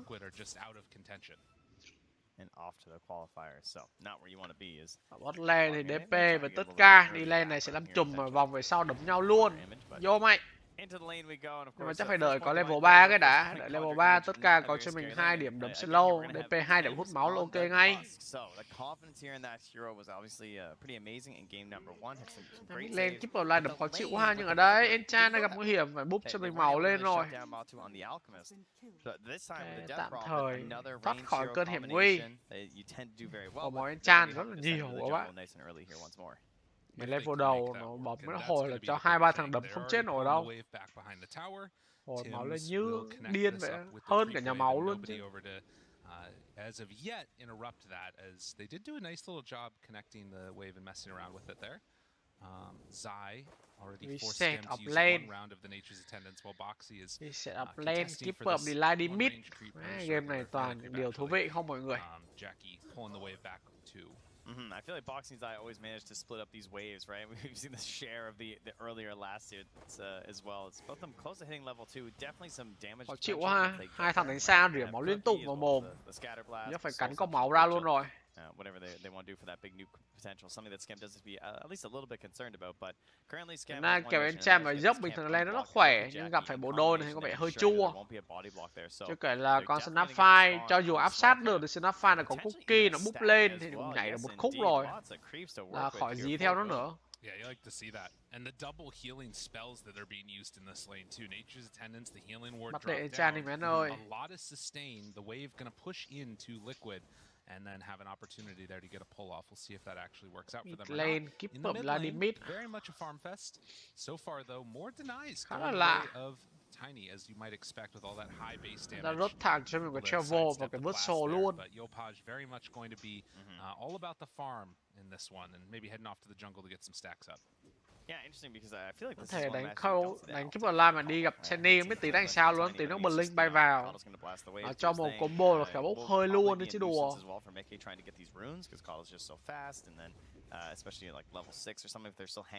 Chứ cái game này có đề của Vset phủ đêm nó cũng rất là tốt. Now he's double stacking the jungle up top. Yeah, no, it's annoying. Super annoying. Skem chasing around with that. Top thì vị trí của Encham làm rất là tốt, bắt để lùa vị trí của Chain. Coi như là giảm bớt áp lực lên vị trí của Juggernaut ấy. Mình với xe điểm máu thì không sao. Quan trọng là Snapfire bắn mới là khó chịu này. Only to the creep wave. Yopaj takes a nice little chunk of damage there, but won't amount to that much more. Actually glyphs the wave a second late to get the range creep, but the other one still full HP. Keeper đi làm phải cẩn thận, anh ta chỉ còn có nửa cây máu thôi đây. Lẻm phèn tay đi cho một combo là lên đường điểm số ngay, bay vào. Ê Đanh ơi, vội Quan ơi, chưa đủ đam đâu. Ây da, trụ chặn được mắt bắn đau quá. Chết luôn quá. Còn một tí máu chưa chết, trưởng hoi vội vàng thì phải gửi cho bài. Nhưng mà cố tượng bao từ team là chuẩn xác được cái liều mạng của Mickey rồi. Pha Mickey mà anh ta xử lý quá là vội vàng. Anh ta đã có lợi thế về màu, anh ta chỉ biết đứng farm thôi. Không hiểu anh ta phải đi vào trụ để làm gì. Để kết quả là bị chết ngược như thế này. First blood cho thành viên team Boom Esports. Quá ẩu từ Mickey các bạn. Pha bây giờ xử lý thực sự là mình không thể nào hiểu được tại sao anh ta lại có quyết định như vậy. Bot lane TB biến farm có stun để trên nhưng mà không có slow thì khó là một đủ đam được. Pha đánh hơi rườn với phía của trên của nhà TB. Well, meanwhile, he was busy though. Tim's managing to hunt down the courier of Insania, so no Bassy at the very least. Hai game này cầm Tenny đấy nơi, đâu phải bấc đéo đâu mà nó đi vào trụ đi ra đi vào như thật. Chưa kể Tenny các bạn nên biết là đầu game giáp rất thấp, lúc mà chưa có 6 giáp rất là thấp nữa, trụ bắn cực kỳ đau. Đủ đam để DP không? Đủ không? Không đủ rồi. Yeah, it's still gonna send him back. I mean, well, he has a salve and a tango action. Never mind, he's gonna go for it. Gonna try and stay in the lane.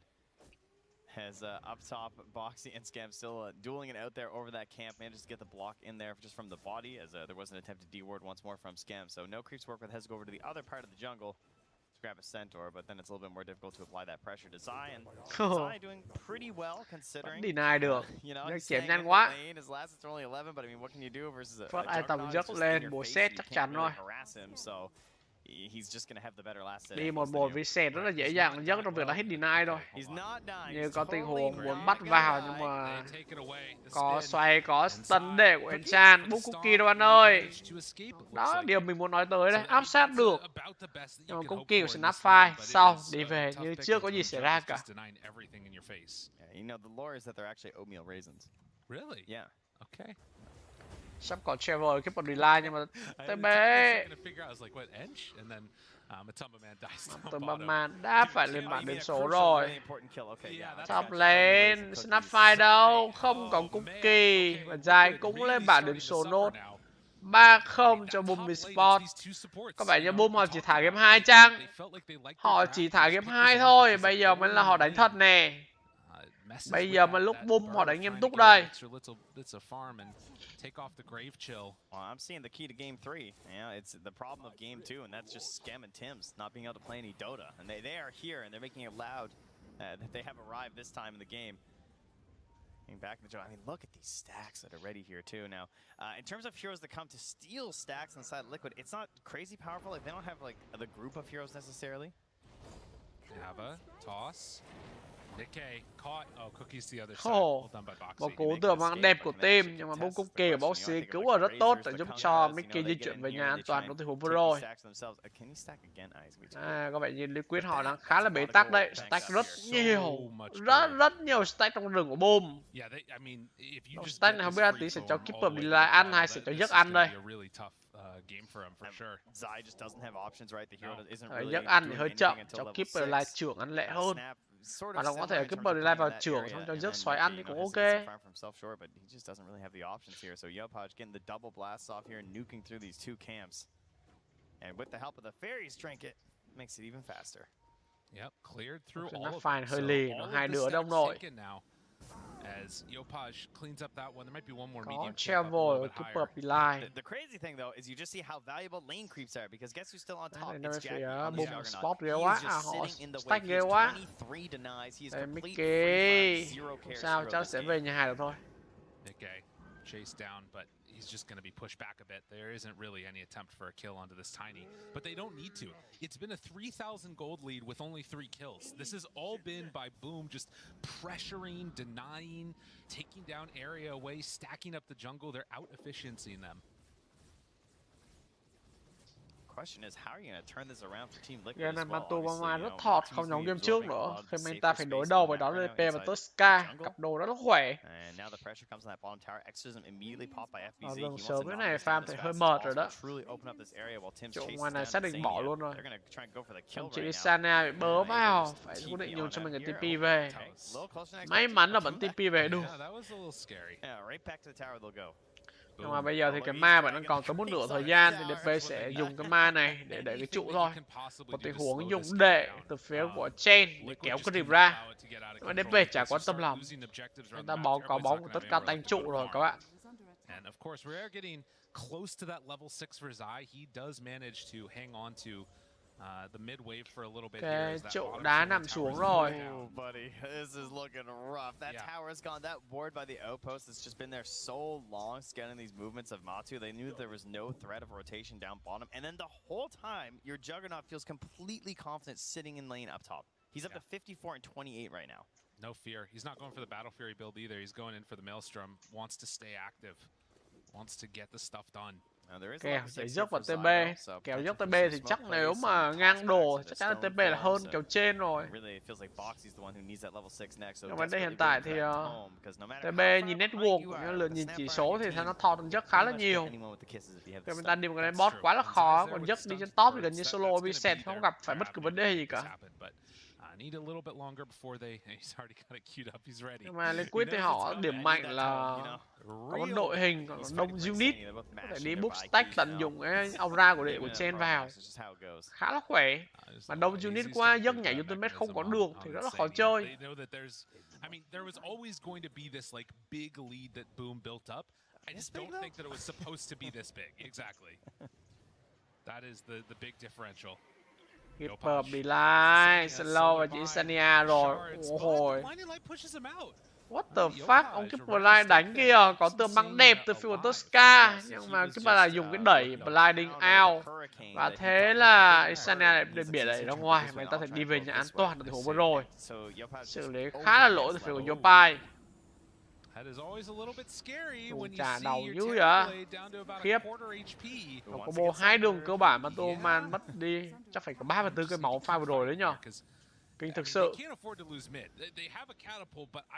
If Liquid lose this tower, this really starts to feel like impossible to fight into. Yeah, Jackie's Maelstrom's on the way out. Exorcism still being held. Does he want to join in the fray?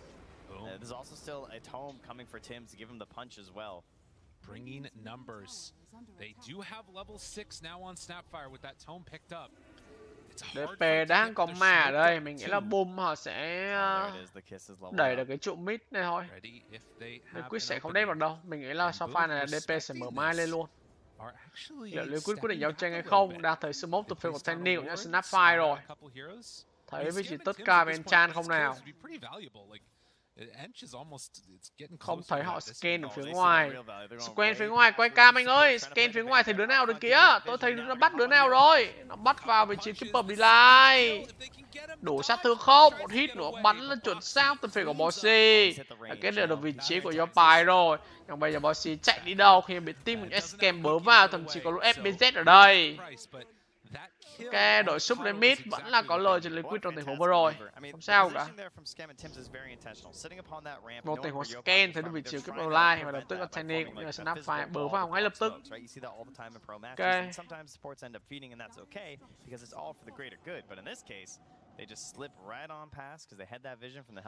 Liquid thì họ chỉ cần như vậy thôi. Cái đội từ từ. Đợi TB của Mantu có đồ là xuống team. Bắt vào vị trí FBZ không? Chắc là không được rồi. FBZ tầm này khỏe lắm. Bớ vào nó là nó đầm vỡ mồm ngay. Enchan này lão quá ta. Má để của Enchan kìa. Trời ơi, đau quá. Tình huống Boom Cookie cứu tốt từ phía trừ Snapfire. Nếu không pha đấy thì chắc là khả năng cao là Chen phải nằm rồi. And eventually, these are going to take down this tower. Boom are not backing out. Heals on all the summons. They just keep staying alive, but the punches onto the buildings, eventually it will go down. Will it be denied though? Yeah. They manage it. It's such frustrating sustained pressure that you have. Reset deny được cái trụ kìa. Dữ. It's really hard to deal with. You can see their Scam takes back over the creep.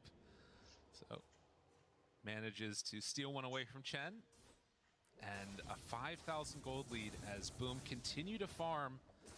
And there has just not been an answer. There hasn't been a way that this fight and this game has looked good for Liquid. They just need to wait for Matumbaman to come online. And only game này TB anh ta không rớt ra xa nữa, mới thổi lên cho mình được gần lên trước. Lên gần lên trước thì nó không có start. Nó không phát nhanh mình ra xa, chắc chắn lên ra xa game trước phát nhanh hơn rồi. Nhưng mà lên gần lên sẽ được một cái là có thêm màu các bạn ạ. Giúp TB cứng hơn một tí. Game trước tại xanh quá nên mới đóng thẳng ra xa thôi. Game mà chắc cũ nên gần lên trước thì đúng là hợp lý hơn rồi. Tại vì thấy TB là ai trên mặt đỉnh phải gần lên hết á. Tình huống bớ vào Mickey nhưng có Cookie bấu từ phía Snapfire TP nhưng mà TP thì nào được với tất cả ở đây. Phải là cú smoke bắt chết. Tiny thành công từ phía của Boom Esports. Họ tiếp tục di chuyển lên top, có ping vào trụ top rồi. Có vẻ như muốn bắt ở reset nhưng không bắt ở reset thì bút trụ thôi, không sao cả. Does get brought down low, but they can't connect with the hero itself. They got one. Okay. Tims will take that. Immediately onto the tower, so they have to find the counter pressure somewhere else on the map here from Team Liquid. Hiện tại thì trụ của phía Boom thì còn nguyên C dàn trụ ngoài, chưa mất một cái nào cả. Còn Liquid thì đã mất hết trụ ngoài rồi. Bây giờ thì Boom họ sẽ nhắm tới những cái trụ 2 thôi. TB của Mantu và nó khá là chật vật mặc dù 15 phút đã trôi qua. Nhưng mà tất cả những anh ta có là mới chỉ có cho mình một đi gần lên thôi. Còn nhất cân đất ở đây là có cho mình đó là búa set cũng như là giá xa rồi. Sự chênh lệch rất là đáng kể giữa hai carry. Chênh tới 1.500 tiền. 1.500 tiền là gần bằng giá xa đấy các bạn.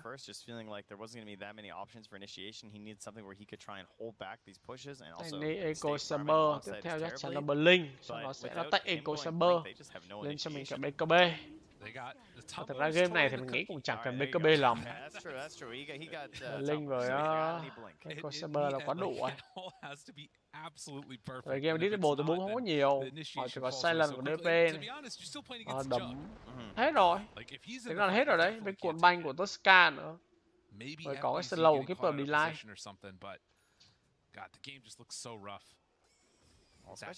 Ghê vậy, win rate của Boom Esports từ 88% ở game đấu này. Dota Blood đánh giá cao Boom dữ người ta. Chắc tại vì 16 phút mà trên 7.000 tiền thật sự là con số rất là lớn đấy. 17 phút, 16 phút 6.000 tiền. The strength that you've got is when they're all together, and when you have this type of move that happens from Liquid, where they bring numbers. The worst thing that Boom could do here would be give away a couple of kills. Yeah, Liquid can't force the fight. No. That is something that you can do on your own terms right now for Boom, and they're itemizing towards a few different things right now. Dạ, anh đang có cho mình Vladimir, nhưng lát nữa chắc sẽ lên cho mình Vladimir 2 luôn. Gần đây thì item đấy khá là hot. Và chưa kể là Boom thì cái lá cấp này mình cảm giác phá được cái Vladimir 2 cũng hơi khó đấy. You know, there have been a couple of these games where a lead like this has grown, and then the team that's behind has been able to keep it somewhat even with like really good map positioning and movement and like dodging fights constantly, and then suddenly maybe you get to like 30 minutes in that 6k gold lead, it doesn't feel as nó tự bad. tin quá ta, nó lướt thẳng cho mình một cái Manta. Ghê mà tại sao lấy Manta nhỉ? It feels kind of tough. We'll see if they can do it though on Liquid. Sao không đóng thẳng một kiếm chéo luôn thì chắc hay hơn chứ.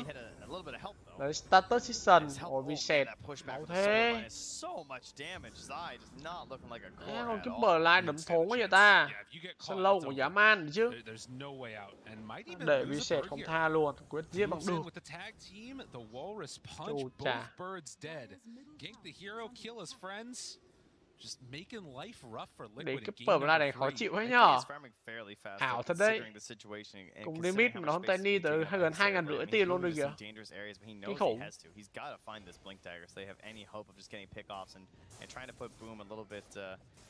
Giấc sắp Manta luôn rồi. They've been able to keep their tier 2 towers alive. 6-1 low kill score is definitely favoring Liquid right now. You do not want the kills to start racking up because it's not going to be Liquid that are killing people. But the question is, how much of the map can Boom take over before this? Tính ra cái team nào có DP thì đấu game rất là lợi, đấm nhau sớm, bút trụ sớm, ăn Rosan sớm. Căn bản là như team của BB nó khỏe, con DP nó khỏe quá. Good, you know what I mean? And this will give the gold over to Tims as well for the blink dagger, so have a save potential to counter versus the eventual initiation that'll come out from Mickey as he's about to finish his blink as well. It's just a fraction too late, so great timing here from Boom and kisses. Bắn thiên thạch từ phía Snap 5 vào. Rosan và Exit đều dành cho Boom, không ăn cắp con Rosan được. Còn Bossy chỉ cố gắng gọi là hy vọng cãi để con Rosan lấy tiền về cho team thôi. Nhưng mà rất tiếc. Một tay hố vì sẽ chuyển về rất là may mắn khi mà anh ta đứng ngay vị trí cái guộc của đối thủ. Quả nếu mà chậm một bước nữa thôi, tất cả nó tới nó cuộn vào đấm là khả năng cao phải bỏ mạng rồi đấy. Đã có Manta rất cần đâu.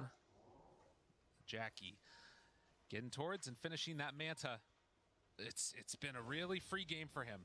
Not a whole lot needed. 1-0-0. Game này thì Giấc đánh quá thoải mái rồi, gần như không gặp phải bất cứ một chút khó khăn nào cả. Đi lên gần như free hoàn toàn. Đang có smoke từ bên team Liquid. Bắt được ai đây? Bắt Giấc không? Bắt được Giấc không đây? Đang cho team discount map nhưng phá cọc máu từ phía của reset. Ok. Hiện tại TB mình thấy phải nó farm dưới bot, nếu có bắt nổ ra sẽ là 5-4 đấy. À không. Bên phía Boom cũng thiếu Keeper Live cũng đang ở dưới bot luôn. Là 4-4. Bắt được Enchan rồi. Tiny thì phải đánh chậm quá để vùng kiếm lên nổi.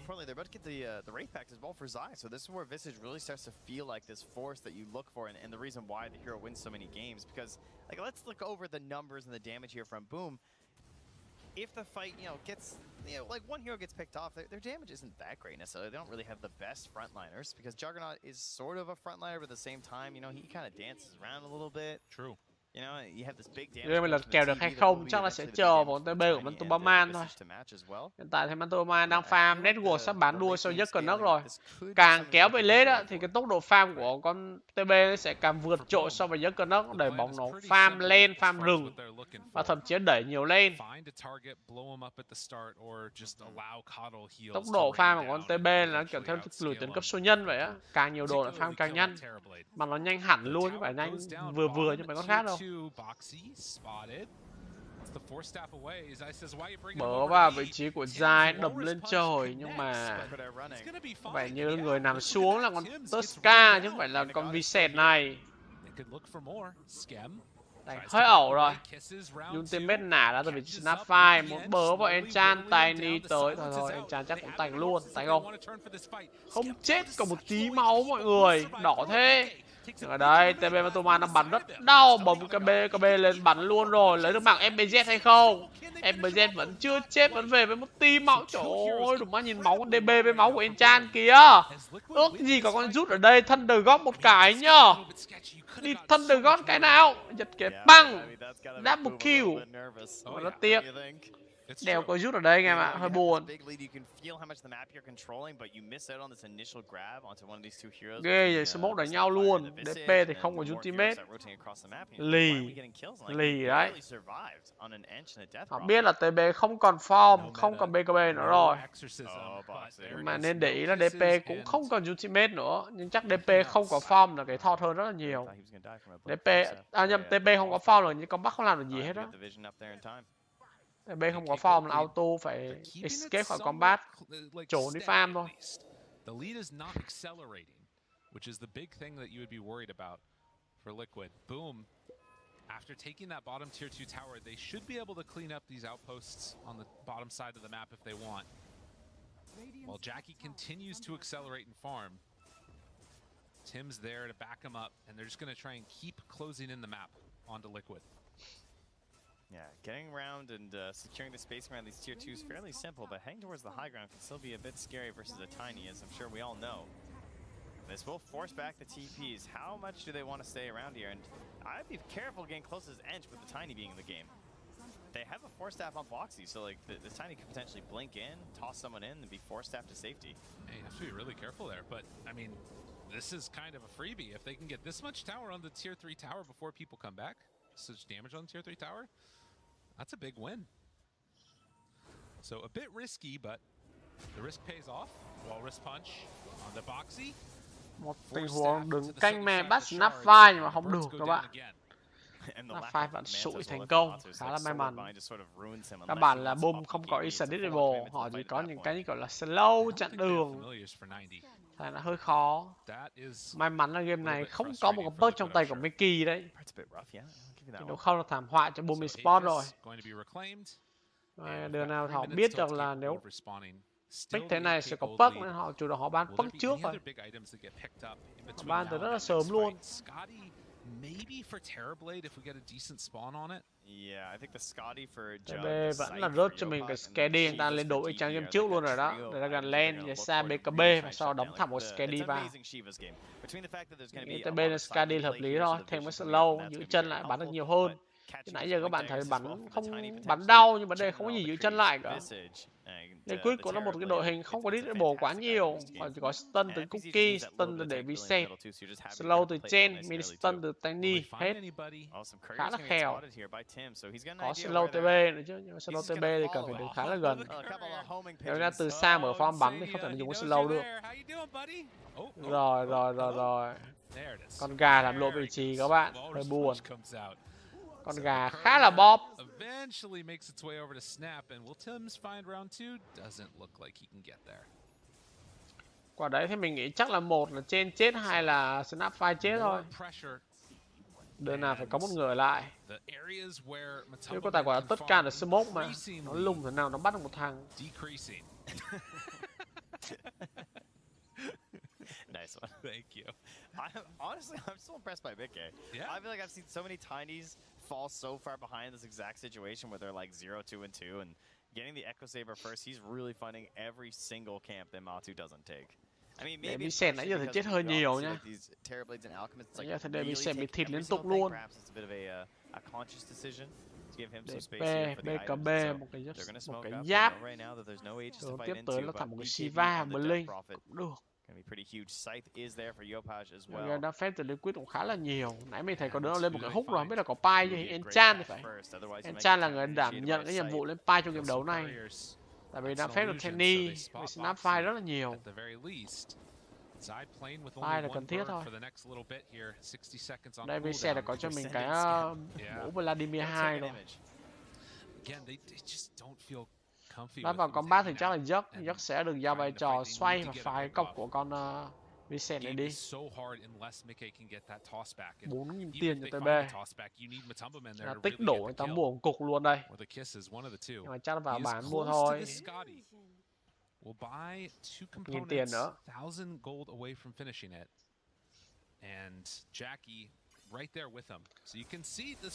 Chắc cân nấc cũng steady luôn. Chắc cân nấc cũng chỉ còn thiếu 800 tiền nữa thôi. Wow. Dấp và TB, network hai bên gần như là cân kèo nhau.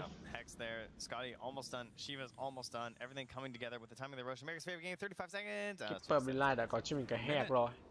Hy vọng là sốc down TB được, không kịp cho anh ta dùng BKB hay cái đổi máu chắc là ok. Game này chắc lên Liquid cần phải lên một cái EB hoặc là cái chỉ có EB thôi. EB để boost vào cứu con TB khi bị hẹp cũng như là con Jack Knock nhà Ultimate vào.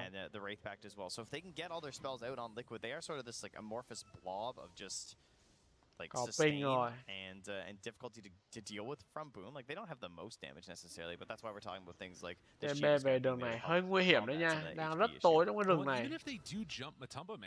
Đi vậy mà đường trên đồi nó chờ sẵn là nó đâm xuống nó gãy ngay. Oh, they take his illusion god. That was his gold. He picks it up now, the point booster, and we'll have it delivered. It's going to pass right by that ward, so they'll know that this is here. And they'll realize that Scotty done. Meanwhile, in the mid lane, setting up for a fight. Second Roche respawns. They spot it immediately on Boom. Đã có Rosa từ 2 và Boom họ quyết định di chuyển ăn Rosa luôn rồi. Liquid có thể đánh được các bạn. TB đã xong cho mình Skady rồi. Đánh thôi anh ơi. Nhưng mà liệu là Liquid đoán được hay không? Họ đang di chuyển ra rồi. Rosa máu vẫn còn rất nhiều. Khả năng Boom phải di chuyển ra ngoài và đánh nhau thôi. Tầm này chạy của Rosa không ai đổ đá được hai người. To được dốc ra, dốc phải dùng mì xoáy. TB đang bắn khá là đầu đây. Với cả form BKB lấy được mạng của Enchant rồi. Và nó bắn tiếp vào vị trí của DP. Bay back từ Enchant ra, dốc vẫn trước chạy Ultimate. DP có cuộn bánh cứu tới từ phía của Tosca rất tốt. Đấm TP lên trời, TP chưa chết. Anh ta vẫn còn Sunder và tốt lên bảng điểm số. DP ra đi, hiện tại Boom chỉ còn có 3 người mà thôi. TB vẫn đang được free hit ở đây, chưa có dấu hiệu dừng lại. Mà phải chết rồi cơ à.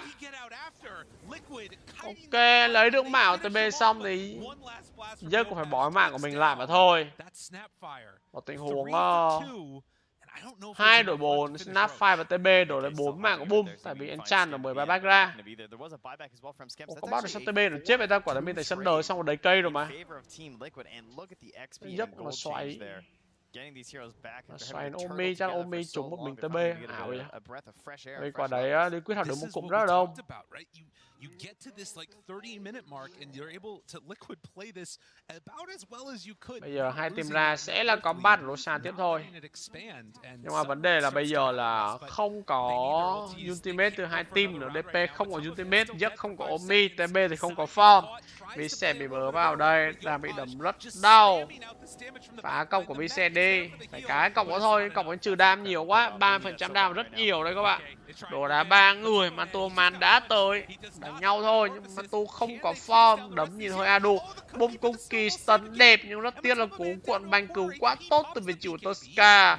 Matuma vẫn đang muốn chơi theo mà anh ta hơi thấp nhưng ta có Sunder vào DP tách. Enchant cũng lên bảng điểm số, Enchant không có bài banh. Bây giờ Boom Esports thiếu 2 người, Tosca Blink ra cùng với Giấc lấy được mạng của Chinese cũng như vị trí của Vincent. Ảo thế. Bây giờ Giấc tới, thôi Mantu cũng chết luôn rồi.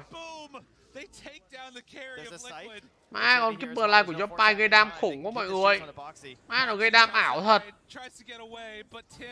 Bắt thề Keeper Line gây đam đúng ảo dã man luôn đấy. Một mình nó với Tosca cân hết. Quả này tôi nhìn nhầm Giấc chưa tới mà. Một mình con Keeper Line với Tosca cân cả đám. Trời đúng mắt nó trưởng kìa. Đau vừa lơ. Vậy vậy Rosan cho thành viên team Boom rồi. Rất là bất ngờ. Chúng ta sẽ cùng xem lại tình huống vừa rồi. Rõ ràng Tenny và Linh vào có vị trí tốt, nhưng mà Tenny game này cảm giác hơi đuối nhờ. Bắt được reset của dài. Tenny vào đổ đá 3 người. TB đi bộ tới đầm, có vẻ lực nhưng không có form, hay bắn đánh như hơi a đuổi. Đấy, cookie đẹp quá trời này, nhưng còn banh của Tosca cứu có đẹp hơn. Bắt được DB là tôi tưởng là nó có bắt rồi đấy. Không, DB bắt DB xong máu còn đầy luôn mà. Xong tuần quản này bắt đầu trưởng nó ra một cục đam, quá trời đam là đam luôn. Xong TB chết thì tôi tưởng có giấc và nó có giấc đéo đâu. Mình con tốt với con kiếp một delay à. Bây giờ TB có form nào bắn Tosca lên đường ngay lập tức. Và lập tức boom phải lùi về. Họ biết là họ sẽ thiếu người và TB đang có form thì đánh nhau tầm này không cool một tí nào cả. It's all of the 12% that the Dota Plus is giving him right now. Yeah. Chứ mà ra trưởng đau quá mọi người. Trưởng đau bất ngờ luôn đấy. We'll see who they decide to pass it off to. Yeah, I would really like to see the Agnums, though, from the Tusk. I feel like they're at that point now where they just need to break this up a little bit. There is some concerns, though, because, like, what if you make this save with the... or, like, what if you try and pull them out, but the Hand of God is too much? Right. And then maybe you can't get that 31 phút, boom họ dẫn 11.000 tiền. 12.000 tiền thì mình nghĩ là cũng đủ mà lên 13.000 rồi. Nhảy ghê vậy, nhảy liên tục 10, 11, 12, 13 luôn. Dữ. When the fight is sort of on even terms, all the heroes there, tiền nhảy liên tục không ngừng ấy. Relatively close. They do go for the shards there on the Tusk. At 13,000 gold lead, and Liquid gonna have to hang on to their high ground. And the problem is that now you're actually getting. Bây giờ boom lên 2 round hôm nay họ nó dẫn 13.000 tiền, cũng như là có lợi thế về Azin nữa. Next step up. Còn lên 2 round mà còn TB thì hơi khó. Liquid to compete against them. Jackie moves on in. They won't quite find the Tiny. Tiny con Tosca đánh hay quá ha. Tosca team game đánh tốt quá trời tốt luôn. Hard game for Liquid. Yeah, the potential is certainly still there though. I mean, they have the Agnum's Tusk, you know, they have the Tiny. Right, that's true. Yeah, they have the potential to isolate in this game, so out of that Silver Edge could find something. Op Sentry combo in the bottom lane there from Boom in case someone tries to make their way out there with that Invis. Keep an eye on someone trying to solo push out that lane as well, perhaps. And they're just staying locked in the base right now from Liquid. Yeah. Mình cứ để Tiny có sắc chưa, nhưng mà chắc là có sắc rồi. 3 phút, cái đồ Tiny cũng xanh đấy chứ. Nhưng mà để Keeper Line nó farm ghê nhở. 20.000 network, top 1 network luôn. Ảo thật đấy. Tiny chưa có sắc à? Đóng cái sắc vào đến chưa ăn. While they try and buy time for Matumbaman to get another item. Oh, Sam, it's big upgrades for Zai. He's gotten the shard now on the Visage. There's also going to be a shard finish for Boxy here now as well, so that's stun coming out. They have a lot more control now to try and get this damage out from Matu because he's really the one they need to enable at this point, right? We're just trying to make sure that he can get as much right clicks out as possible. And Mickey, in a similar vein, of course, just wants to get that first big jump. Oh, yeah. Yeah, you need to find one of those targets, get somebody caught. The other thing is potentially a refresher at some point because it's meta and it's BKB for Liquid. It makes all the difference in the world. But anh chỉ còn 1 phút nữa, người cho Liquid là sẽ trốn ở nhà thôi. Là họ biết tầm này thì boom dễ smoke lắm. Nên là không có dạy dồn ra làm gì cả. Đánh với việc chấp đối thủ của Azit thì quá là bất lợi. And as Liquid, you see them, they're piling up these observer wards. The next smoke out, right? You got to ensure that you can see everything in the fight. So you might just see them drop them down everywhere. I don't know what kind of sustained vision you can get out there right now. Not a lot of gems, by the way, in this series, but we do have one this time on Scam. So going to be there to help control that vision. And that just makes it a little bit more valuable, I would say, when you're dropping them in the fight. Because if you leave them out on the map with you being herded back into your base so often, it's very likely they're just going to get spotted by somebody with the gem. Oh, yeah. So you kind of just drop them down in the fights and hope that that's enough for you to win. Especially when you have someone like a Terrorblade who has this big long range of the right clicks, you just don't want to lose someone. No. Got to keep that vision on him, not get fogged out.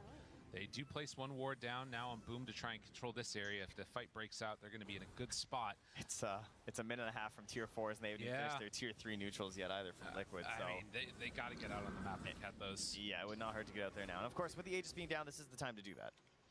There is also double Aeon discs picked up for the KUDO and the Tusk.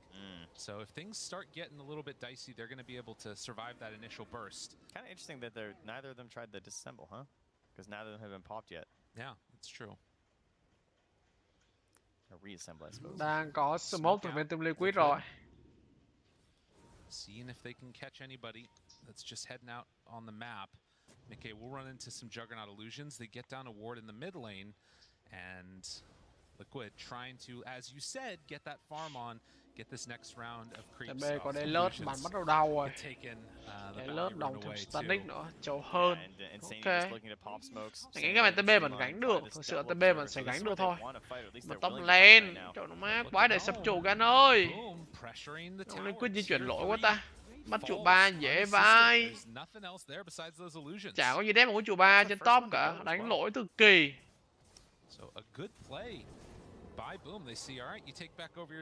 Wow, được free trụ 3 dễ quá. Bây giờ việc thằng combat để một rack là lấy nốt rack top là được easy 2 rack luôn. Để top cao lên mấy anh ơi. Lần này là mất trụ 3, lần tiếp là mất rack free từ quái đấy. Tại TB anh ta đang không có buyback nên đánh cũng khá là rén. Không thể nào di chuyển ra ngoài cao quá được. Tại vì TB mà chết là chắc phải bay cả 2 rack là ít. Nhìn cái boom phải giàu ấy nhở, thằng nào còn quá trời tiền. Chắc là còn 4.700 tiền đây chưa mua gì. TB cũng 2.700 tiền. Ông nào để tiền buyback dày dữ.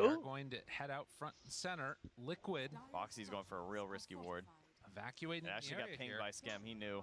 Yeah, Skem's realizes it, and Boxy gonna jump away. So this should tip off the rest of Liquid that there's trouble in the area. Mickey likely to TP out, although Yopaj, his smoke breaks, goes invis. Do they have any detection? Không có detection, không có sentry, không có đớt, chịu. Người họ team được một tên Ni, anh ta có cho người tăng hình. Dude, this games, it's like you catch the tiny there, and like that could be it. That could be their qualification. Yeah, he actually had no buyback too, so slightly worrisome there. And 10 seconds. America's favorite game, Gabe. When will Roche respawn? If it's very quick, maybe give me a number. Liquid. 2 seconds. 22 seconds. Oh my goodness. We're always so early. It's twos all the down. All the down. Twos all the way down. 47. All right. Okay. A little bit early here. Gem picked up for the Chen. I know they got to deward this area.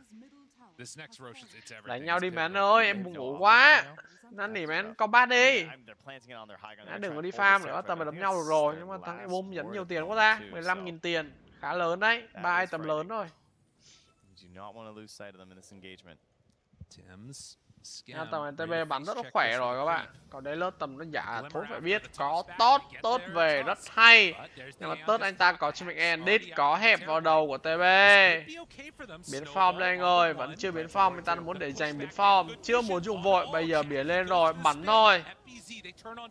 TB có đây lớp bắn lực khác hẳn luôn. Bắt được DP rồi đó. Combat này giống là boom dễ gãy lắm mọi người. Đây thì vì Keeper Line còn bắt được vị trí Snap 5 phía sau. Nhưng mà đổi một sub lấy up lane thì vẫn là có lời cho Liquid rồi. Slow của con Keeper Line khó chịu quá ta. Cứ rất đăng. That's hard. I feel like, again, no DP. Maybe there's a little bit of worry there, but there's going to be this window where Exorcism's down and DP is respawned. Satanic. Sắp có Satanic cho TB rồi. There's perhaps an idea here from Boom. Instead though, they're kind of examining the mid lane here. Em này nhìn Boom dẫn 15.000 tiền vậy thôi, nhưng mà Liquid nó lật cái một à. Còn TB lật kèo kinh lắm. Bây giờ TB có Satanic. Đóng thêm Divine Rapier luôn. Nhưng mà Divine bây giờ không còn True Strike nữa ha. Chắc là vẫn phải lên MKB thôi. The story remains the same. Push outside lanes, try and buy time. It's just they're waiting for that perfect fight, and a couple of times they found it, but they can't extend that fight and take down the rest of those heroes. Từ Boom, một cái gậy xanh, một cái chi và cái dịt. Vậy như Liquid họ có biết điều này không đây? Mình chưa thấy có dấu hiệu di chuyển của team Liquid, vậy là họ không biết rồi. Đây sẽ là free Roshan cho Boom Esports thôi. Sẽ không gặp phải bất cứ cản trở nào từ team Liquid cả. AG cho giấc nó cầm, vậy xanh cho giấc nó cầm luôn. Okay. Well, a lead that has been growing more and more is further now into the favor of Boom. And C fans rejoicing at this so far. The question is, can they close it out? Nuốt gậy xanh cái tiền lên ghê quá ha. 6.000 tiền. There's a danger. Always a danger. Things could turn around. Zai losing birds in this bottom lane. Has to go for the resummon back on home. I mean, the best sign is that it's the major and it's not versus another C team. So they know that they're not necessarily going to lose because C teams have to knock each other out of the lower bracket in every major, and that is the rule. Every single time. They know that. So, you know, they will fight until they find the C team. Right, that's right. Another big pickup here, though. Zai finishing the AC. Again, you have this huge lead now. Nó sweep lane là đủ rồi. And it has continued to stay that way throughout most of this game. Sweep lane, set không biết là set 2 luôn không hay là sẽ bàn lên cho một cái tầm khác. Could be going under. It's also like particularly for Momo. Chắc là bộ set 2 game này cũng ok. TB còn giáp rất là to. Còn đa bộ set phụ rất là ổn. And by the way, I love this. The Aghanims. I feel like we're seeing the Aghanims a little bit, particularly from the Roche when it gets given to the Call, but it looks so strong every time I see it. Oh yeah. You know, we kind of moved away from it a little bit, and it has its own issues versus Terribly, but I think even the last time we saw it was versus a TB, and it still feels very difficult to play versus. They're getting all the items right now. I mean, there's that Aghanims you're talking about, but FBZ just finishes the halberds, now has evasion. We think about those last couple of fights where he's just gotten focused by Matumba Man. Much less likely that's going to happen. Although he will be able to sell it pretty soon and get that. Well, I say soon for the MKB. No, not that soon. So yeah, that evasion's going to be kicking for a while. Buyback situation here. Not so good for Liquid. No. Only the supports. You got to go all in for this one. Yeah, you got a TB, so you don't really want to buy back with no meta. And he was eyeing up the Aghanims before as well on Matu, but changing his mind. Bây giờ Liquid họ nhà họ đép đợi hết cái AG của Giấc họ mới đánh chứ họ không muốn vội vào làm gì. Giấc lấy cho mình người ta lần 475 màu. Ok, thường ai chơi của người ta lần đấy thôi. Thêm nhiều với flash thì nó không giải quyết được vấn đề gì hết.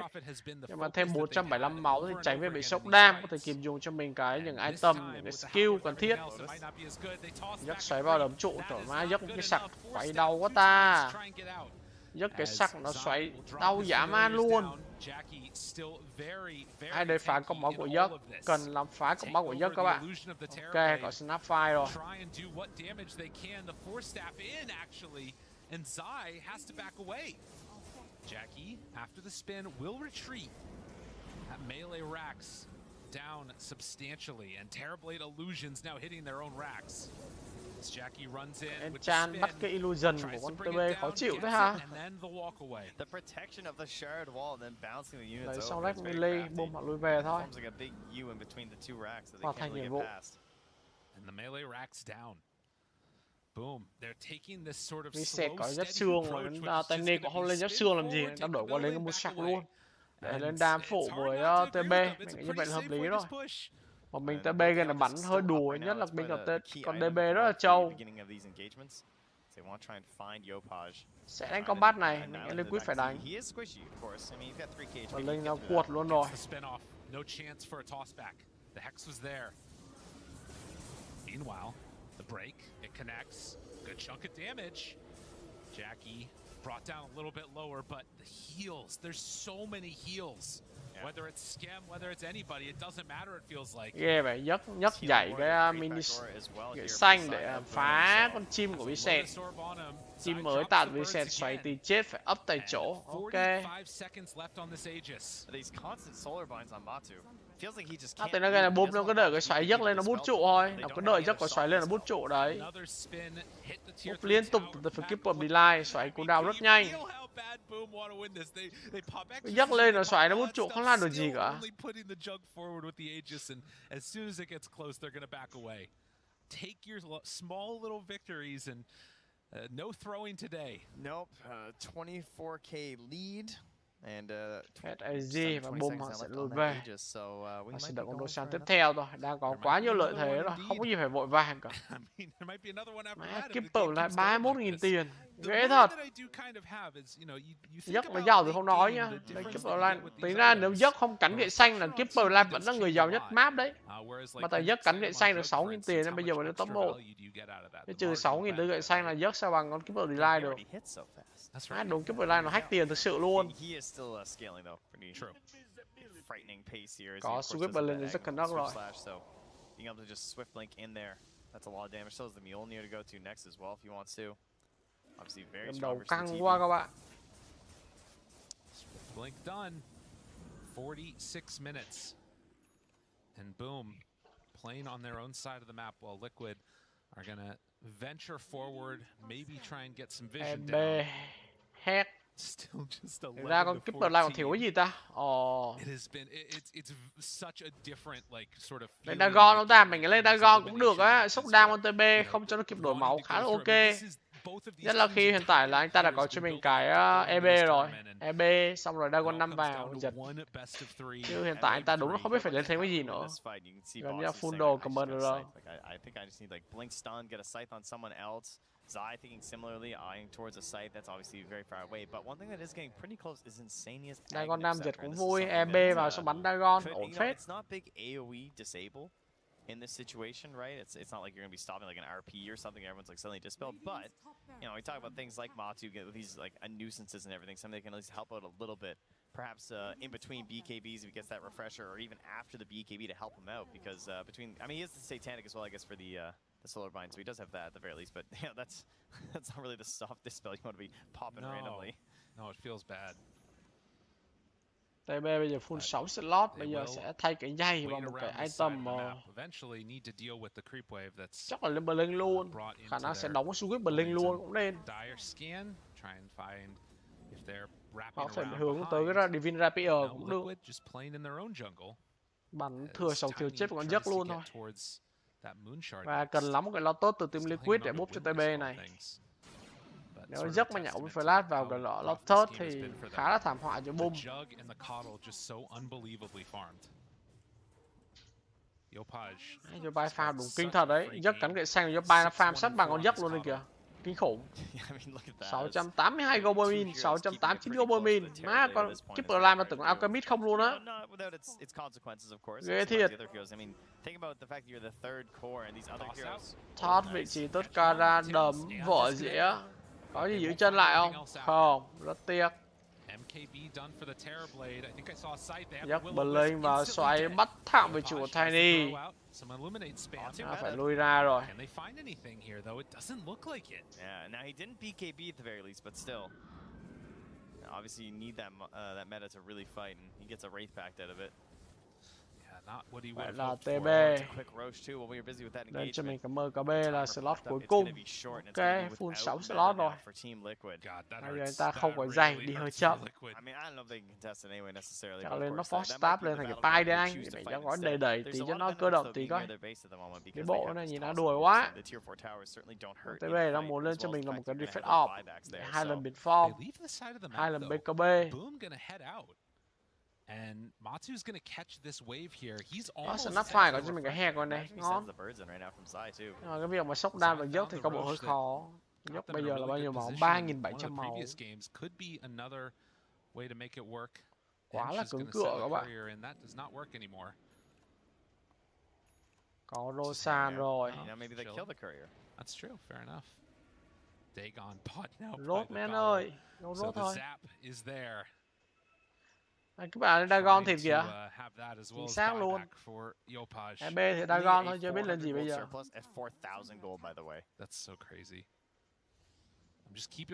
Lát EB xong bắn Dagon 5 là các bạn sẽ thấy thế nào là sự kinh khủng.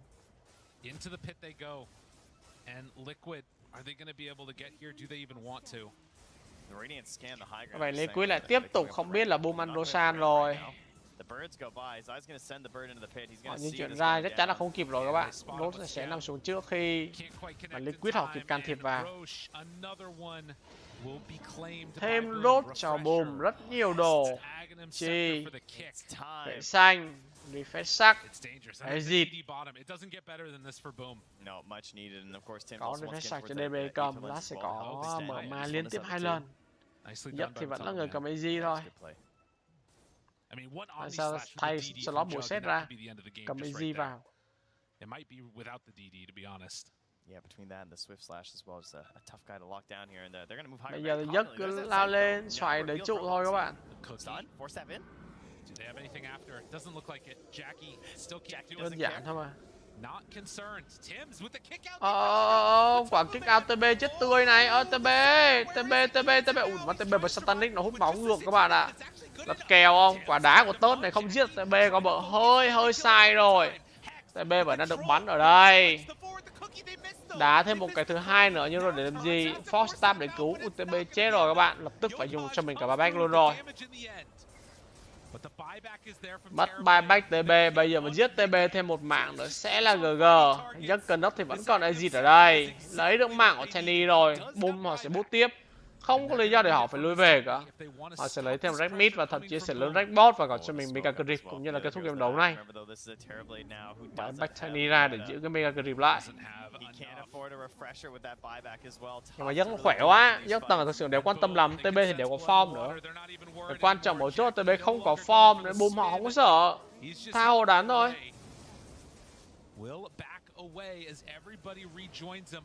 Bây giờ chạy ra đợi có xoáy bay vào chém tiếp hay sao anh? Đúng rồi, sợ gì? TB chưa có form mà. Đây gì thì 3 phút lận.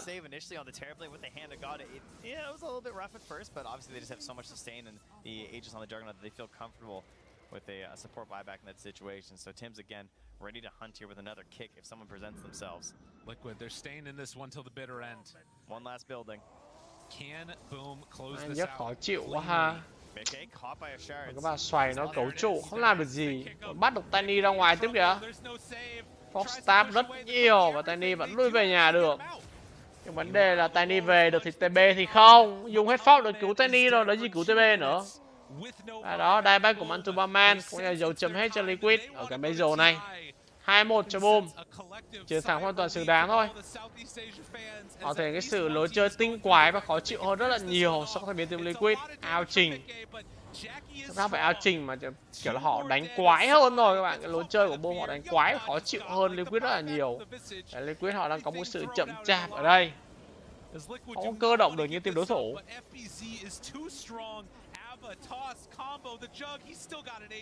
Boom đánh linh hoạt thiệt. Đúng kiểu trẻ chơi nó khác một chút so với ông già chơi. Giấc còn đây gì không sao. Endgame thôi anh.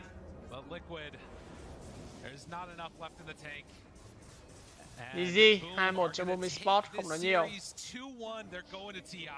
Yeah, Jackie gets in there, throws a penny in the well for some good luck with the fountain feed. Oh, FBZ's loving it. And there it is. Ok, GG. Absolute jubilation now for the các thành viên của Boom quẩy rất nhiệt tình sau chiến thắng vừa rồi. Go to TI and it is Boom. They started strong this year and they're going to finish it here at the Arlington Major. At the very least, we'll be seeing them in Singapore. That's right. Impressive display from them. Still Fnatic to play through the bottom for Liquid. Liquid đã có slot vào vòng 92, thắng một trận nữa thôi là sẽ vào được slot 78 và có cho mình 360 điểm DPC point. Ok.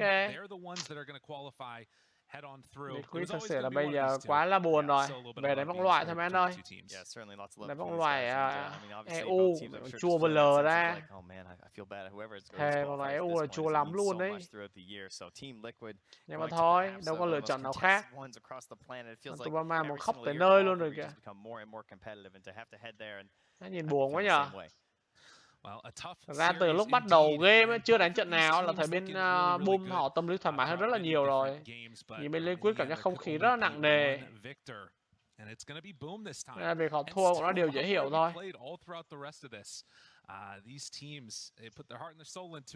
A tough situation. And we're just getting started for today. That's right. We've got more serious with more stakes on the line here and more trips to Singapore.